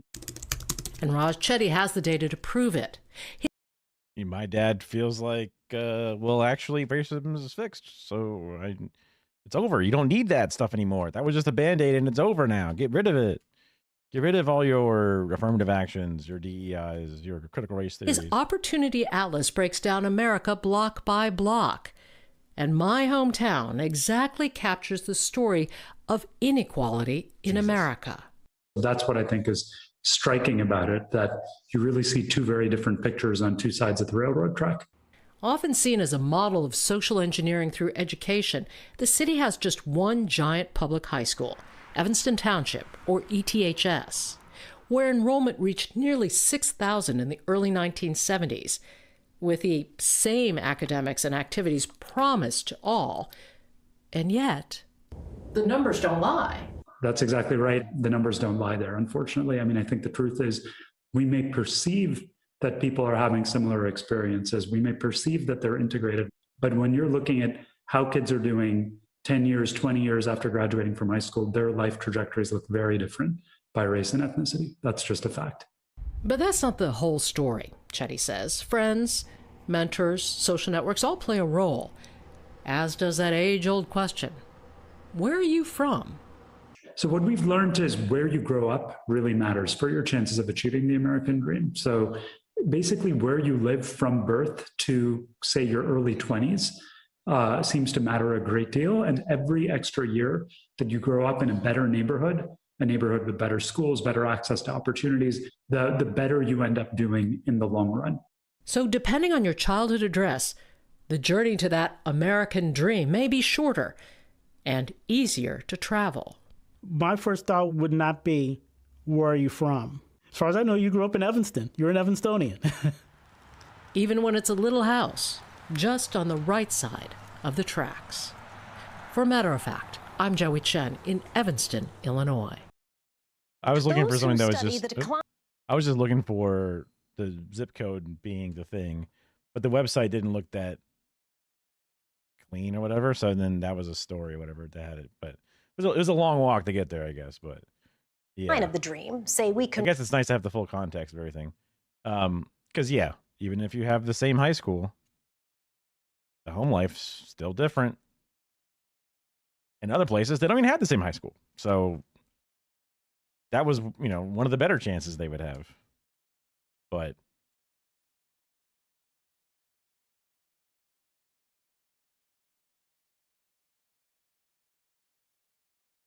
so it's definitely not IQ. That's for damn sure. Some made up thing. Let's see what else we have.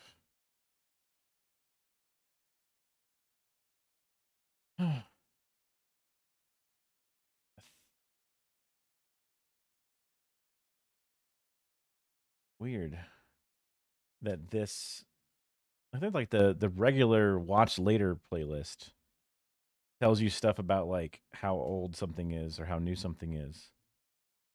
But other ones that you make don't have that same information, which is kind of annoying. Hey, everybody. Oh, quiet you. 3 years ago. I don't know. It might be a little too old. What's up, little girl? How long ago did Elon buy Twitter? Why not? Fuck it. I gotta feed the cats anyway, so it'll give me something to do while I stand up. Bink, bink. And I don't know. I enjoyed yesterday with some Big Joel time, so I'll be curious to give it another go. And I think at one point, I can't remember if we were talking, I was talking to people in person or if I was talking online about 300 and Spartans being Nazis and shit. Especially embraced by Nazis and shit. So this will be a nice little refresher, if you will, in some ways. So, a few months ago, I made a tweet about the 2006 Zack Snyder film 300, and I'll read it out loud now.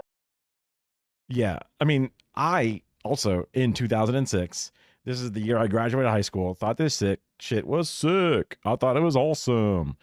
This is Sparta. Hell yeah. You know, like, cool fighting, you know.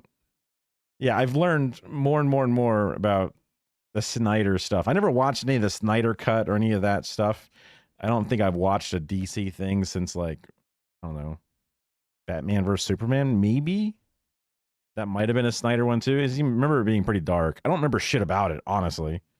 So... Dude, I don't want to be dramatic, but I watched 300 last night, and I can't get over the fact that a straight-up Nazi propaganda film was simply released, and everyone watched it and liked it, and I did too. I wrote more in a thread that you can read, but you get the point. To be honest, I didn't really think much of the tweet. The take that 300 has some fash themes is pretty mainstream, to the point that I felt like the main thing I was communicating was that I watched 300 again, and I liked it, even as it had politics I didn't really notice when I saw it as a kid. But, you know, the internet got pretty mad at me. The tweet got like 900 quote tweets, generated a lot of anger among Zack Snyder fans. And as a result, I have at my disposal just a shitload of arguments as to why I'm dumb and why I'm wrong about 300. Why the movie's politics are actually based as hell. And today, lucky you, we're going to be looking at all of those arguments. Well, all the even vaguely interesting ones, at least. So, why am I doing this? What could possibly be the upshot of reading a bunch of 300 tweets from people who love 300 and hate me? Well, I have two reasons. First, it's funny. I was having kind of a lazy month, thought it was a funny thing to do, and wanted to do it. That's the first reason. Second, I don't know. The more of this project that I wrote, the more value I ended up finding in it. You know, it's easy to dismiss angry Twitter people, but at the end of the day, the replies to my tweet are real film critiques. They are, at base, a lot of very passionate people who have strong opinions about a movie. And to some extent, I feel like my job is caring about that. Caring about the shape of public media discourse. So, I don't know. Let's get into it. Why not? So, this argument seems like the best way to begin. Is everything you dislike automatically a fascist Nazi propaganda for you, obnoxious breadtuber? So, to start off, this person obviously just doesn't know who I am and is lumping me in with whatever identity they can use to make me seem annoying. I don't roll around all day every day saying everything I don't like is Nazi shit. Watch any of my videos and you'll see that they're frankly epic. But leaving aside any personal grudge I have against this kind of tweet, I find it interesting and honestly do kind of empathize with where it's coming from. There aren't as many words with as much complexity, as much baggage as the word Nazi or fascist. Fascism is at once a historical moment of the mid-20th century, a political ideology and theory, an insult, an accusation, the stock villain in action movies of the 80s. And because of all that, it can feel overused, vague, unuseful, the sort of thing people throw at whatever politics they just don't like. But when I said that 300 communicates fascist politics, I meant it, and I meant something really specific. So before anything else... They still had some food.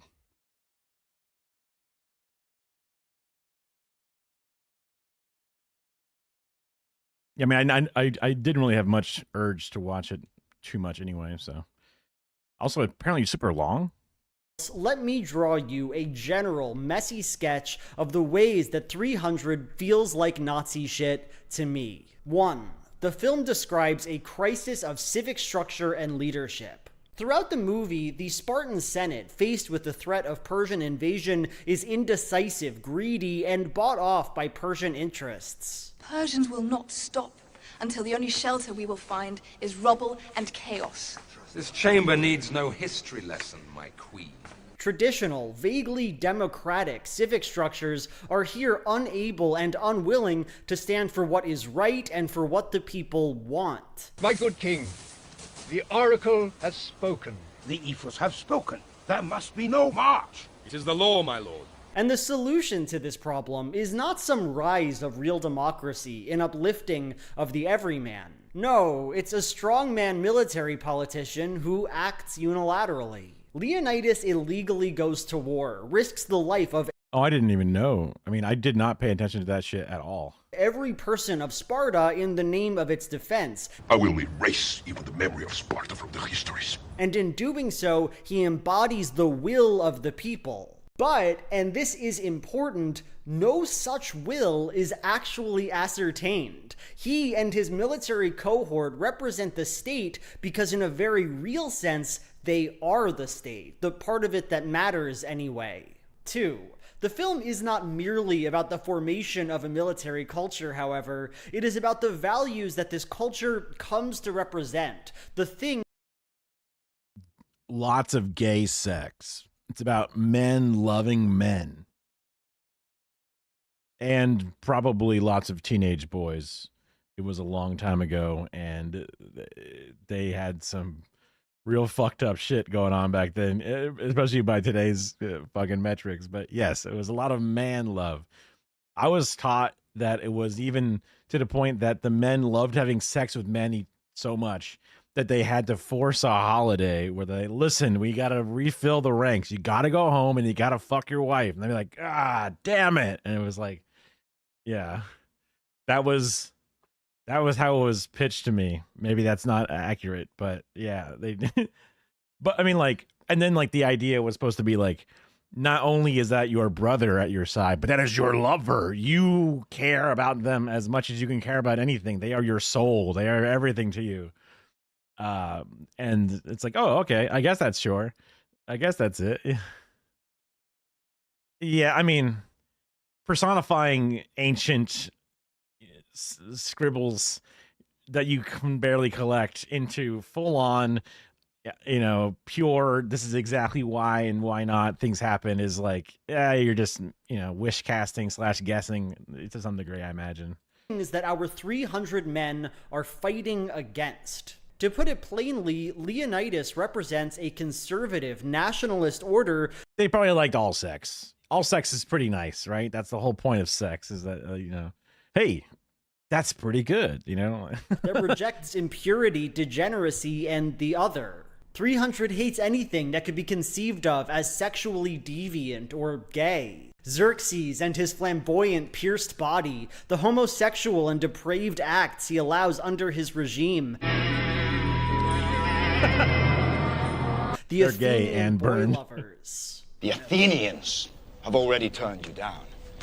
And if those philosophers and boy lovers. 300 hates inbreeding and genetic weakness. The Spartan Ephors are not just greedy, but does the movie open with them throwing a baby off the cliff to fight wolves, but then he rises up and fights the wolves or some shit, and that's King Leonidas or whatever? Also deformed, inbred freaks. The kings climb down his harder. Pompous inbred swine. Worthless, diseased, rotten, corrupt. Ephialtes, the hunchback, is a betrayer, too weak for the Spartans, but ultimately accepted by Xerxes and the Persians. Unlike the cruel Leonidas, who demanded that you stand, I require only that you kneel.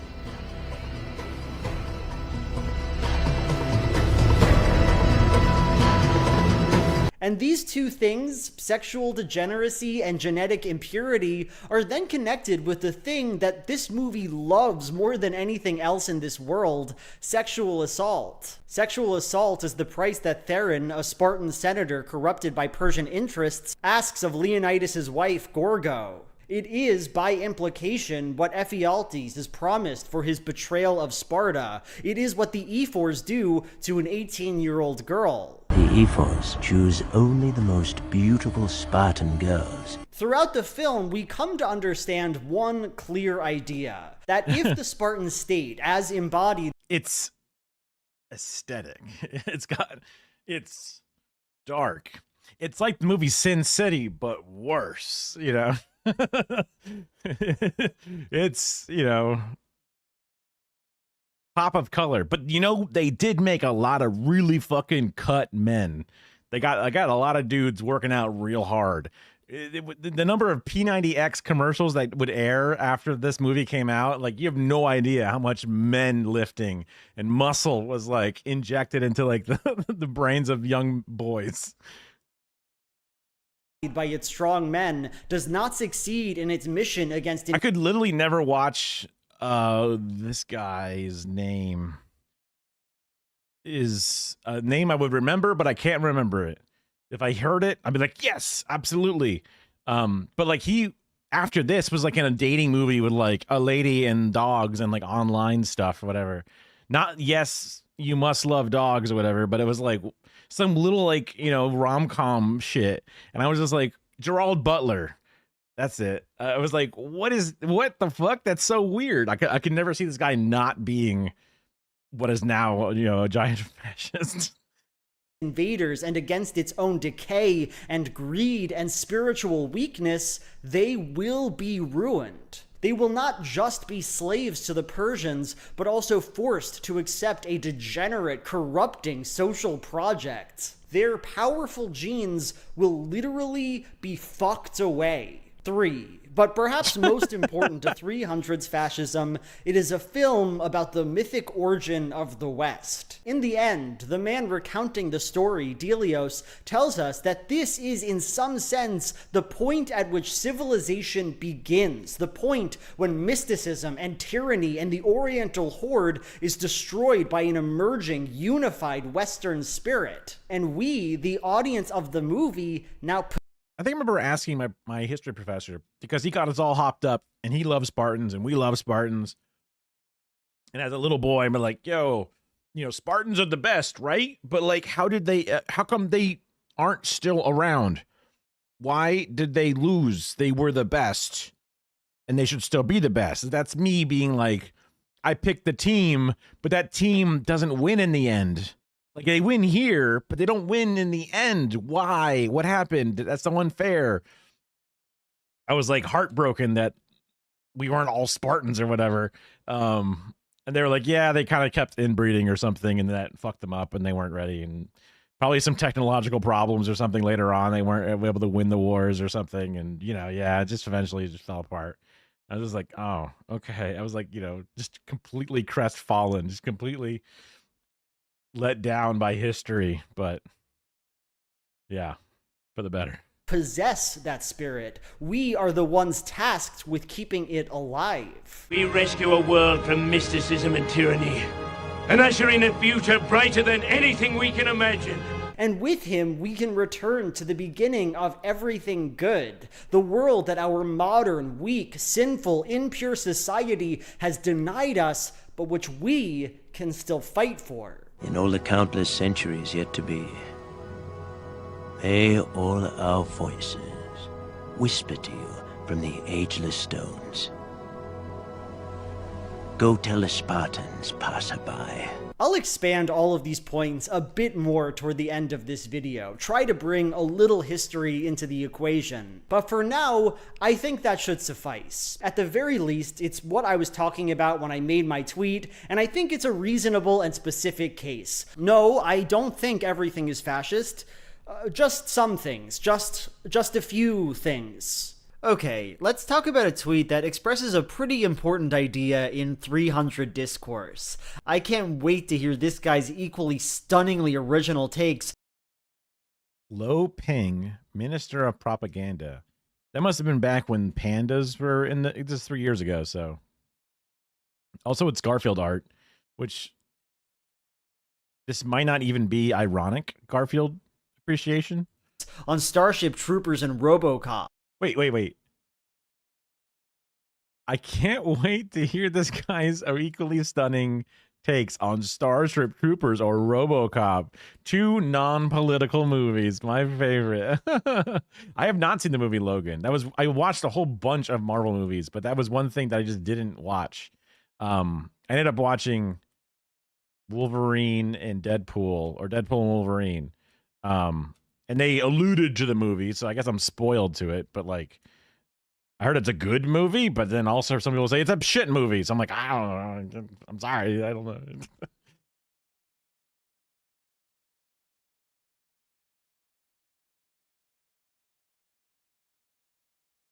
I mean, like, also the ending of them being like, you need to thank a Spartan for what you have today or whatever. And it's like, what? Like, we would all not be here if Persians won? Like, we'd all be, I don't know, gay or something? What do you mean? What is that? What's that supposed to mean? Like, thank God society got to survive, because ew, those Persians would have invaded. Like, you just would have died, but like society would have still continued on. What the hell? Oh yeah, RoboCop is very anti a lot of things. There was a really funny parody of RoboCop.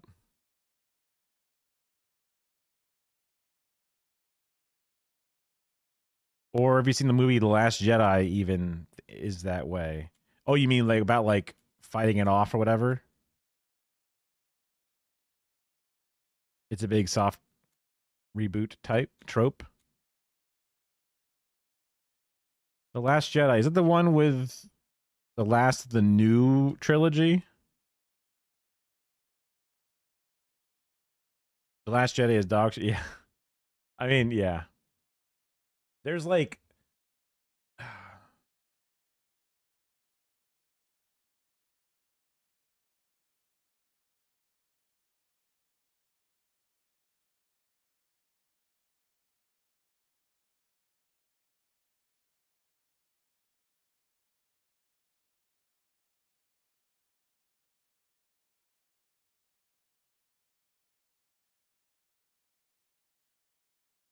wait, is there a full remake of it?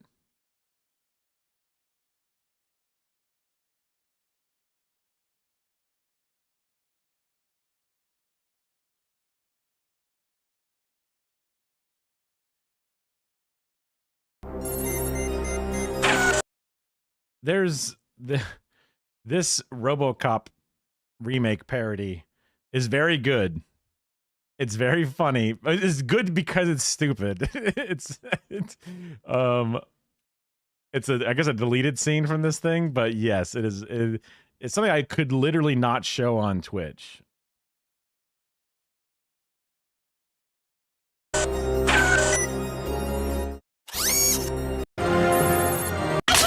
Too much hair. Yeah, it's something, all right. There's a certain scene in RoboCop it's parodying, and they just go for it. Basically, they just shoot an insane number of penises in this scene, yeah. I mean, it's stupid. It's funny, but yeah, like completely see penises getting exploded.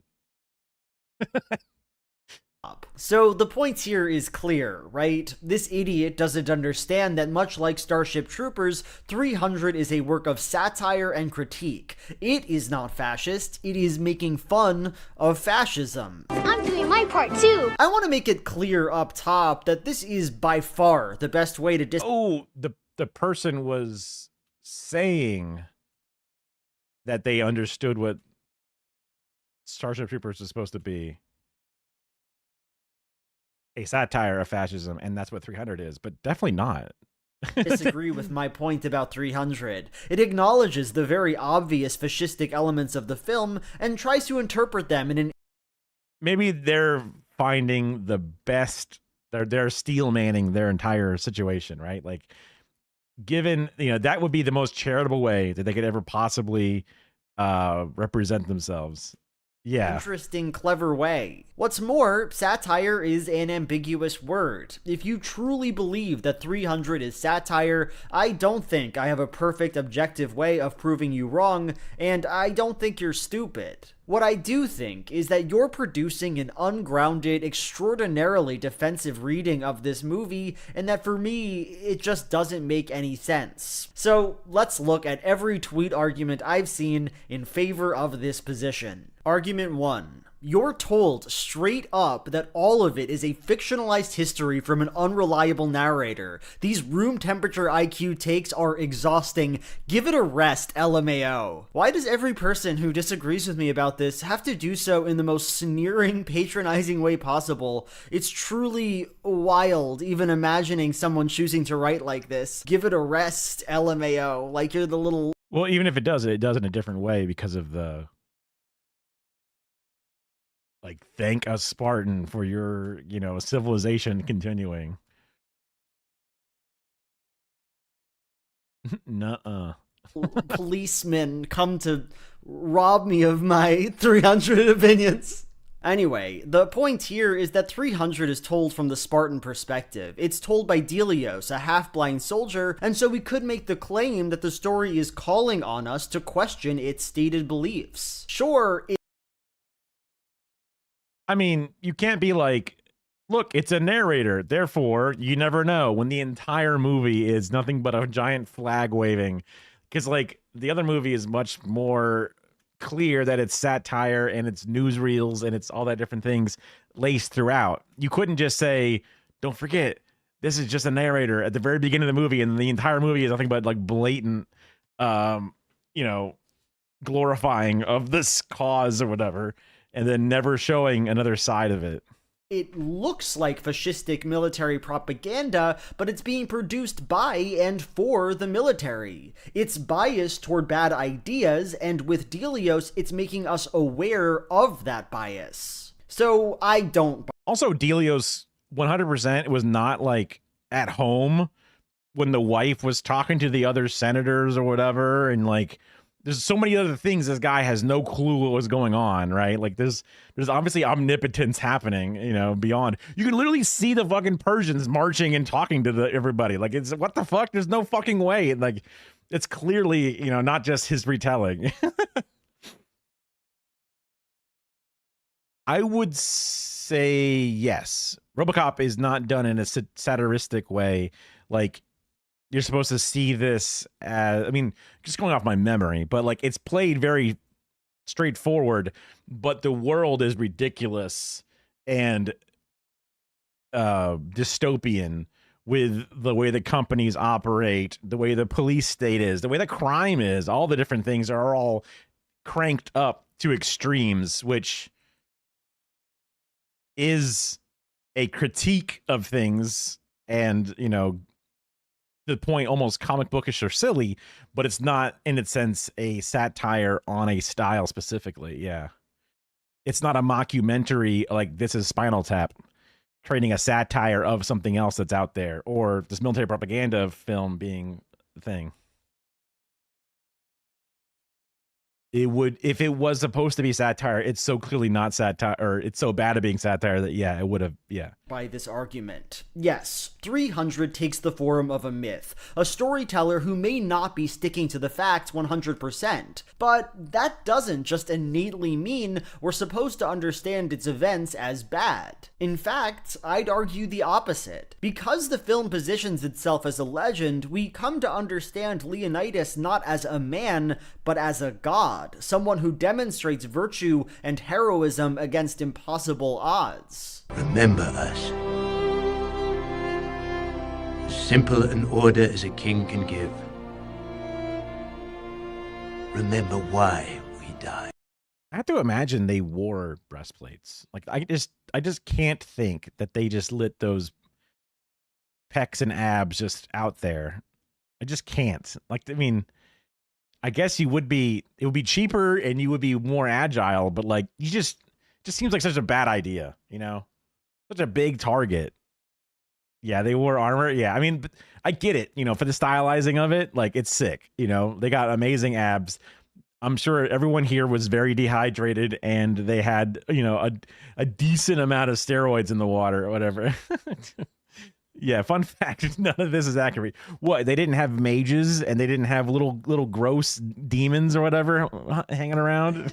That's how it feels when you're actually watching the movie. Powerful, inspirational, and epic. Not ironic in the least. At any rate, there's no way this unreliable narrator claim is enough on its own to justify that the film is satire. Because something in the story itself would have to suggest this kind of critique for it to make any sense at all. So let's look at argument 2. Leonidas' decision to reject the deformed man is instrumental to his defeat. It was incredibly costly to him. If anything, the film is demonstrating a crucial flaw in both Leonidas as a character and Spartan society as a whole. Are you, like, stupid or something? Every time they have to finish the tweet by fucking coming after me. I'm just an ordinary man. I'm not... leave me alone. No, I'm not stupid, and I'm about to demonstrate that by fucking owning you at 300. Anyway, what's going on here? What's the argument? Well, the deformed man the OP is talking about is Ephialtes, a hunchback. Toward the beginning of the movie, he wants to be a soldier, but Leonidas tells him he can't because he isn't able to lift his shield up. I am sorry, my friend. But not all of us were made to be soldiers. But I... If you want to help in a Spartan victory, clear the battlefield of the dead, tend the wounded, bring them water. But as for the fight itself, I cannot use you. And Ephialtes goes on to betray Sparta to Xerxes. This tweet is arguing that the film is here critiquing Leo and the eugenicist ableist ideology of the Spartans. He rejects someone because they're deformed, and he loses his life and his army because of it. So, his actions are therefore framed as bad by the movie.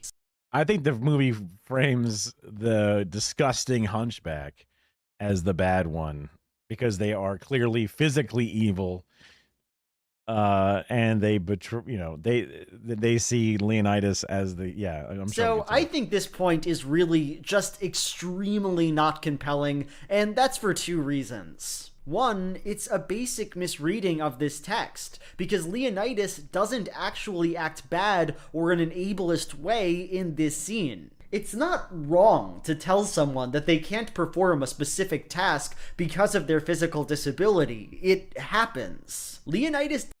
Also, he did give them specific ways to help the cause in their own way, which is a thing that because some people have like immune deficiencies, so they can't make it out to a picket, but they can, work on the digital side. They can do the phone calling instead of doing door knocking campaigns. There's all kinds of things. But like, you can't just pretend it doesn't exist. Like, ableism is not just blind to the problems, that people have to deal with. Doesn't hate Ephialtes. He doesn't disrespect him because he's disabled. If he had, this tweet might have a point. But no, he pretty much shows him respect.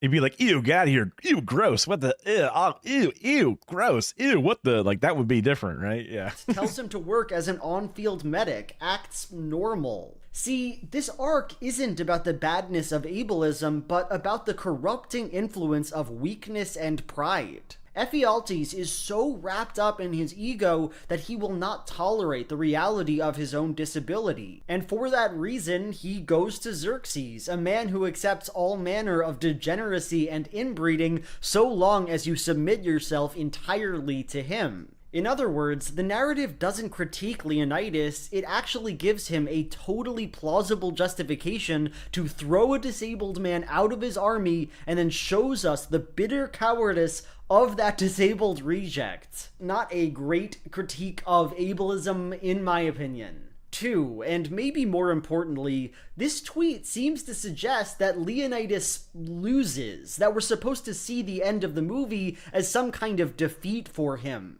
Which, no, I don't agree with that at all. Leonidas is a martyr. He knows from the very beginning that there's a good chance he and his 300 men will die. And when he realizes that he's going to lose the battle at the end of the movie, he willingly sacrifices himself for the glory of Sparta. This is an act of heroism and sacrifice, plain and simple, one that inspires the masses to fight for the Greek cause. Like, are the Gospels a critique of Jesus because he gets crucified? Should he not have been the Son of God? Is it a satire of loser. God? Get real. Argument 3. The Spartans in the movie berate the Athenians as boy lovers, and yet they're the ones running around naked with other men, almost like they're hypocrites. Okay, so this point is saying that 300 is trying to reveal Spartan society as hypocritical and bad because they say they dislike the boy lovers of Athens, but they run around half naked with other guys. So I kind of like this point, honestly. I think it's fun, but at the same time, it doesn't make any sense at all, does it? Look, I'm not a gay man. I'm not attracted to the boys, and I'm not repressing a goddamn thing. And while I'm personally not aroused by the hot boys of 300, I do recognize that there are people out there who find this movie legitimately scintillating and who love that about it. Makes perfect sense and is fine.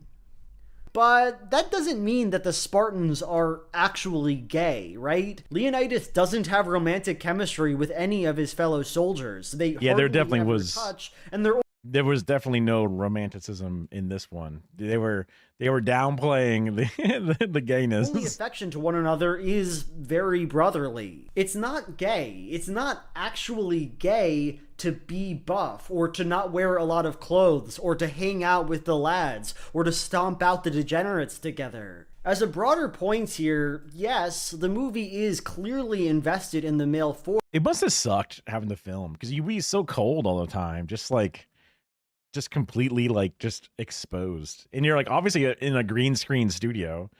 They don't even have a gay orgy. They sure don't. They don't do the phalanx, interlock their shields and interlock their butt cheeks, between their spears. They don't do that. They had a little turtle porcupine formation where they all huddle up together. They didn't, they were keeping social distance under there.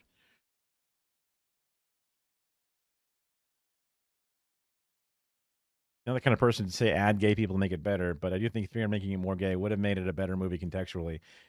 I mean, that's how it was sold to me in my high school history class, is that they were just like other Greeks.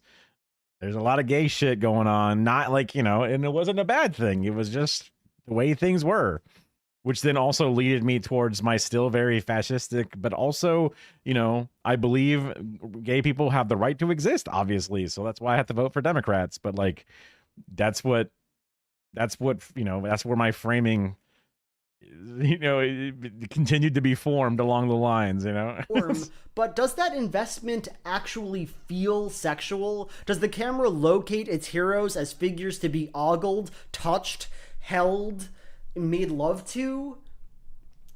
I don't think so. No, I think the movie loves the male body because it loves the motions it can perform, the sensuality of violence. And that's great, but that's about it for me. Disagree with that point if you like, but the point is, if you're really trying to contend that 300 wants to call out its own constant homophobia, its treatment of Xerxes, the one gay-coded character, these lesbians in the Persian Empire, the Athenian boy lovers... Boy lovers?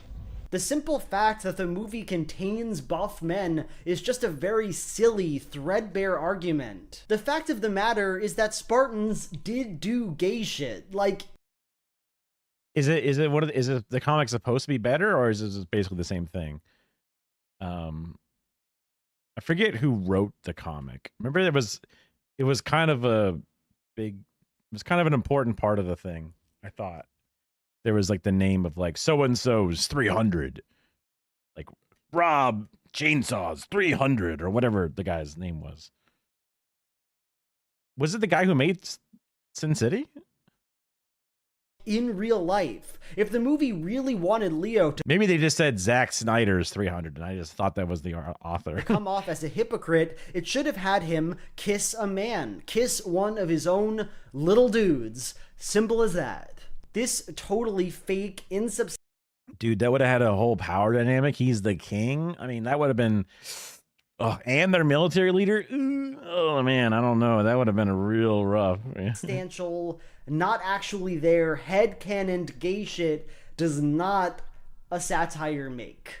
Argument 4. This is the one it usually comes back to. The film is being told by an unreliable narrator who thinks tossing babies off a cliff for their perceived defects is cool and good. That's a big clue that while the Spartans are the good guys in this story because it's being told by one of them, they're not actually good guys. They talk about throwing babies off of cliffs, and that's how we know. Ooh, I'd never watched the Scott Pilgrim movie. I did not know it was a pedo incel movie. Jeez.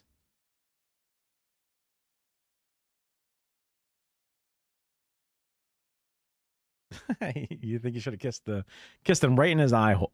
That would have been perfect. No, the Spartans are supposed to be bad and that the film is implicitly roasting them. This is the best argument by far, the only one that makes any sense to me at all, and honestly, I think it blows. Look, it is thought-provoking that the first thing we learn about Sparta is that they kill little babies. If he'd been small or puny, or sickly or misshapen, he would have been discarded. But does the movie actually... Discarded. It's like, no. He dates a child in high school, and he's nearly 30. And then he cheats on her with another child? Jesus Christ. Ew, what the fuck? I thought Scott Pilgrim would be like the same age. Wait, am I thinking of something different? Am I thinking... No, I think I'm thinking of the same movie. Why the... It's an adult.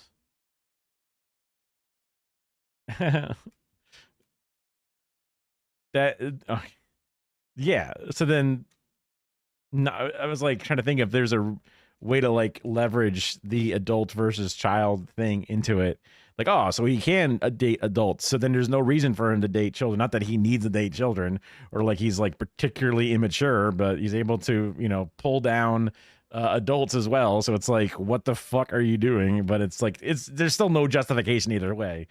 I was just like a couple of loops, like, nah. That's nuts, man. There's nothing more, I don't know, like it radicalizing, not radicalizing, but there's like nothing more like solidifying like your natural, because like society trains us to not like pedophiles, which is a good thing. That's one of the, phobias or whatever that you get taught growing up in American society that is reasonable. But nothing more locks it in when you become a person in your 20s and you look at a high school as you drive by and you go, oh my God, what the fuck? Those are what the fuck? That was me only like 3 or 4 years ago. What the fuck? They're fucking babies. What the fuck? Like, it's who the fuck would ever troll that place to pick up people? It's just like, oh my God. Also, what the hell? Like, what are you gonna talk to a baby about? What they got no like there's no person there. There's still a larva. It just makes no sense. It's supposed to be like, wow, look how he becomes better as a person. He should be hung. Oh man. I think he goes way overboard. Have you ever seen the movie Pedophile Hunter videos? I have seen Pedophile Hunter videos, and I've seen people mock Pedophile Hunter videos. Yeah.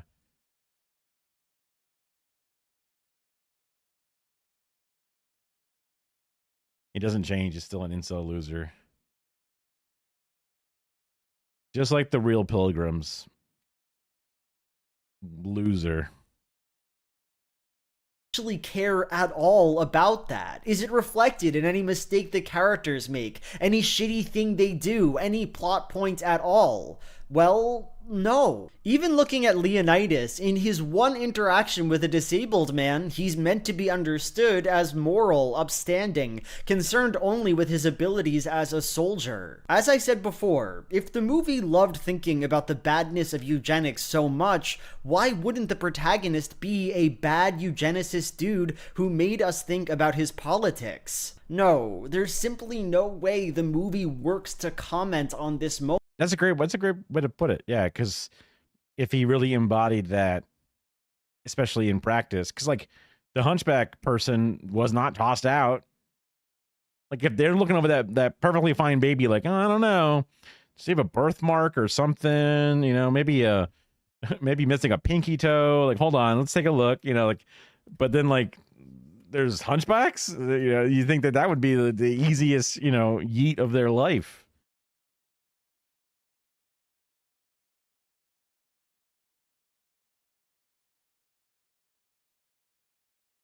That kind of situation where, wait, the movie Scott Pilgrim goes too far with hating. Do people hate Scott Pilgrim inside of the movie for being a pedophile or being a young person dater? Oh, the pedophile hunter videos. Yeah. Well, they also like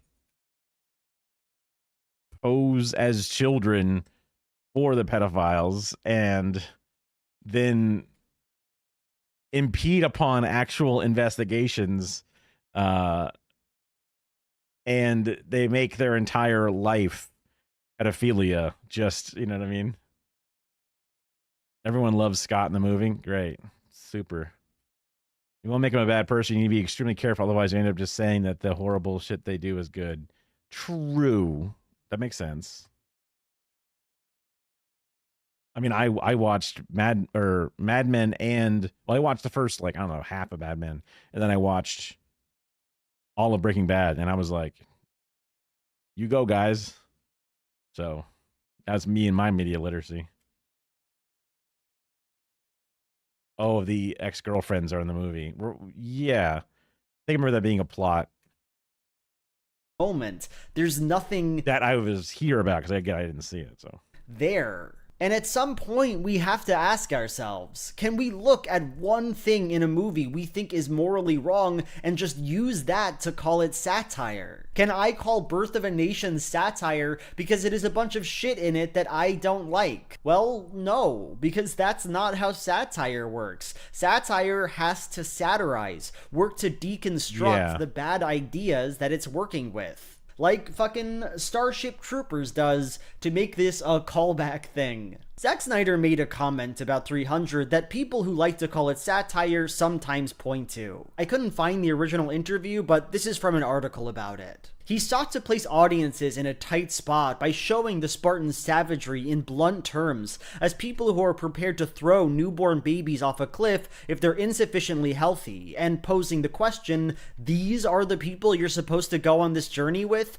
Those are your heroes? To be clear, I don't think that Snyder is pro-baby murder, that he truly believes that's a good thing to do. But I also don't think the movie cares all that much about it, about exploring how bad this action is and what it really says about the society that does it. Honestly, watching that first scene, it kind of just feels edgy to me. I don't know. Zack Snyder can ask if these are our heroes if he wants to. The better people are unironically the antagonists. That's interesting. People they hunt have very obvious developmental issues. Yeah, all the videos are super. I mean, if you remember earlier, we were watching the I think you came in kind of halfway into it, and they are usually that as well. I can pull that up because it's only a couple minutes long. But when you make a movie dedicated to the evil of the deformed and inbred and degenerate, when you make a movie that has such a profound fear for the other and such a deep, obvious love for its strongmen, valiant, martyr protagonists, the answer is simple. Yes, the guys whose culture sometimes throws babies off of cliffs are our heroes. They are the heroes of the movie, in my opinion. Okay, let's talk about a tweet that I thought was just a bit strange. People seating Snyder to the right and claiming The Last Jedi is liberal gold is always funny, not only because the latter sucks, but because it was white supremacist in nature, quickly removing Finn from all relevance, LMAO. I feel like this is one of my least favorite tweets, not because it's the most offensive, but because it feels almost inhuman to me. I'm seating Zack Snyder to the right, like I'm giving him up to the conservatives, and it's a shame because if we on the left just banded together around 300, it would be good for our political team. No, I'm not doing that. I'm not seeding anything. I'm actually just expressing an opinion on a movie. And I have to ask, would you really want something different from me? Would you want me to bullshit you all day, every day, on the flimsy chance it'll bring a conservative over to my side? Kind of a weird fucking freak man you're describing. That's how I see it. Also, I don't like The Last Jedi because it's lib gold or whatever. I like it because I think it's a good movie. Okay, let's talk about what is maybe the most interesting he's got another enemy.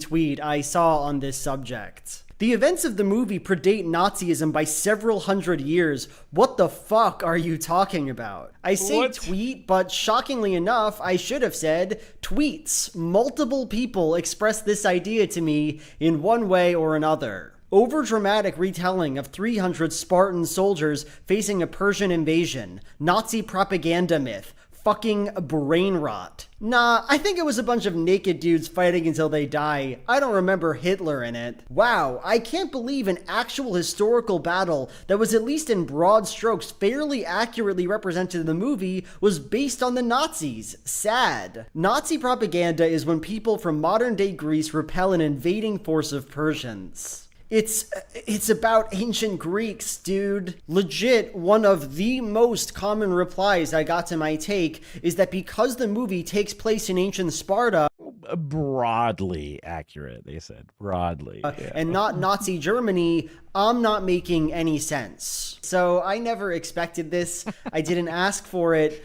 But it does intrigue me that people legitimately feel this way, that it is intended as a kind of obvious, patronizing own, speaks to such an alien understanding of how interpretation works that it honestly made me want to make this video. So let's break it down. For one, 300 isn't a documentary, guys. It's not just recounting history, not even close. There are plenty of choices it makes that actively break with reality and that absolutely prop up the film's themes and expressed ideology. For some examples, the film chooses to make Ephialtes a hunchback. It chooses not to mention that the majority of Sparta's population were helots, a slave class, a fact that absolutely undermines the idea that Leonidas fights for freedom and Xerxes for submission and slavery. I could go on and on here, but come on, you know, they're making a movie, not giving a social studies lesson. And the way it frames the events of this narrative, the choices it makes. Yeah, like the 15-foot tall Persian king, you know,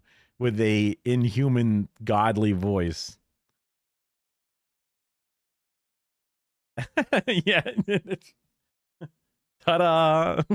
A couple of names, maybe, not even like guaranteed. The way it understands its characters can and does express politics. But maybe more importantly, why would a Nazi propaganda film literally have to be about Nazis? Why would Hitler need to be there? Nazis were obsessed with using pseudo-historical accounts to convey their ideology, and we can see it all the time. The 1945 Nazi film Kohlberg about the Napoleonic War is a film which condemns the greedy aristocracy and which suggests as a replacement a vague will of the people toward a strongman military culture. The glory of classical art was used to suggest the former greatness of the Aryan race before it was corrupted by Jews and black people. The concept of beauty of Nordic man is incomprehensible to the Jew by nature, and will always remain so. And you know, just consider that the Nazis called themselves... It just comes across like psychic damage. It's just crazy to hear that shit, dude. It's just crazy. The Third Reich after two former times of supposed German supremacy. Consider the fact that Hitler loved Sparta and wanted to imitate it. Nazis, fascists, love history, love to believe they can rekindle historical ancient strength which has otherwise been lost. So when I say that 300 is straight up Nazi propaganda, I'm not saying it's about Hitler. That wouldn't make any sense. I'm saying, as I did at the beginning of this video, that the film expresses some pretty Nazi-ish ideas, that it embraces and understands the world according to a fascistic logic. And it does. I think I'm right. But, you know, all of this is pretty irrelevant, I think. Saying that 300 can't express politics that are relevant to modern society because it's about ancient Greece doesn't make any sense on its face. And that's because... Well done, Kumabot Defender. That's the thing I set up back in the day. A thing that's supposed to be good at banning known bots. So that bot showed up and... they were like, cheap views on streamboo.live. Remove the space. So they, you know, they never said that they love penis, so they don't get to sit in here. Yeah. What it's really saying is that movies can't and don't have subtext. They can't mean things or be about things. You don't have, you know, Franker Face or Better Twitch TV or something that can let you see hidden messages. That's crazy. People out there just be posting things that aren't literally what we see. And honestly, default chat, I can't crazy. help but feel like the movie deserves a bit better than this. You know, it's a pretty fun, interesting movie, and it has a lot of stuff going on in it. And here, it's reduced to nothing. Frosty is a pretty decent app. There's also like Dank Chat and a few others that let you have all those other things. You don't even have Wi-Fi. Damn, I'm taking your data. Maybe you're on unlimited, but still, yeah. It doesn't matter that it was made in 2006, that it has an extraordinary amount of fantasy, that it makes creative, inventive choices constantly. It's about ancient Greece. Move on. These are supposed to be fans of 300, defending it against my bad, slanderous interpretation, and yet they make the movie lifeless sludge. Just a short one, let's talk about this tweet. It's a movie adapted from a comic book based on a Spartan story that is either fake or exaggerated. How the fuck? Bus! How the fuck is it Nazi propaganda? I saw this a few times. The claim that 300's status as adaptation is somehow relevant to the claims that I make. And there's only really one response. No, it isn't. My tweet wasn't making some bold claim about Zack Snyder's real-life politics or whatever. 300 exists as a movie. Adapted or not, it's real, and I said something about it. It's not really about Zack, right? What he personally added to the mix. Okay, let's read another tweet. Man, so for almost 20 years, you're admitting to have blindly liked Nazism. Gonna be one long-ass apology video. So can you guys ever just enjoy things, or do you always gotta do this kind of performative nonsense just so no one gets the wrong idea of your politics? So I like this tweet because it very explicitly involves the kind of political projection that I saw a lot in response to my tweet. Am I admitting to have blindly liked Nazism for 20 years? Well, not exactly, but yeah, kinda. I liked a movie, I still like a movie that I think has a lot of fascist themes in it. But, you know, who cares? See, this guy is putting me in the role of judge and executioner because that's what they are. They would feel shame about enjoying a Nazi movie. They would be embarrassed to admit such a thing. And so me saying a movie expresses bad politics must be interpreted as a deep indictment of their character. But that's them saying that. I don't morally judge people for liking movies because I'm cool and normal. This kind of response looks like it's against purity culture. Why do all of these SJWs have to say everything is problematic? But in reality, it is the purity culture. I am a good person, so all the media I like must be beautiful and ethical. I like 300, so therefore it must be beautiful and ethical. And it's like, bro, just watch the movie, live your life. You don't have to make my tweet part of your weird identity crisis. Do what you want. I'm not your boss. I'm not your mom. No one's taking Zack from you. Zack's doing okay. Zack's making movies. Nobody has to worry about Zack. Zack's out there. He has a lot of fans. Don't worry about Zack anymore. I recorded that section around 3 full months ago now. For whatever reason, this video has taken a lifetime to fully produce. And honestly, I was gonna basically end there. I was gonna say that, and then say goodbye and leave. But the more I think about it, the more I don't think that's the whole story. And when I watch it over now, I kind of feel like I'm lying to you. Recently, I rewatched the Lord of the Rings series, finally got around to the extended cut. And obviously, I was in awe the entire time. Every time I see them, they just get better and better for me. Man, I'm such a dumbass. I still, like, I remember watching them somewhat recently and I go, they're okay, you know? Yeah, and see, that's it. Like, I'm always like, they're fine. I enjoy them. You know, I used to consider myself like a person that wanted to go to film school, and I'm like, neat.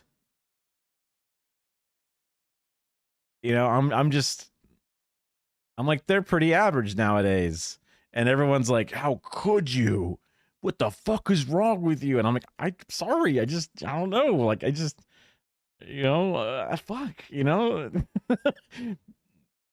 Yeah, maybe I need to rewatch them with the enhanced media relay. Yeah, the re-education.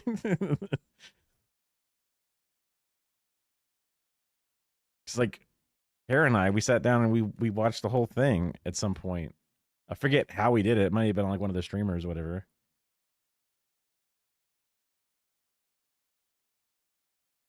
I don't know. For me. But I was deep in the throes of writing this video at the time, and so I thought to myself, what if someone called these movies Nazi shit? I very much don't think Lord of the Rings is fascistic, to be clear, for a lot of reasons that don't really matter here. But it does have a white Western culture that needs preserving, it does have evil, deformed enemies, it has enough to jog the thought, right? And if someone did tell me it was a Nazi movie, I think I'd have a really negative reaction. It's a series that means a lot to me at this point, and so if the person gave bad reasons, I'd be mad that they were smearing it unfairly, and if they gave good reasons, I'd be upset because I don't want it to be a Nazi movie. My Lord of the Rings is simple and good, and I don't want that to change. That's the thing, right? I can tell you it's okay to watch the Nazi movie and that I'm not your boss, etc.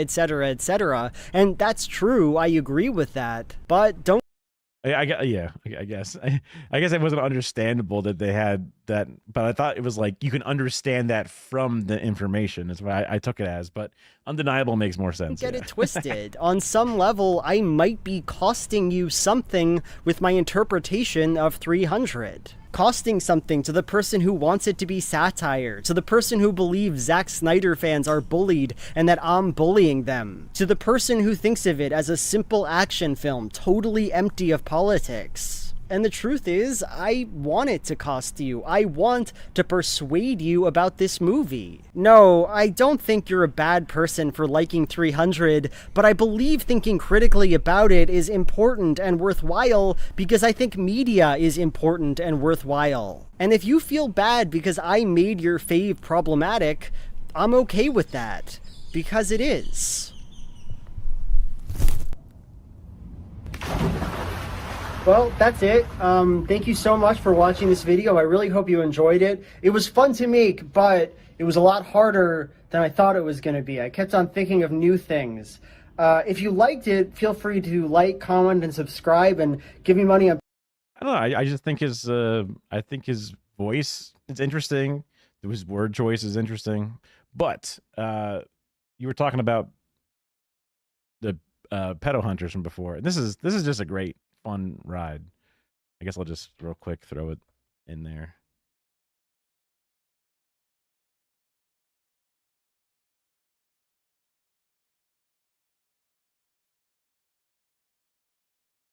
Just a couple seconds. Real quick. Oh, I have it muted. No. Do you know the pipe rock theory? Oh. Dude, oh my God. Okay. So apparently what it is there's all these different rocks all around the world that are actually hollow. Entire mountains are not real. Inside of them, there's ancient Vedic technology. And what it's doing is it's stealing energy out of people and it's taking it somewhere. Nobody knows where. No. And I saw this in real life. For real? Yeah. What the fuck is this shit? Inside of the rocks, there's pipes making all these sounds? I'm feeling like so tired by this rock. And dude, what is the opposite of a rock? Pipes. And it's like, why are they putting them together? This is unnatural. Who is taking the energy? What is this? Went online, I did some research. I said, who is doing this? And I found this pipe rock expert, this person that works in the government. They won't tell me their name. They won't say anything. But they're like, I want to meet up with you. Meet me at a Target. I'm down here at the Target. I'm documenting, finding them in real life. He's going to come and teach me everything that I need to. Hey, man, what's up? What are you doing here? What? What are you doing here? Hey, we just want to have a conversation. Trying to meet somebody here? We just want to have a conversation. I don't want to have to go to the cops. I just want about you meeting up with the underage person. I was not doing that. I was not. What are you here to do then? What were you here to do? Shopping for Prime. Do you want us to go to the cops? 'Cause we can. I'll do that. Okay. I was talking to you, but it's because I was looking for a pipe rock expert. Because there are these pipe rocks all around the city that have technology inside of it that are taking energy from people. And I was talking, and if you look at the chat log, I guess, of course I was talking to. Hold on. I want to see. And I was talking, and if you look at the chat log, So, do you want to know why the pipe was making me tired? I'm 16 years old. The pipe was so loud I could hear it over my JBL speaker. I think I have a crush on you. I was making a video about trying to get 50K steps in one day and raise awareness for Crohn's feet disease because my aunt died from it on the day I was making the video. I walked past my ex-girlfriend's house and saw the rock and it was making... That sounds scary. How old are you? Mentally, we are ageless. Maybe the pipes are from hell. Do you think God is cool with smoking? I'm not sure. Can you send me a selfie? I think the pipes make me sick. I can't stop drinking soda. Thirsty and tired. Handsome, we should meet up. But I did not say that. I don't know. I have documents about pipe rocks and some beer from my parents I can bring. Okay, where? Target? I think it was aquarium. They didn't even look hungry. Sorry, wrong person. Can we have a discussion? Can we have a discussion? That's all we want to do. Yeah. So you guys had your fun. You had your fun. Have the cops trying to have your fun. You had your fun. We're gonna go to your job. We're gonna tell you. This is actually really Get in the fucking car. I'll get in the car. I'll get in the car. This is so funny. Let me go. Let me go. Also, his shirt says "Who ate all the pussy?" and his hat says "blowjob." Chug it. Little hot sauce. Yeah. I'm gonna kill this fucking guy. I'm gonna fucking crush your head! Die! You fucking piece of shit! Fucking gay! He was right. Look at this shit. There's technology in there. What are the chips and pipes doing in the fucking rock? Dude, what did I tell you, man? I told you. I was not lying. This shit is real. They're putting all these rocks around the playgrounds so that they can take the children's energy and then broadcast it to a different... It's like streaming. It's Netflix for pedophilia. This is a workaround where they're not technically legally touching any children. So they're not breaking any laws here. We have to trace where it's going. Yep. North Hollywood. What? They're in North Hollywood. They're in a house. We have to listen to me. Listen to me. We need to stop this shit.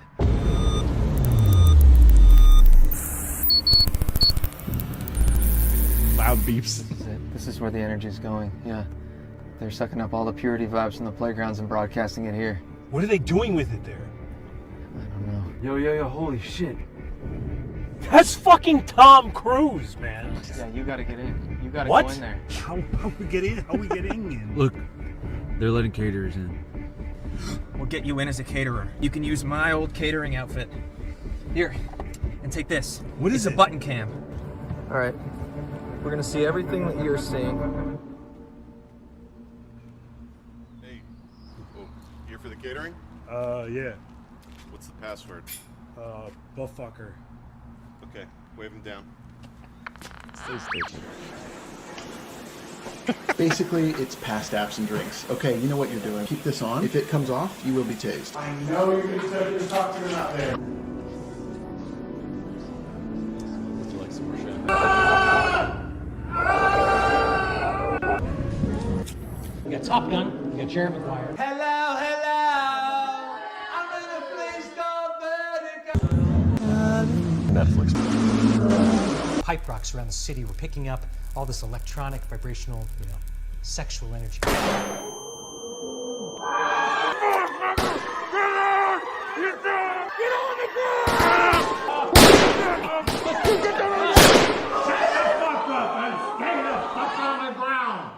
This is the North Pole Defense Team. I'm Santa Claus.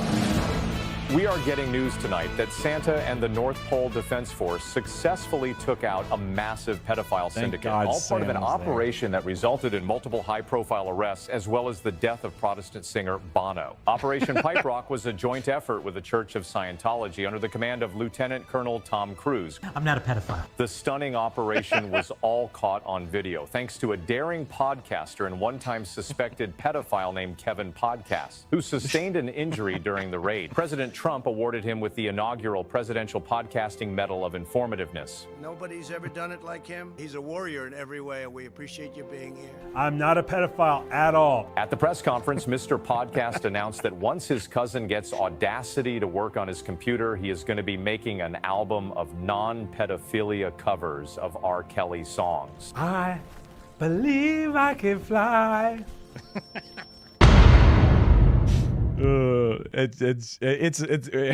I loved it because it hooked me at the beginning because it sounded so stupid, but then it just got really. As soon as the pedo hunters turned in and it was like a whole different perspectives change, I enjoyed it when I saw it. It was great.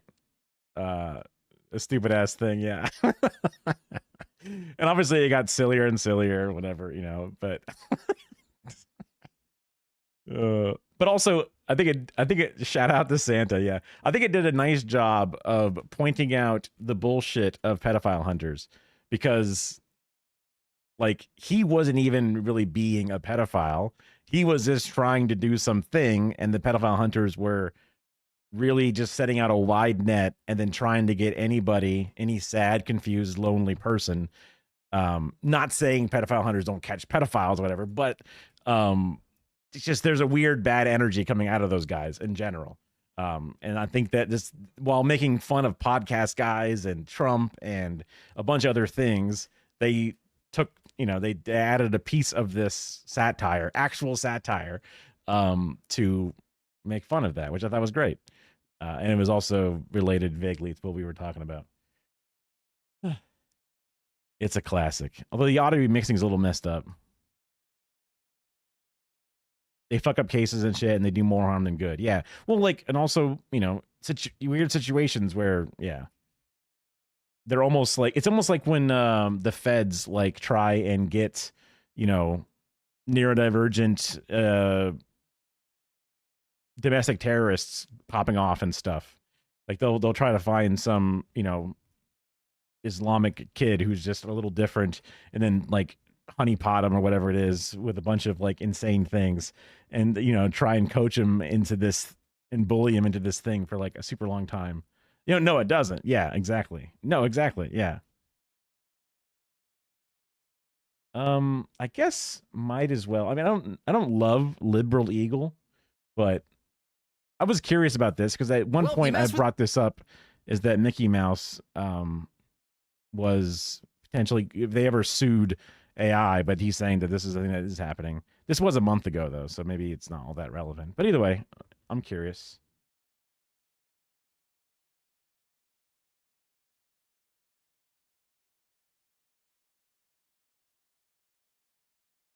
Yeah, Lib Falcon.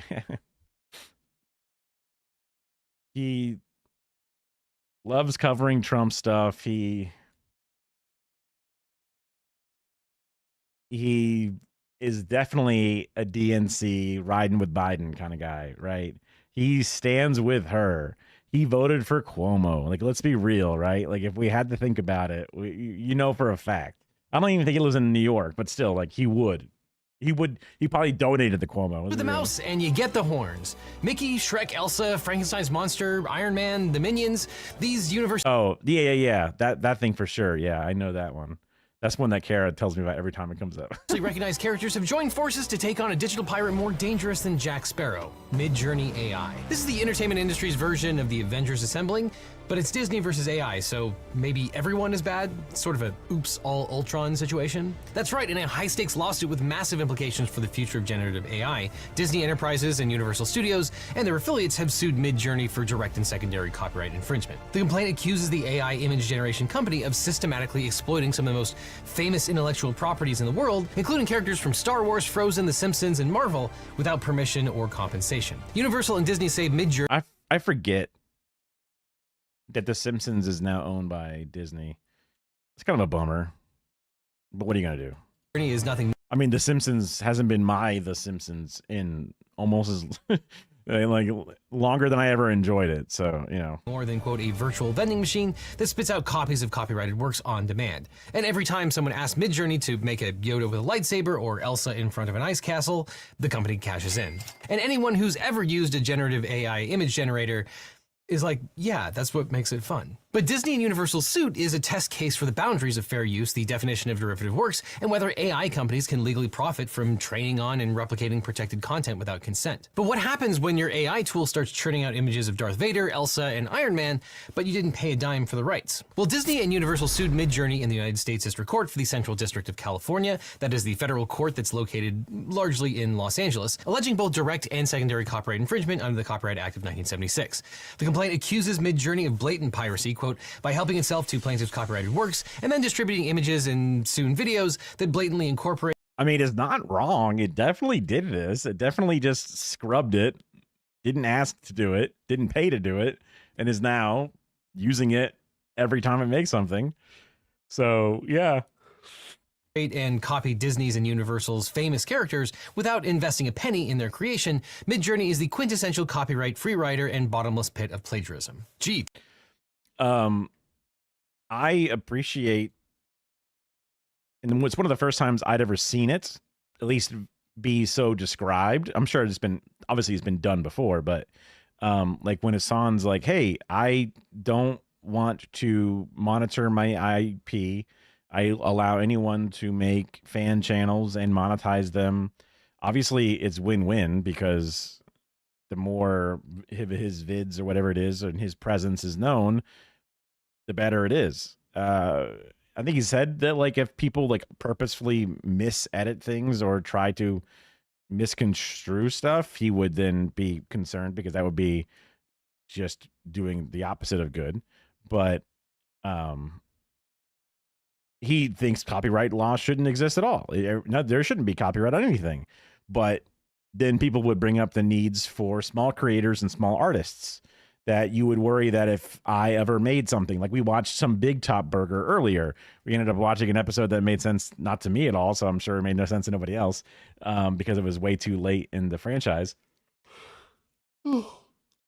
But if Disney notices that Big Top Burger is interesting, they could just rip those characters off if IP law doesn't exist anymore. And then Disney could then pump it out in places behind their paywall. And then all of a sudden, the original creator's like, hey, what the hell? You know, like, so that could be a bad version of things. How do you deal with everything all at once? And it's like, shit, that's a tough question, sort of.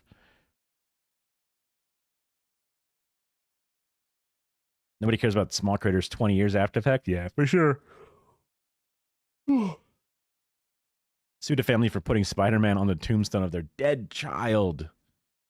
Now, I've heard, coming from the Warhammer community, don't know how accurate it is, don't know if it's relevant or not, but if, according to the law, if a company does not pursue legal action for any copyright infringement, no matter how small, then they could legally forego their copyright because someone says, hey, look, you've had a history of not coming after people. So when my client did a thing, there was a reasonable expectation that he would not have had been coming after or something. And there was some kind of clause where there's some kind of thing. And that's where defenders of the big company, Games Workshop, or in this case, Disney, go, well, they just have to. I'm sorry, because that's how the rules work. And it's like, well, just change that rule, right? Just change that rule, right? Like, if you agree that this is bad, then just change that rule. Problem solved. It's just one part of the rule. I know. Of course.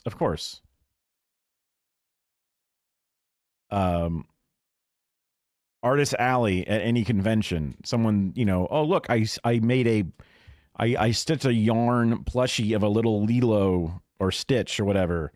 Copyright. Shut down her store. Like, what? It's her handmade thing. What? She's not saying it's official license? Illegal. But this also brings back memories of when Homestuck was really, really, really beloved by a bunch of people. And then people would make Homestuck trolls and artwork or stickers or all kinds of things. Even like custom trolls, like turn me into a troll with my boyfriend or whatever. The creator of Homestuck would go out and then copyright people because it's like, hey, you're just taking my money. This is my project. I put a lot of blood, sweat, and tears in it. I'm a small creator, smaller than Disney. And you're impeding my ability to monetize it, to make a life off of this. And like, I've always remember being like, that's kind of fucked up, man. Come on. People love your shit. So I always put a bad taste in my mouth when they did that, though technically not wrong to do it, but it's just like kind of wrong to do it. You know what I mean? Like, so it's one of those questions where it's like, in a world where I think of labor is stealing excess labor value from people and then corporations profit off of it. What is the proper amount of labor value that they're allowed? Because at the end of the day, if a company will ever hire somebody, they have to take some amount of their labor value as profit to then pay for other things and or create profits. So like, what is the percentage that's considered okay? What excess labor value? Like, everything can't be a co-op because like a company that has 10 people becomes incredibly unwieldy. When a company has 100 people, it's literally impossible to have something that intense. So like, these nitty gritty questions about how to solve some of these problems, because we're not going to become socialists instantaneously. And even under socialism, there will be things like some copyright law, and there'll be some things like, corporations along the way, at the very least, if not still during that period. So like, what do I think should be things? Now, I'm not an expert on all these individual little cases, but I should know vaguely what I think should happen. And I still don't have a strong opinion going for one thing or the other, because there's a lot of unknowns and a lot of potentials to think about. So these are questions that always kind of make me go, how do you balance big copyright and small copyright in the same action? When is there just a cutoff where you say big copyright exists here, which is different than small copyright, and then where is that line, or what, Tell us how you really feel, guys. But Disney and Universal say that Midjourney's business model relies on reproducing their copyrighted works. Quote, Midjourney had to copy plaintiffs' copyrighted works in order for it to be able to subsequently disseminate reproductions and derivatives of plaintiffs' copyrighted works as outputs. Plaintiffs are referring to their rights under the Copyright Act of 1976, codified at 17 U.S.C. Section 101, and continuing from there, which gives creators exclusive rights to their original works of authorship, such as books, music, movies, art, software, and more. As we've covered many times on this channel, the copyright gives creators the exclusive rights to reproduce their work, prepare derivative works, distribute copies, perform the work publicly, or display the work publicly. An unauthorized use of any of these exclusive rights is copyright infringement. However, the fair use exception allows the unlicensed use of a copyright-protected work in certain circumstances, which we'll talk about later, because that's a main defense for Midjourney. But here are some examples that the plaintiffs cite to confirm that Midjourney directly produces images that infringe on... Pirate, always pirate, never official. It's the only moral option. China has incredibly loose copyright, shocker, and the country isn't on fire. Ironically, we're literally on fire. Yeah, maybe I should think about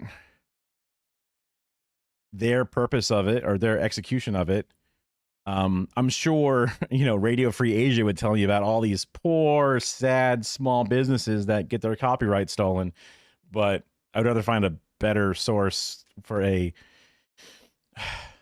maybe not so much like specifically a critical review, but just more of a, what are the pros and cons? Because maybe their system is not still 100% perfect and could be slightly improved upon at the very least.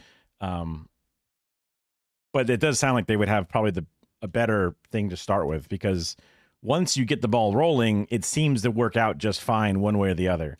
And also, one of the best ways to support small artists is just to provide social safety nets and infrastructure and social housing and food and all these different things for everybody. So that way, who cares? You're taken care of at the very least. You're never going to go starving artists, right? Like, you're going to have a house and transit and food and the ability to, do what you want. You know what I mean? Like, so like that would be one of those, like, solve that problem by solving all the other problems.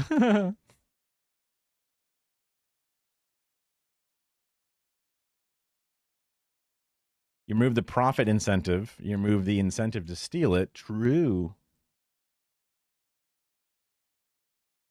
Absolutely. Definitely.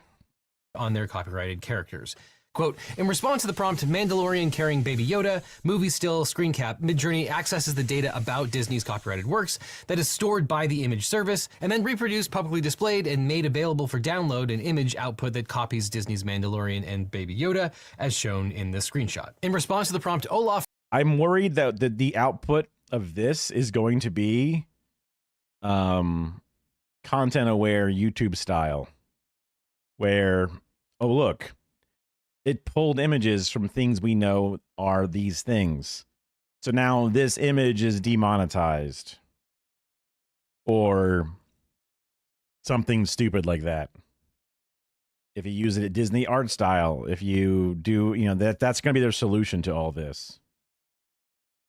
Frozen cartoon, Midjourney came up with this screenshot. In response to the prompt, Poe character from the animated film Kung Fu Panda, full body view, screen cap, Midjourney produced this image. So you get the idea. Now there's just pages and pages of these examples, and this is a generally really well-written complaint that really utilizes photos and pictures well, which you don't often see in a federal complaint. But it's just an overwhelming... That's the Disney animators getting to work. They're making them work on the real important stuff. Number of examples of outputs that likely infringe on Disney's copyrights. There's not going to be much of a debate here that these particular outputs infringe on Disney's IP. But the complaint alleges that Midjourney is not a passive... Disney's going to copyright my thoughts. Like, what did Poe look like again? Copyright. tool in creating infringing images. Rather, Midjourney controls what content is used to train its AI model. Before I can think of Poe, I must sign into my, Disney Plus account. What's my password? Models, how it's processed, and what outputs are allowed. And plaintiffs say that Midjourney... Well, there was in the complaint, which I guess is still owned, by all this shit. But DreamWorks, it's just to be on Disney Plus, right? Engaged in the following conduct to train its image service. First, Midjourney gathers the copyrighted works from the internet and other sources using, quote, bots, scrapers, stream rippers, video downloaders, and web crawlers. In another context, Midjourney's CEO said the company, quote, grabs everything they can, they dump it in a huge file, and they kind of set it on fire to train some huge thing. Second, to prepare the data for ingestion, Midjourney cleaned the copies of the underlying works that were collected in the previous step through a filtering process and reformatted, such as converted them to a common technical format. The copies that were not filtered out in the cleaning process to train its image service. This step necessarily included creating more copies of the materials obtained in the gathering phase, such as a new copy of each reformatted item. And third, the companies allege that Midjourney uses the collected and cleaned data and copyrighted works to train its image service. Now, the plaintiffs admit they don't know exactly how Midjourney completes this process, but that will be the subject of discovery, I'm sure. And the companies believe this process involves, quote, fixation of copies of plaintiffs' copyrighted works in a tangible medium for which the work can be perceived, reproduced, or otherwise communicated with the aid of a machine or device. And the plaintiffs point out that for Midjourney to work, the copying has to be pervasive, creating copies upon copies of copyrighted imagery. Quote, indeed, in true vending machine form, Midjourney distributes and displays copy after copy of plaintiffs' iconic copyrighted characters to its subscribers and its website as part of its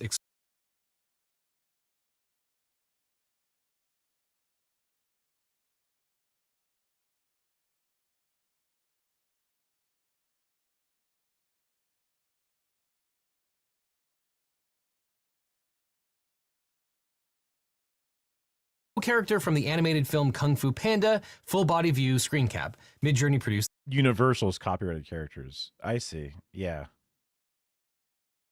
Yeah, I had to double check just because I remember it was in there, but that makes sense that it's a group thing.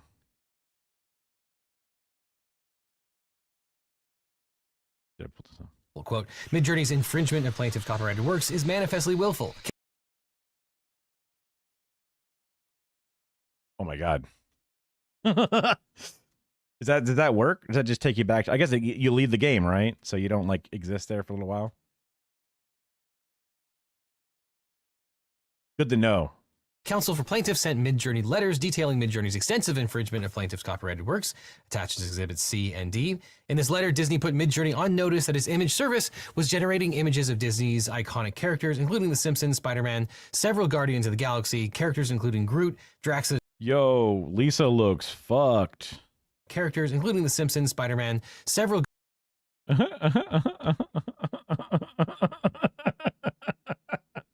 Well, Lisa's like, please. Maggie's just wall-eyed. Even Bart looks kind of fucked. Homer's the only one that's the most accurate. Don't know what he's holding.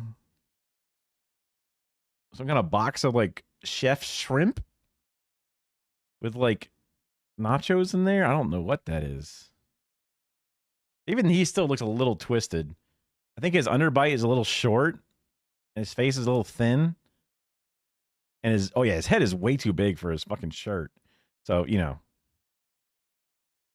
Guardians of the Galaxy, characters including Groot, yeah, it's kind of like half robot, and Rocket, the Star Wars droids R2-D2 and C-3PO, Stormtroopers, and Buzz Lightyear. Similarly, Universal put Midjourney on notice that its image service was generating images of its iconic characters, including Shrek, Hiccup, and Toothless from the How to Train Your Shrek. No, my Shrek. Also, that's a hot Shrek. What the hell? Dragon film franchise, Boss Baby, Poe from Kung Fu Panda, and the Minions from Despicable Me and Minions film franchises. Not that it's dispositive, but the complaint alleges that Midjourney did not respond to the plaintiff's letters, and instead the company allegedly doubled down on its infringement. 4 months later, it announced a new and improved version of its service dubbed V7, and shortly before plaintiffs filed suit, Midjourney's CEO touted its upcoming video service, noting it works well with images from Midjourney. And the plaintiffs argue that Midjourney has full capacity to prevent the creation and display of infringing material, especially since it already uses filters to block nudity and violent content. And the plaintiffs are concerned that, quote, Midjourney is very likely already infringing plaintiffs' copyrighted works in connection with its video service. Now, willful copyright infringement occurs when someone knowingly and intentionally violates copyright law. I don't know why I have the urge to salute, but I just do. I don't know. It's just one of those things.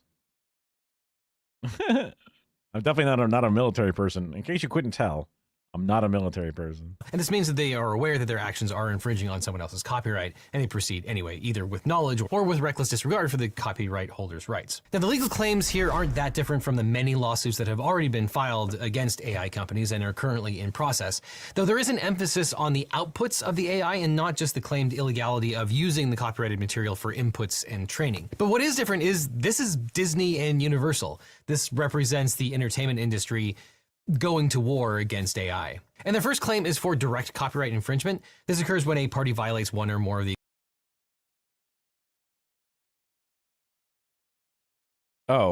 the military parade. I was like, what do you mean? And for some reason I was thinking Pride Parade. I was like, that's for gay? Like, it's like, okay, no. I looked over to the side. I think it's because I saw I was cleaning out my already watched videos. And the last thing my eye looked at was, is Pride dead?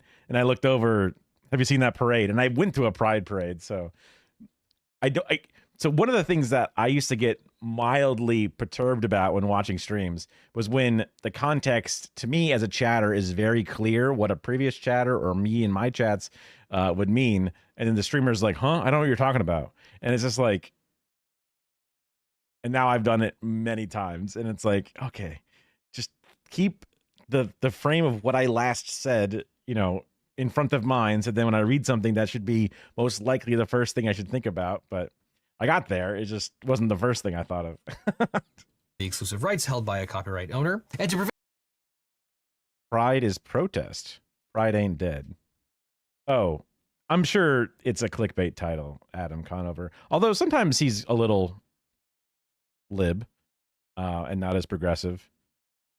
I'm I can't think on the exact issue, but just in general, I've heard that complaint. And like, who am I to say? I'm obviously sometimes super wrong on things. I try my best, but To prevail on this claim, the plaintiffs must establish two key elements: that they own a valid copyright in the works at issue, and two, that the defendant copied original protectable elements of those works without authorization. His videos are a little like, they're a little draining to watch too, because sometimes he has this very like, I don't know if it's just from his old showbiz thing, but he's very delivering in his words, and then he does these things that says these way, and then he does and it's like, bro, I come right here. You don't gotta like, just please, just learn how to like roll a sentence in a, come on, like just not like that every time. And proving direct infringement involves showing that the works generated by the defendant are either literally copied or are substantially similar to the original works in ways that go beyond general ideas or themes. Now, the term substantial similarity is a term of art. It doesn't just mean, oh, this looks substantially similar. There's a whole test that I won't go into. But in this case, Disney and Universal argue that Midjourney has done exactly that. They allege that the AI image generation service allegedly creates images that clearly depict their protected characters, such as Darth Vader, Elsa, Iron Man, and the Minions. And the visual comparisons that the plaintiffs use seem to show that a simple prompt leads to the output of obviously recognizable images based on their copyrighted properties. Now, I'm going to go out on a limb here and say that based on the images in the complaint, every single one of those would infringe on Disney's copyright if there's no defense, regardless of what test you're going to use. And just because we always get comments along these lines, it doesn't matter if the outputted image has never existed before.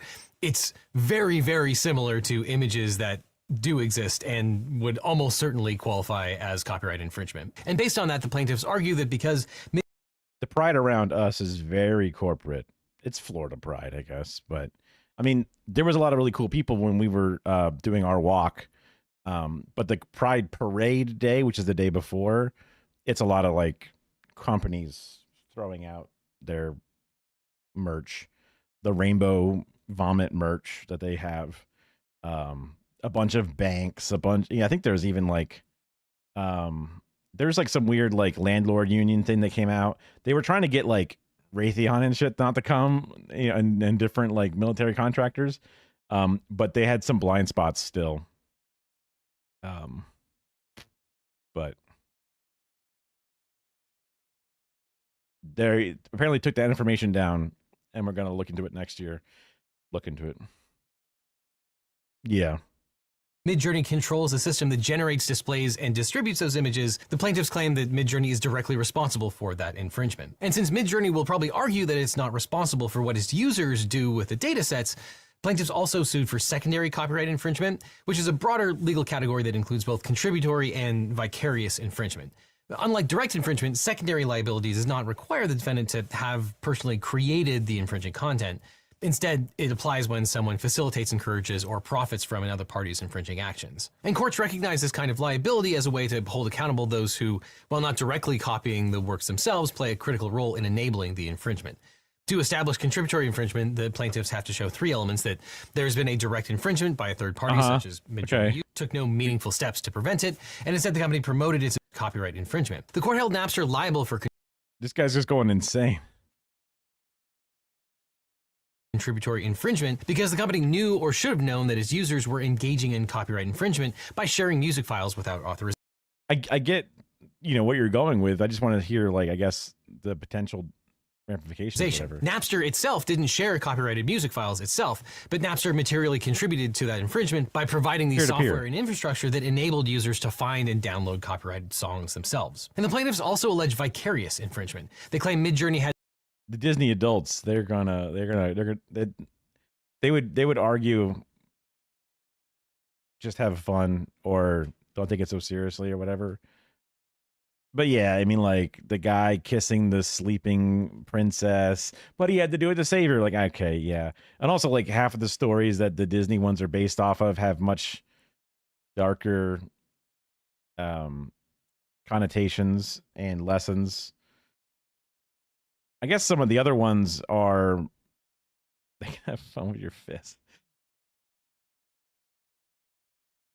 That's fair. I mean, there's nothing wrong with that. My sister-in-law is what I would consider a Disney adult because she goes to Disney a lot, but she's also an actual like real doctor, and you know she does a lot of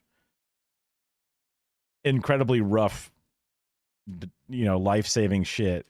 Not quite like the ICU specifically, but like the hospital where people still go when they're very sick and have lots of problems. So it's one of those things that like it helps her just enjoying Disney helps her, I guess, stay sane. But I don't like Disney.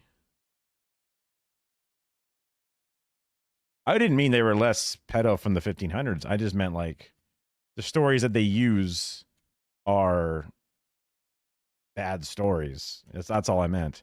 Like they used the bad stories, did a small, like, you know, put lipstick on a pig sort of thing to make it more palatable, but and also like they have their literally racist cartoons. Yeah.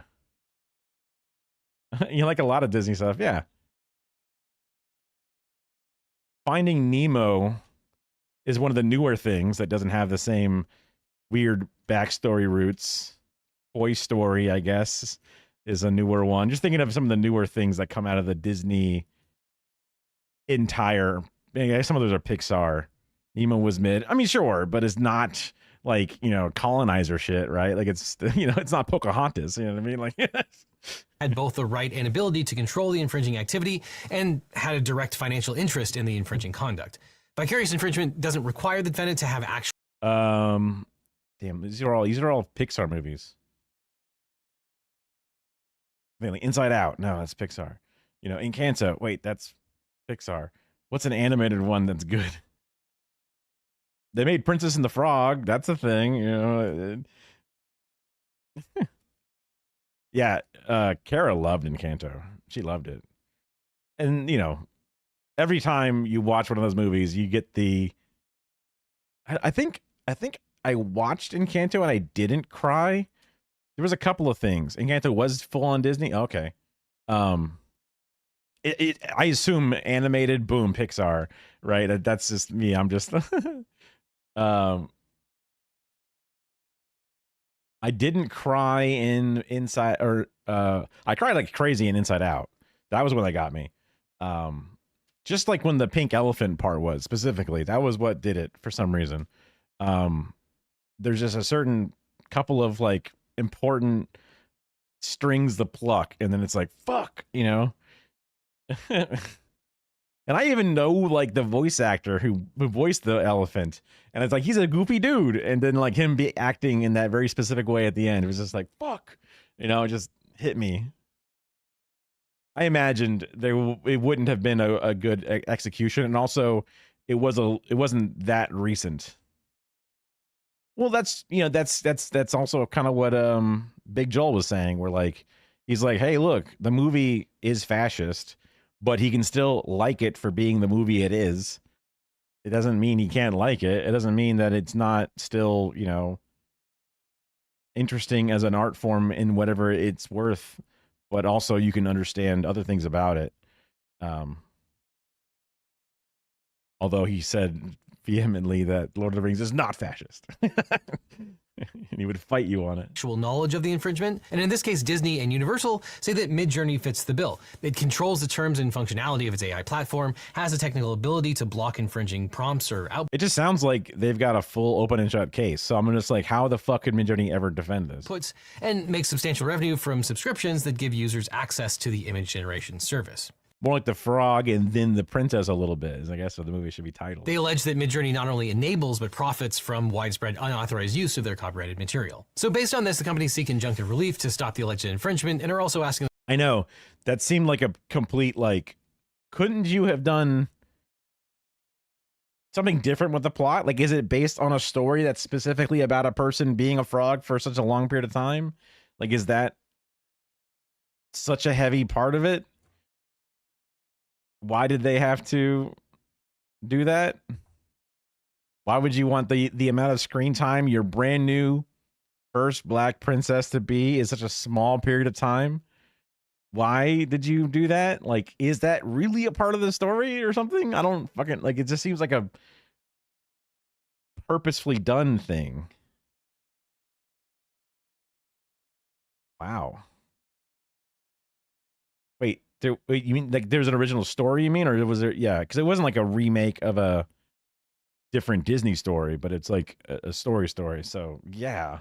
In the court for damages, including statutory penalties for willful violations. Now, if you pirate an entire industry's worth of IP, you're probably going to want a good lawyer. But if you want a great lawyer, my law firm, the Eagle Team, can help. If you've got in a car comp, well, many of the factors. One, the purpose and character. To claim fair use under the Copyright Act, courts examine four main factors. One, the purpose and character of the use, the nature of the copyrighted work, the amount and substantiality of the works used, and the effect on the potential market for the original. Now, Midjourney, like many of the AI companies, will likely argue that I feel like this was during the Obama years. They're like, don't worry, racism is solved. Problem done. its service is transformative, meaning it changes or adds something new to the original material. That feels like the amount of time ago it was, but I don't know. Maybe it was actually during Trump won, but I don't know. And serves a different purpose. The company will also say that it doesn't directly copy images, but instead uses data to generate entirely new works based on their users' prompts. Disney's complaint challenges that defense by providing a side-by-side comparison, showing that Midjourney outputs highly recognizable images of protected characters like Darth Vader and the Minions, and these images really do seem to replicate the visual elements that make the characters distinctive. But Midjourney could also point out that the plaintiffs seem to deliberately try to get Midjourney to create infringing images of its characters through prompts that literally say something like Elsa singing in front of an ice castle. But a lot of this is uncharted, and we don't have verdicts in a lot of the AI.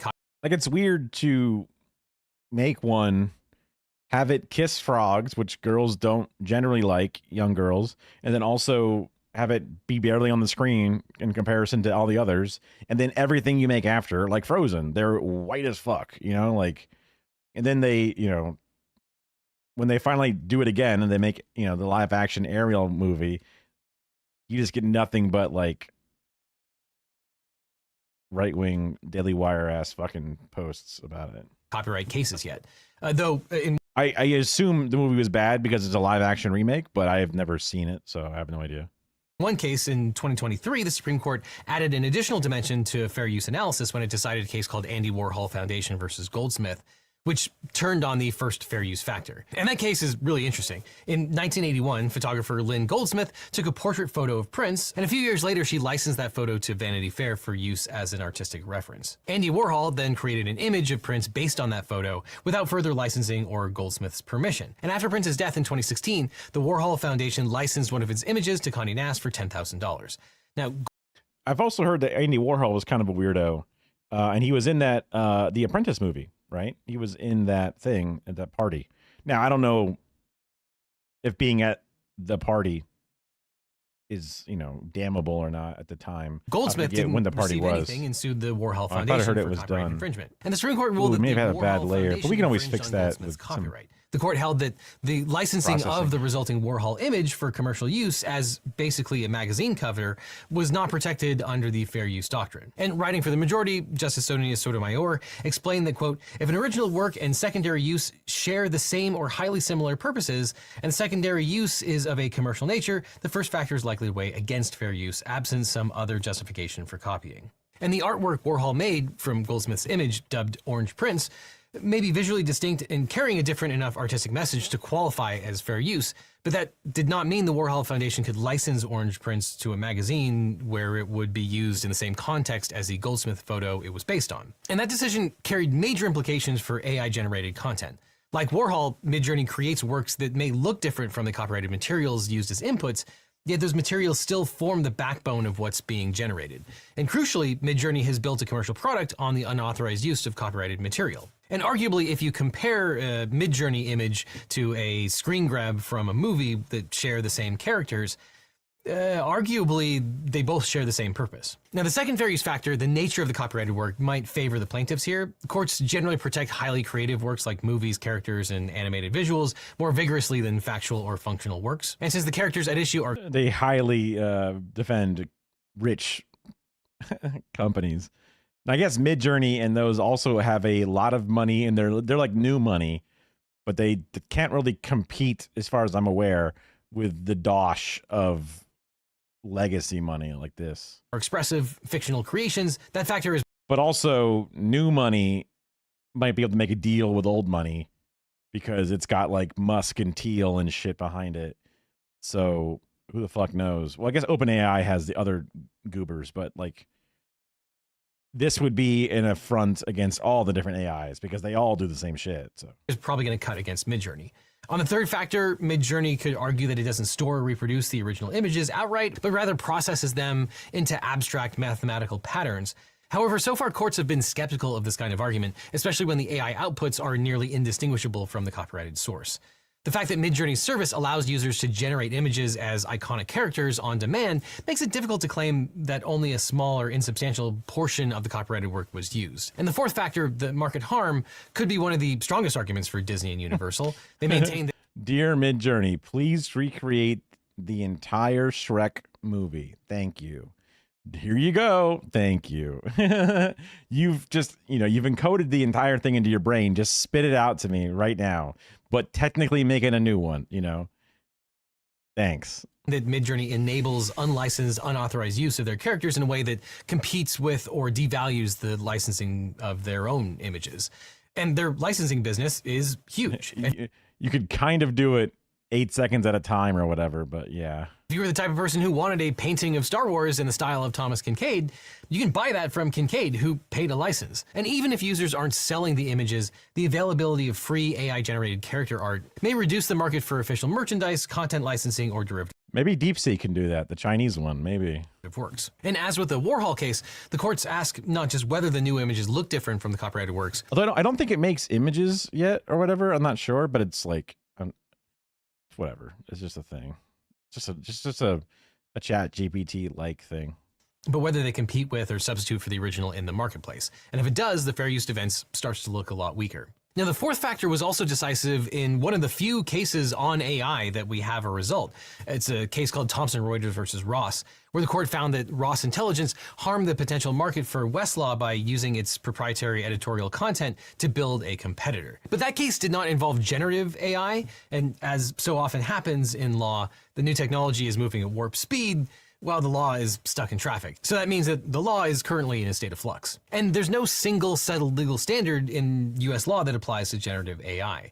Courts are navigating uncharted territory, often relying on precedent from cases involving large data sets. But those cases typically don't involve systems that produce new creative outputs like AI does. For example, the Supreme Court has ruled that factual compilations like the white pages, that's a place where you look up phone numbers, or at least you used to before the internet existed, lack the originality required for copyright since facts alone aren't protected. And the courts have also ruled that scraping public data is largely legal. In a case called HiQ Labs versus LinkedIn, for instance, the Ninth Circuit held that LinkedIn couldn't block a small analytics firm from scraping public user profiles since personal facts aren't copyrightable either. And AI companies like Midjourney. Well, yellow pages would be businesses and white pages is people. That was the difference. Then blue pages were government, I believe. Journey argue that they're merely building indexes to the internet, similar to the. Because like you're like, oh look, I want to call so and so. They're from my school, but you don't know their number. You just open up the white pages and flip over to like their parents' name.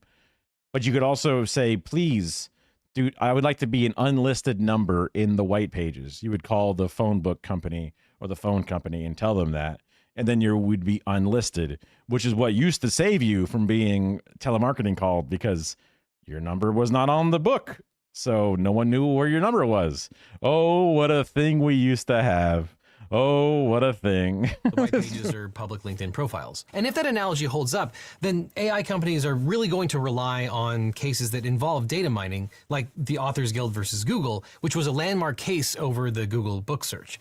In that case, Google scanned millions of books, some in the public domain, but others still under copyright, and made them searchable, offering only a brief snippet of the copyrighted works. There, the authors and the publishers sued, arguing that the scans were unauthorized and violated copyright law. But after a decade of litigation, the Second Circuit ruled in Google's favor, holding that the digitization and snippet display were fair use. And the court found that Google's use transformative because it created a searchable index that didn't replace the market for the original books. One of the big hacks back in the day was to have like names that were lower in the alphabet as the start of your company. So it'd be like, Alex's plumbing. So that way when you go to the plumbing section, bam, you're the first thing listed. So that way they'd be like, oh, here we go. Boom. Instantly. I got the phone number I need. So like Zach's plumbing, poor bastard's all the way at the bottom. He's fucked. That was like old school SEO. So Apex Plumbing, You still had to buy the book to read it. So using copyrighted works to train or power a new tool, especially one that doesn't substitute for the original, can qualify as fair use. And AI companies argue that just like Google, their scraping is protected by fair use. And does scraping billions of images hurt the market for the original in any way?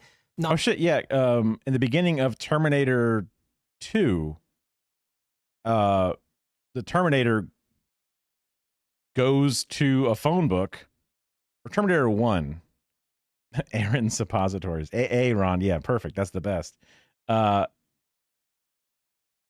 may have been Terminator 1 where like the Arnold bot goes to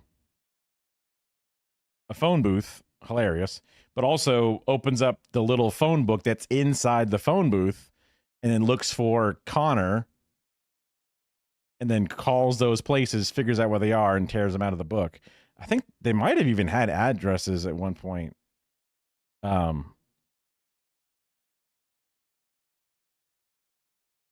Yeah, so that's like, straight up what it is. Not necessarily, although of course factual context matters. And there's an argument that using artwork to train machines to do other things like making new art could be so transformative that you can't look at the finished product and conclude that it's based on hundreds of other works. And users can create Midjourney to create works that are clearly transformative and new.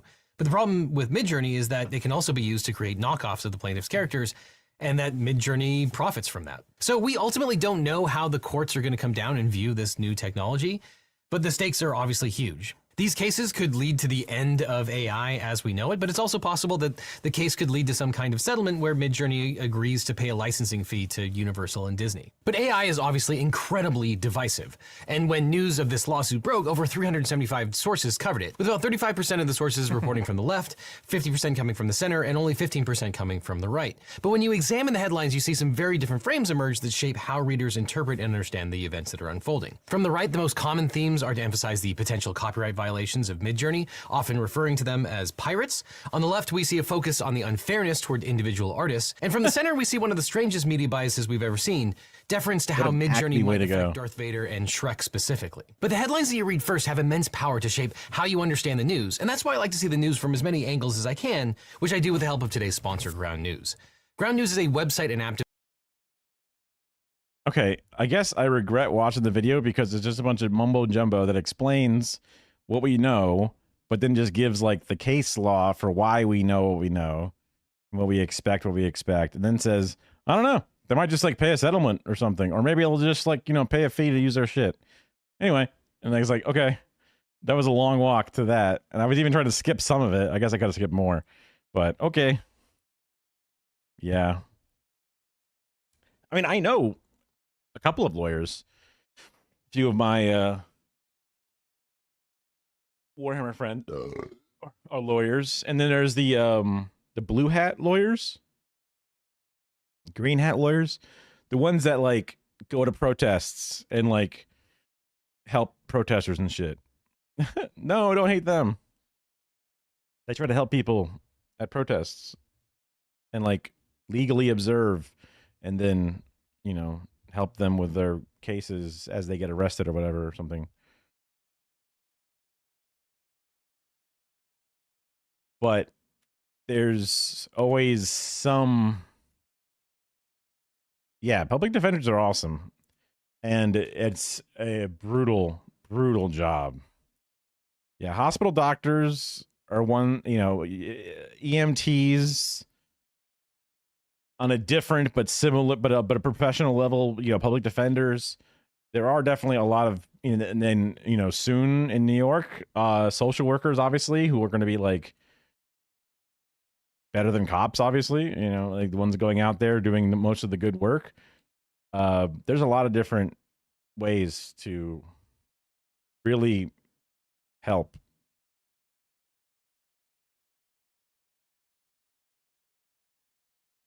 If cops of the fist, lawyers of the palm. Well, there's definitely state lawyers, state prosecutors.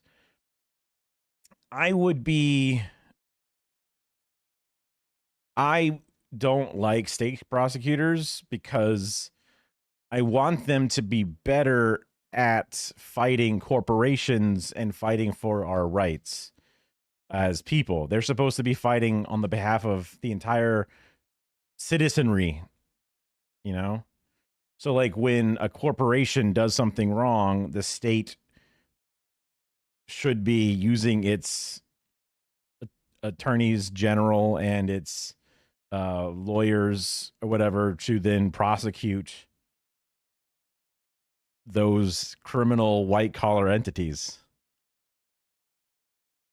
Without that elements, corporations would be more unregulated and unstopped.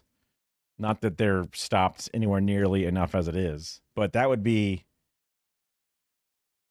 like a public prosecutor that only works against corporations. So like when a company spills stuff in a local waterway, it's the prosecutors, the state prosecutors that bring them to trial and fights against them and tries to get them the biggest judgment possible. Now, when they capitulate to them and help them sign a deal to walk away and have no wrongdoing claimed, that's when you go fuck yourself.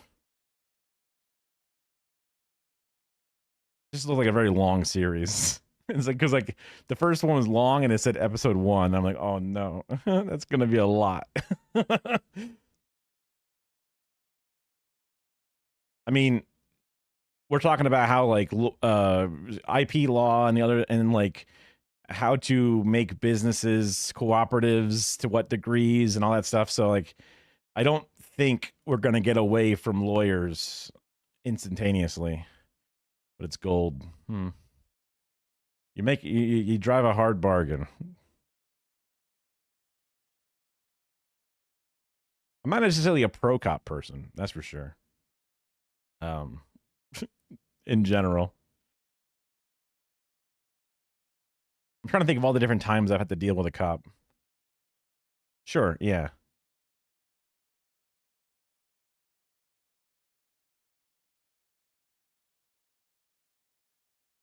$8 I usually go a little bit longer. Well, at the very least, we can watch something nice. Hello, everyone. This is. Wait, did I watch this one already? No, I did not. Hello, everyone.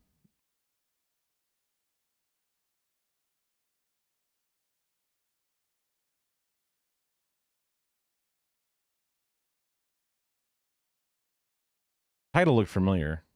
Hello, me.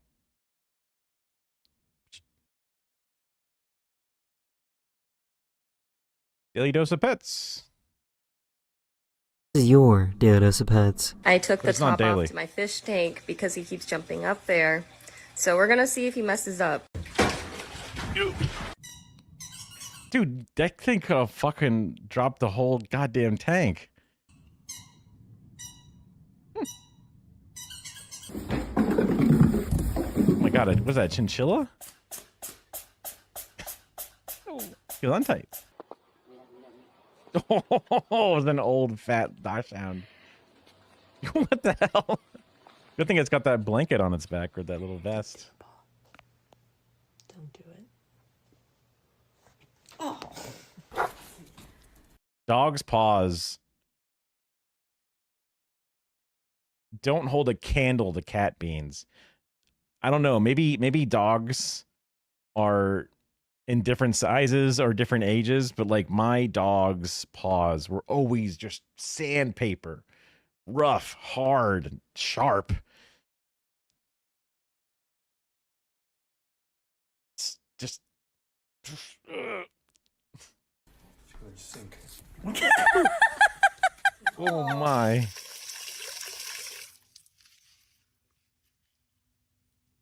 Don't do it.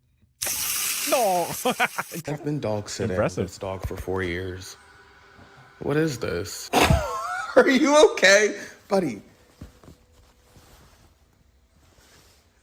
This dog can serve. Oh my god.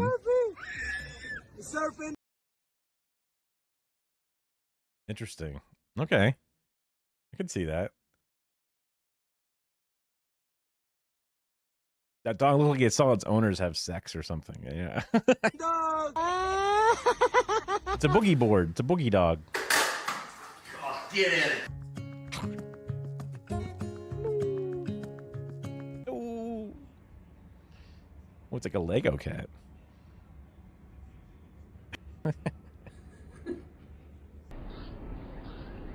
No, turf bangs for the horse.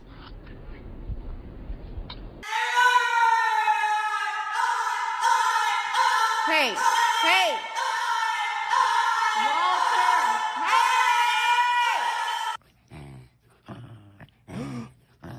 Oh my god.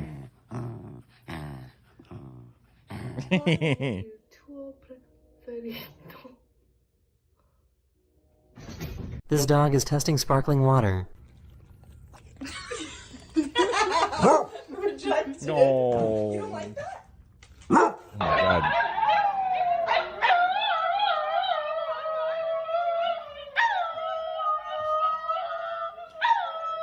Having a dog would be tough. Oh my god.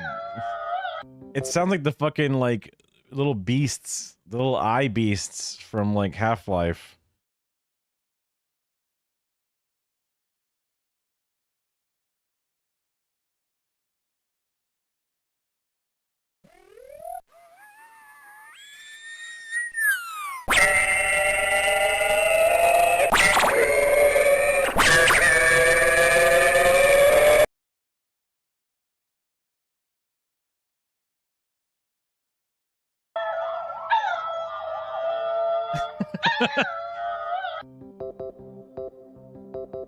No. Oh, cats don't like getting picked up sometimes. They get afraid of like the vet or whatever. Is it possible I can get a small cup of water? Yeah. Thank you.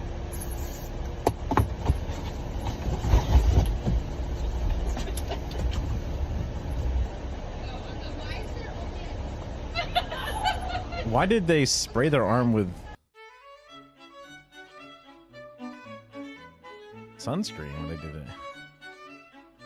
Dice. Dice. Dice. Dice. Oh, fair. Dice. But it's like, Dice. I'm right here. Dice. Hey!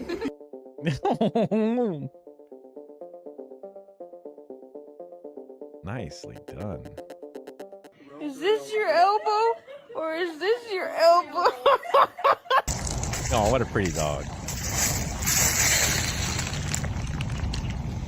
And the first one's the elbow, the second one's the wrist, right? Wouldn't that be how it works?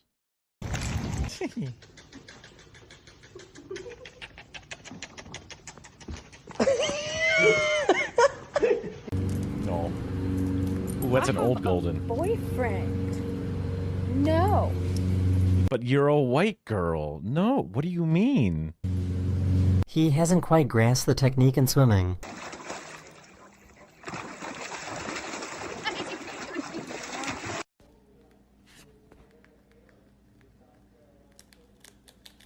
It's cute, but it's gonna shit on your shoulder, dude. What are you doing? Oh, you're freaking out a dog at the camera? Come on. Oh my god. What did you do? Oh my god. Why are you recording before you open the door? Philip.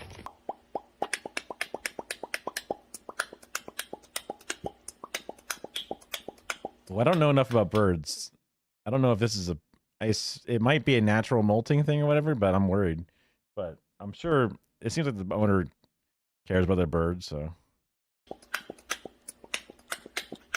Could be a fledgling. Overplucking. Yeah, that's what I mean. I was worried.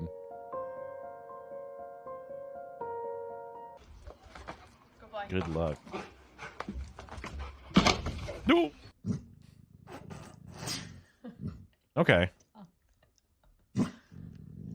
No, poor Cliff Pallet. Alright, I got my Poor McDonald's. inbred dog. Hopefully they didn't mess up my order this time. These cats aren't very welcoming.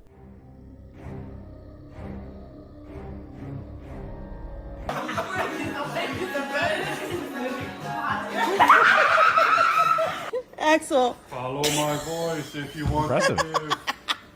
Oh, Follow my no. voice. Follow my voice. Here, Bubba. Here, Bubba. Come on. Come here, The Bubba. table's in the way, the thing.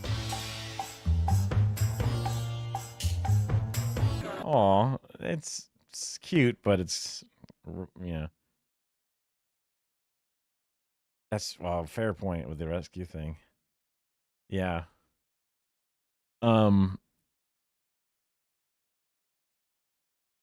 I've heard that it's scary to have dogs around weights just because the dogs don't realize how heavy things are and can get like squished or hurt or whatever. But I guess I do see it a lot. So, and that dog seemed very well trained, almost like a service dog with his little harness on.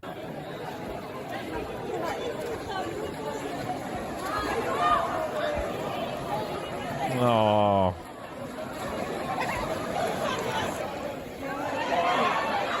No. This doggy got the zoomies. Get up, get up, get up, get up, get up. This is basically as easy waking up Kara every morning. If I try to feed her and give her treats and other things. Oh my god. Are you hungry, Ginger?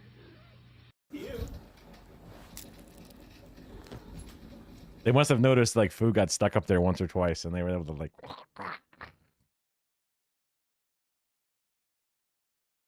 You wouldn't recommend it because people don't check what's under them. Trying to think back on what I was saying. I think it was just about weights. I guess like, oh, the people holding weights don't check what's under them. So they drop weights or they do things. Okay. I was thinking like, they don't check what's under the dogs? I'm like, okay, yeah. I got there.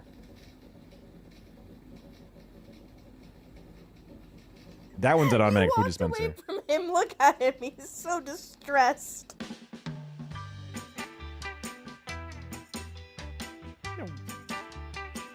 Buddy.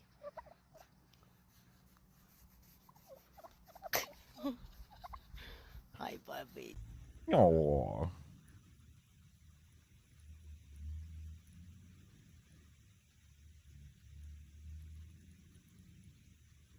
This little guy thinks she's a T-Rex.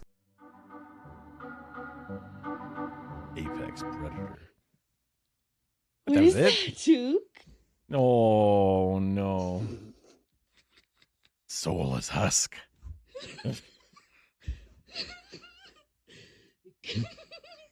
Oh, that's so cute, little. Huskies are so vocal. Привет. Да привет. Ой, Stupid правда. turkey. Oh. Oh, his little ears wiggled. Oh, that reminds me. Oh my god, what a fluffy tabby. What the hell? He's demanding a belly rub.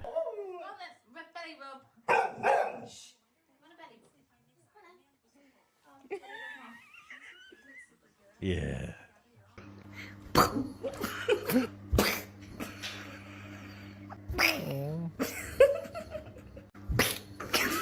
It's having fun, I think. It's just a little spooked. Oh, that's so cute.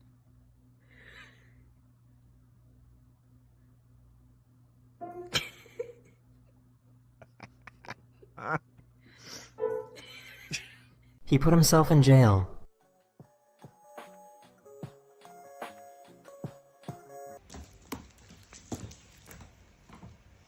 I've tried to do this before. Hi. Can you roll over? There you go. Good job. With the piano, the little spooky piano. Oh. For like about 11 months or a year, we had a cockatiel like this. But then it died.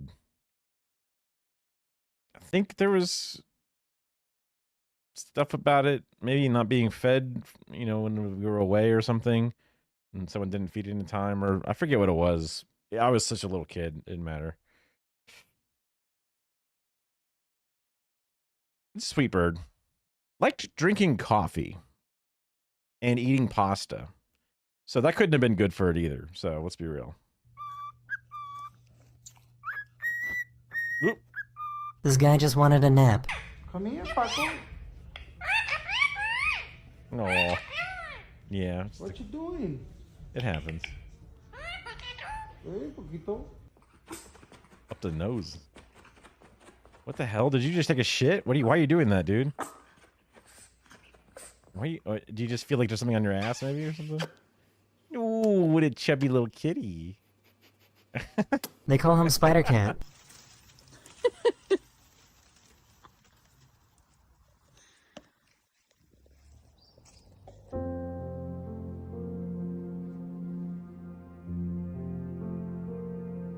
Nice sensual massage.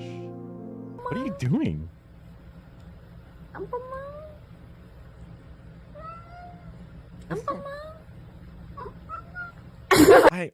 Oh my god, they all get laugh right in the cat's face.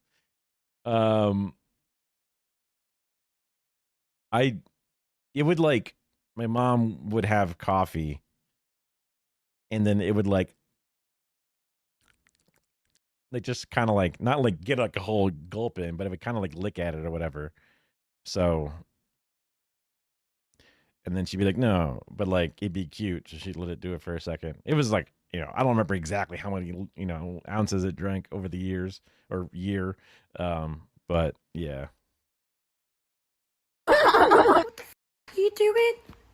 I wish my cat would let me like just hold it. They're squirmy, unfortunately.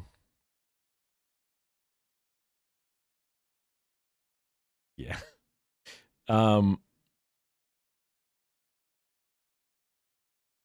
Yeah, we didn't raise both our cats. Like, we inherited one when it was already past its adolescence, and then got Zenith or ZZ when she was already, like, she had already been a kitten, then got to her adolescence, and then got pregnant and had a litter, and then was adopted, and then given back to the adoption place, and then we adopted it as the second one. So she had like a whole life too. So neither one of them like to be held too much, unfortunately. Wish I could just cuddle them. Oh my god. Gio, that's my father-in-law there.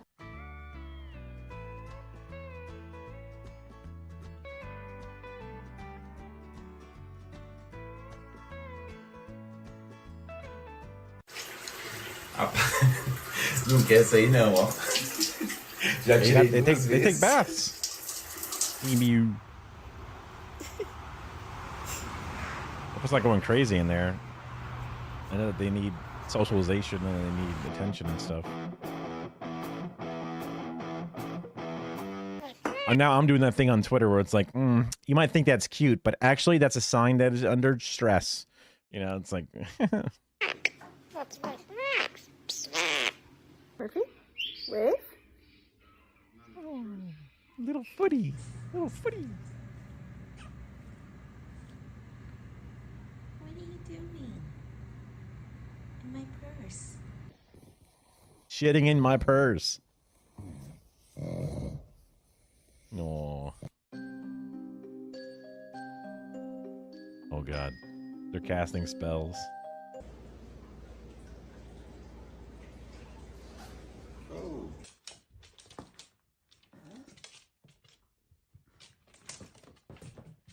What?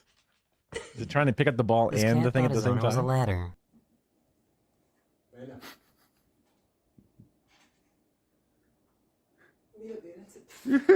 What? Why is there a toothbrush up there? God.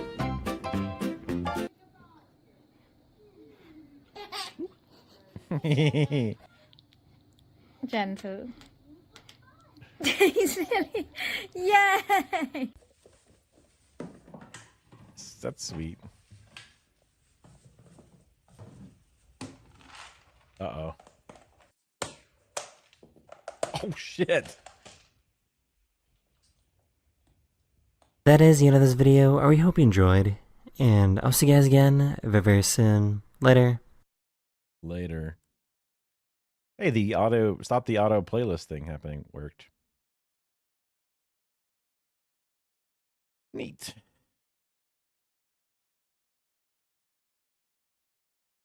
Let's see. What's some stuff I need to do? I offered my services again to the Dump Duke team. I wanted to make some more just little edits and stuff for them. This Thursday, so not today, but tomorrow, there's a midday. Interesting. That's a shame, but also interesting. So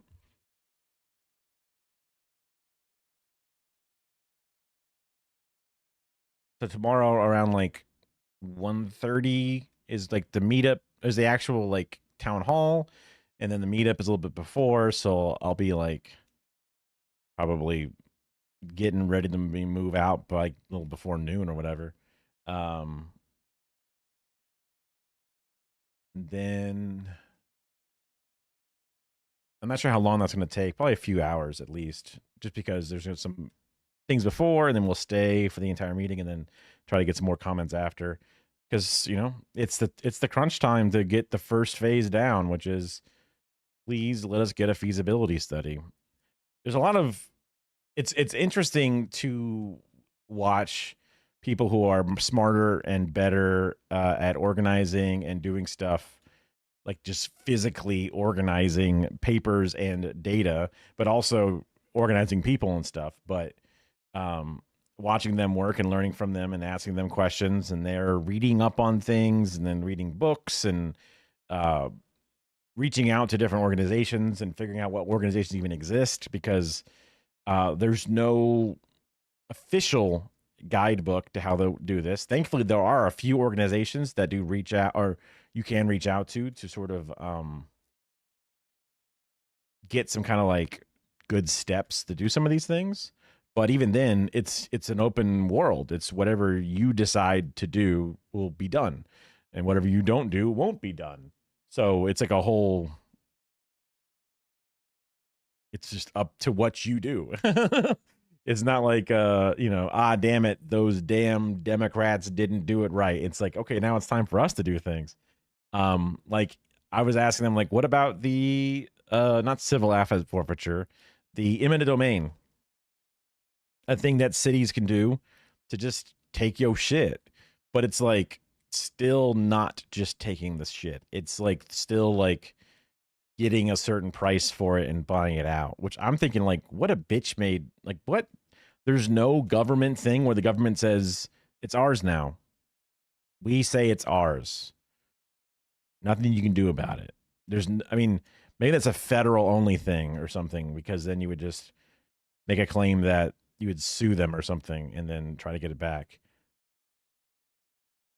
That's probably why there's like a layer of like, nope, we bought it through eminent domain, and therefore you have to accept that price. But at least there's still some kind of form of buying. Because it sucks to be like doing, like, it sucks to do a thing where like we've been getting scammed and being mistreated by a corporation for a long time, and then because of our limitations and how much power we don't have, we still have to like buy back all these things from this company, things that they've never upkeeped well or made any improvements upon. So we're getting them back probably in a much worse state than we originally sold it to them at a discounted rate, through modern dollars, whatever it is. So it's just going to like take a huge chunk out of the initial benefit that we're going to gain, even if we can get this done, which sucks, because you knock on a door and they ask you, when am I going to see my bill go down? I'm like, well, it depends. It could take a while.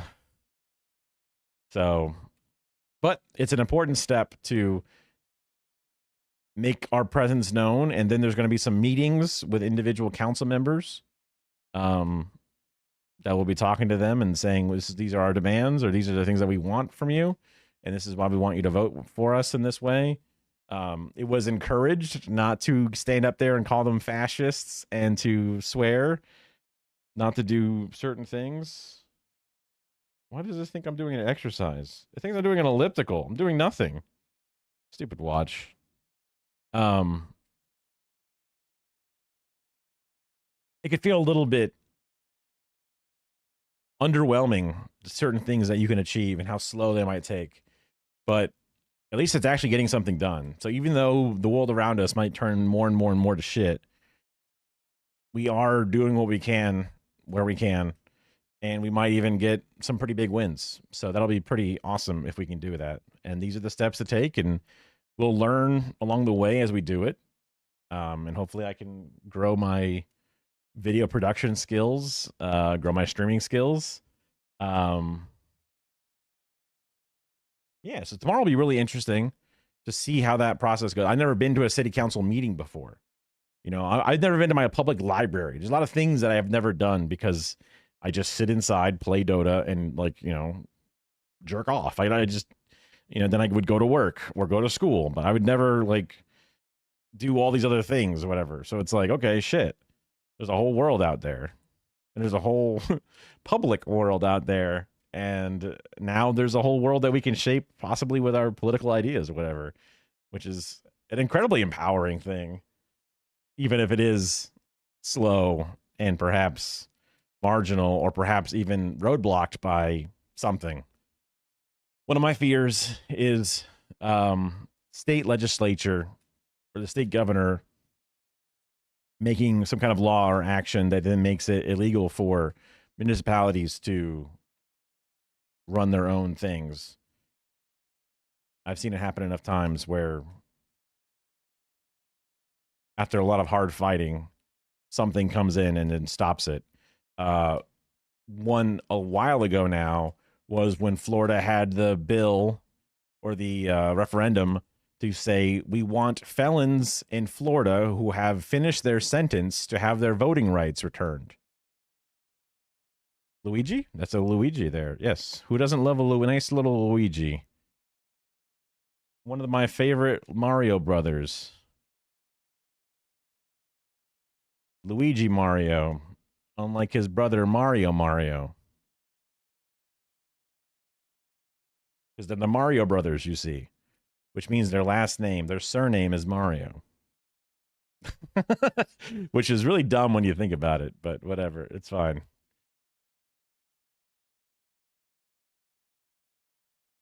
Lugini. I just assumed you just typoed. Sometimes you typo a little bit, which is fine. I typo a lot. I don't know what Lugini is. Lugini?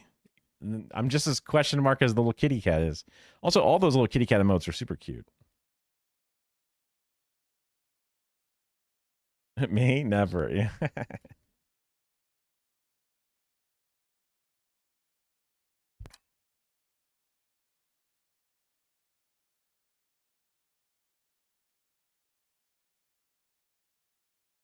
My sizzle video. A classic. The International. A song I've heard recently, but then, like, it was actually used by the DSA a little bit. Ooh, wow.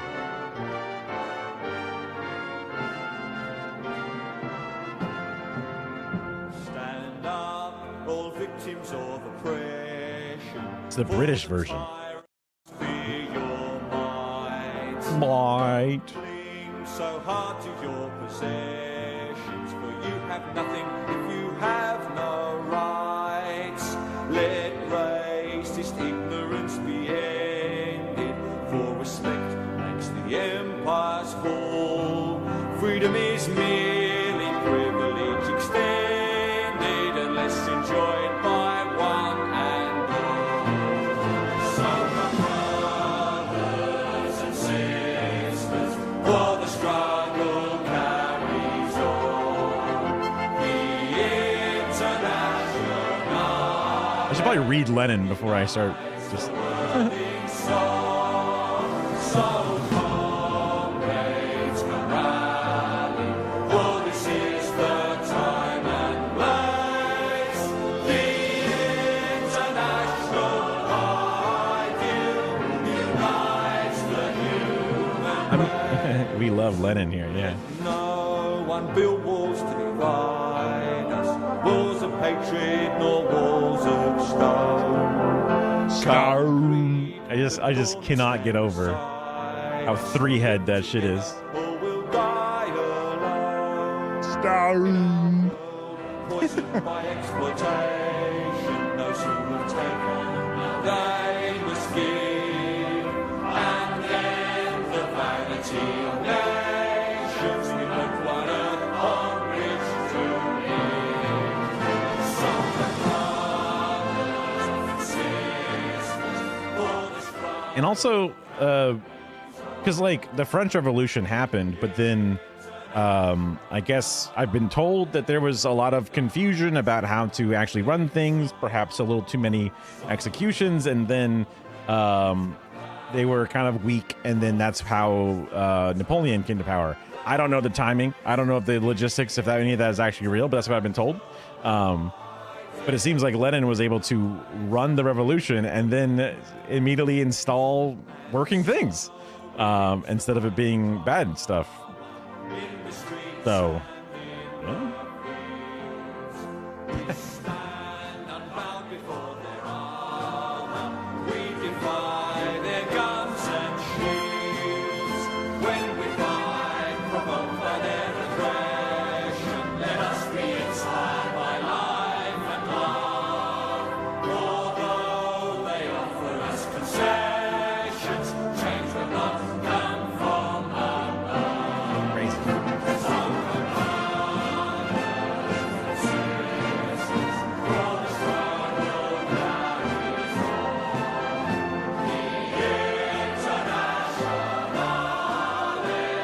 Struggle carries on.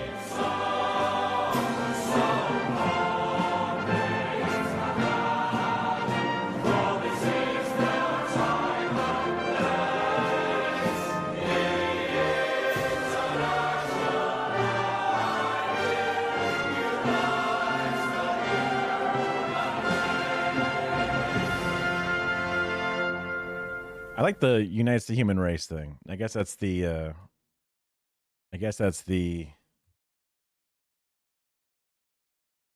humanist in me. I like to think that we could do that. Is it feasible? Yes. Like I was thinking, why am I setting myself up for failure? Yeah.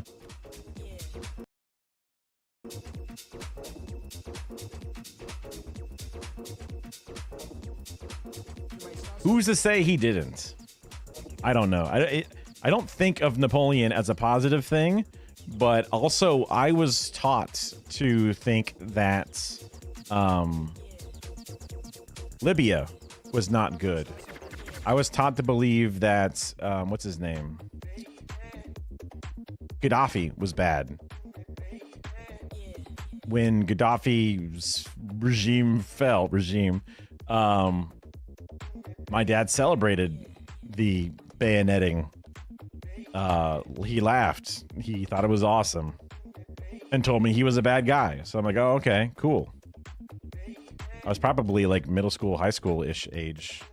I don't know. I guess it would depend on exactly how close to 9/11 it was. It's probably after? Oh, shit. Now, let's see. I should probably look up some videos and watch and learn about it, because that's one of the things I've always wanted to know. And I've heard people talk about it, but I never really knew exactly what I should get away from it or take away from it.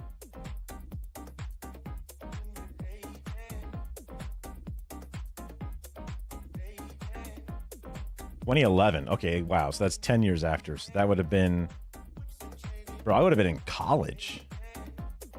That was the year my car accident happened. That doesn't feel right. But I guess it must have been. Oh, that sounds really bad. That sounds bad. Okay.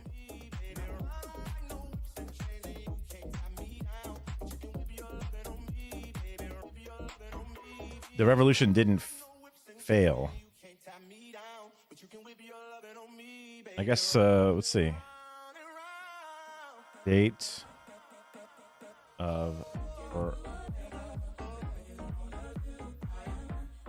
So that says 17... May 1789, when Napoleon ruled France. Napoleon ruled from 799 to 1804. Only 5 years? Oh, and then as emperor for another 10 years. With a brief return, and for one, he did a coup d'etat in 799.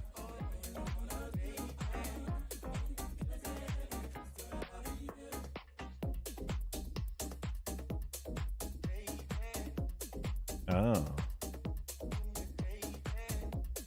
So the revolution happened, and it took 10 years for then Napoleon to take over.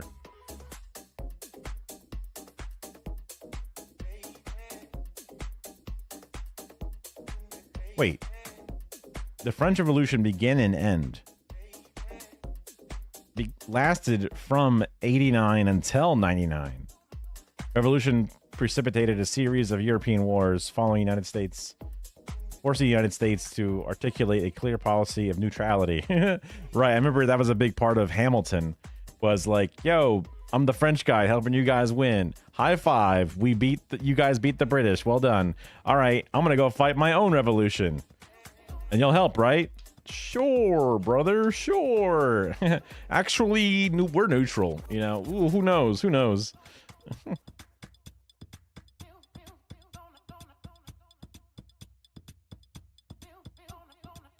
I don't know exactly the details of all the different, interactions and how much Hamilton lived it up versus how much.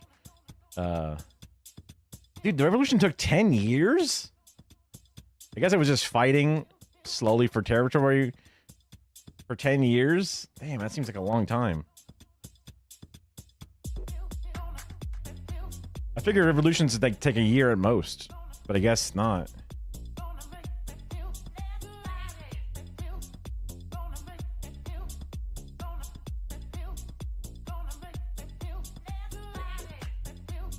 Revolutionary start date. Yeah, April 1775 and then 1776.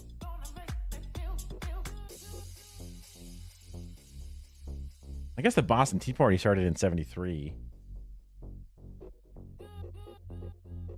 Huh. Huh. Yeah. Well, for tomorrow, I'll definitely look up some Libya videos, just because let's learn about Libya. Let's try to learn more about things. I watch all these little goofy videos and little like topics and some current day stuff, but I should learn more about past things as my journey continues. So that makes sense. And that's half of my my charm, is that I don't know shit and I want to learn it. So yeah. All right. Shout out Libya. I know nothing. Hell yeah, we'll learn together. Although that can make it difficult if we're both like, shrug, is this the correct framing? I'll have to like dig a little deeper than just scrolling my YouTube page for a bit, but I'll find some sources that I trust to see, like a Second Thought meta video, for example, or something. A few of the other historical things that I know are useful.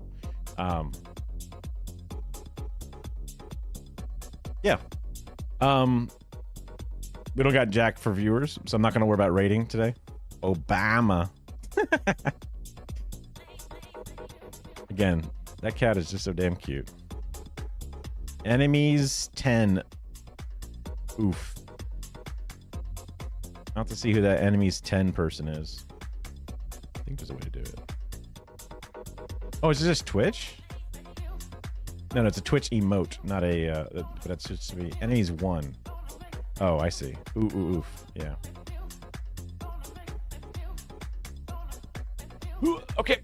Well, no reason to faff about too much. Make sure to get something done. Why do I salute? I guess because I saluted so much at the end of my stream is probably why I started doing it. What else am I supposed to do? Wave? Make sure to get something done off your to-do list. at least if you are a fuck like me who constantly puts things off and feels like you hate how time passes and nothing gets done. So get something done. And then we'll see you tomorrow, where we'll learn some stuff and also have a good time. We'll have fun. Bye-bye.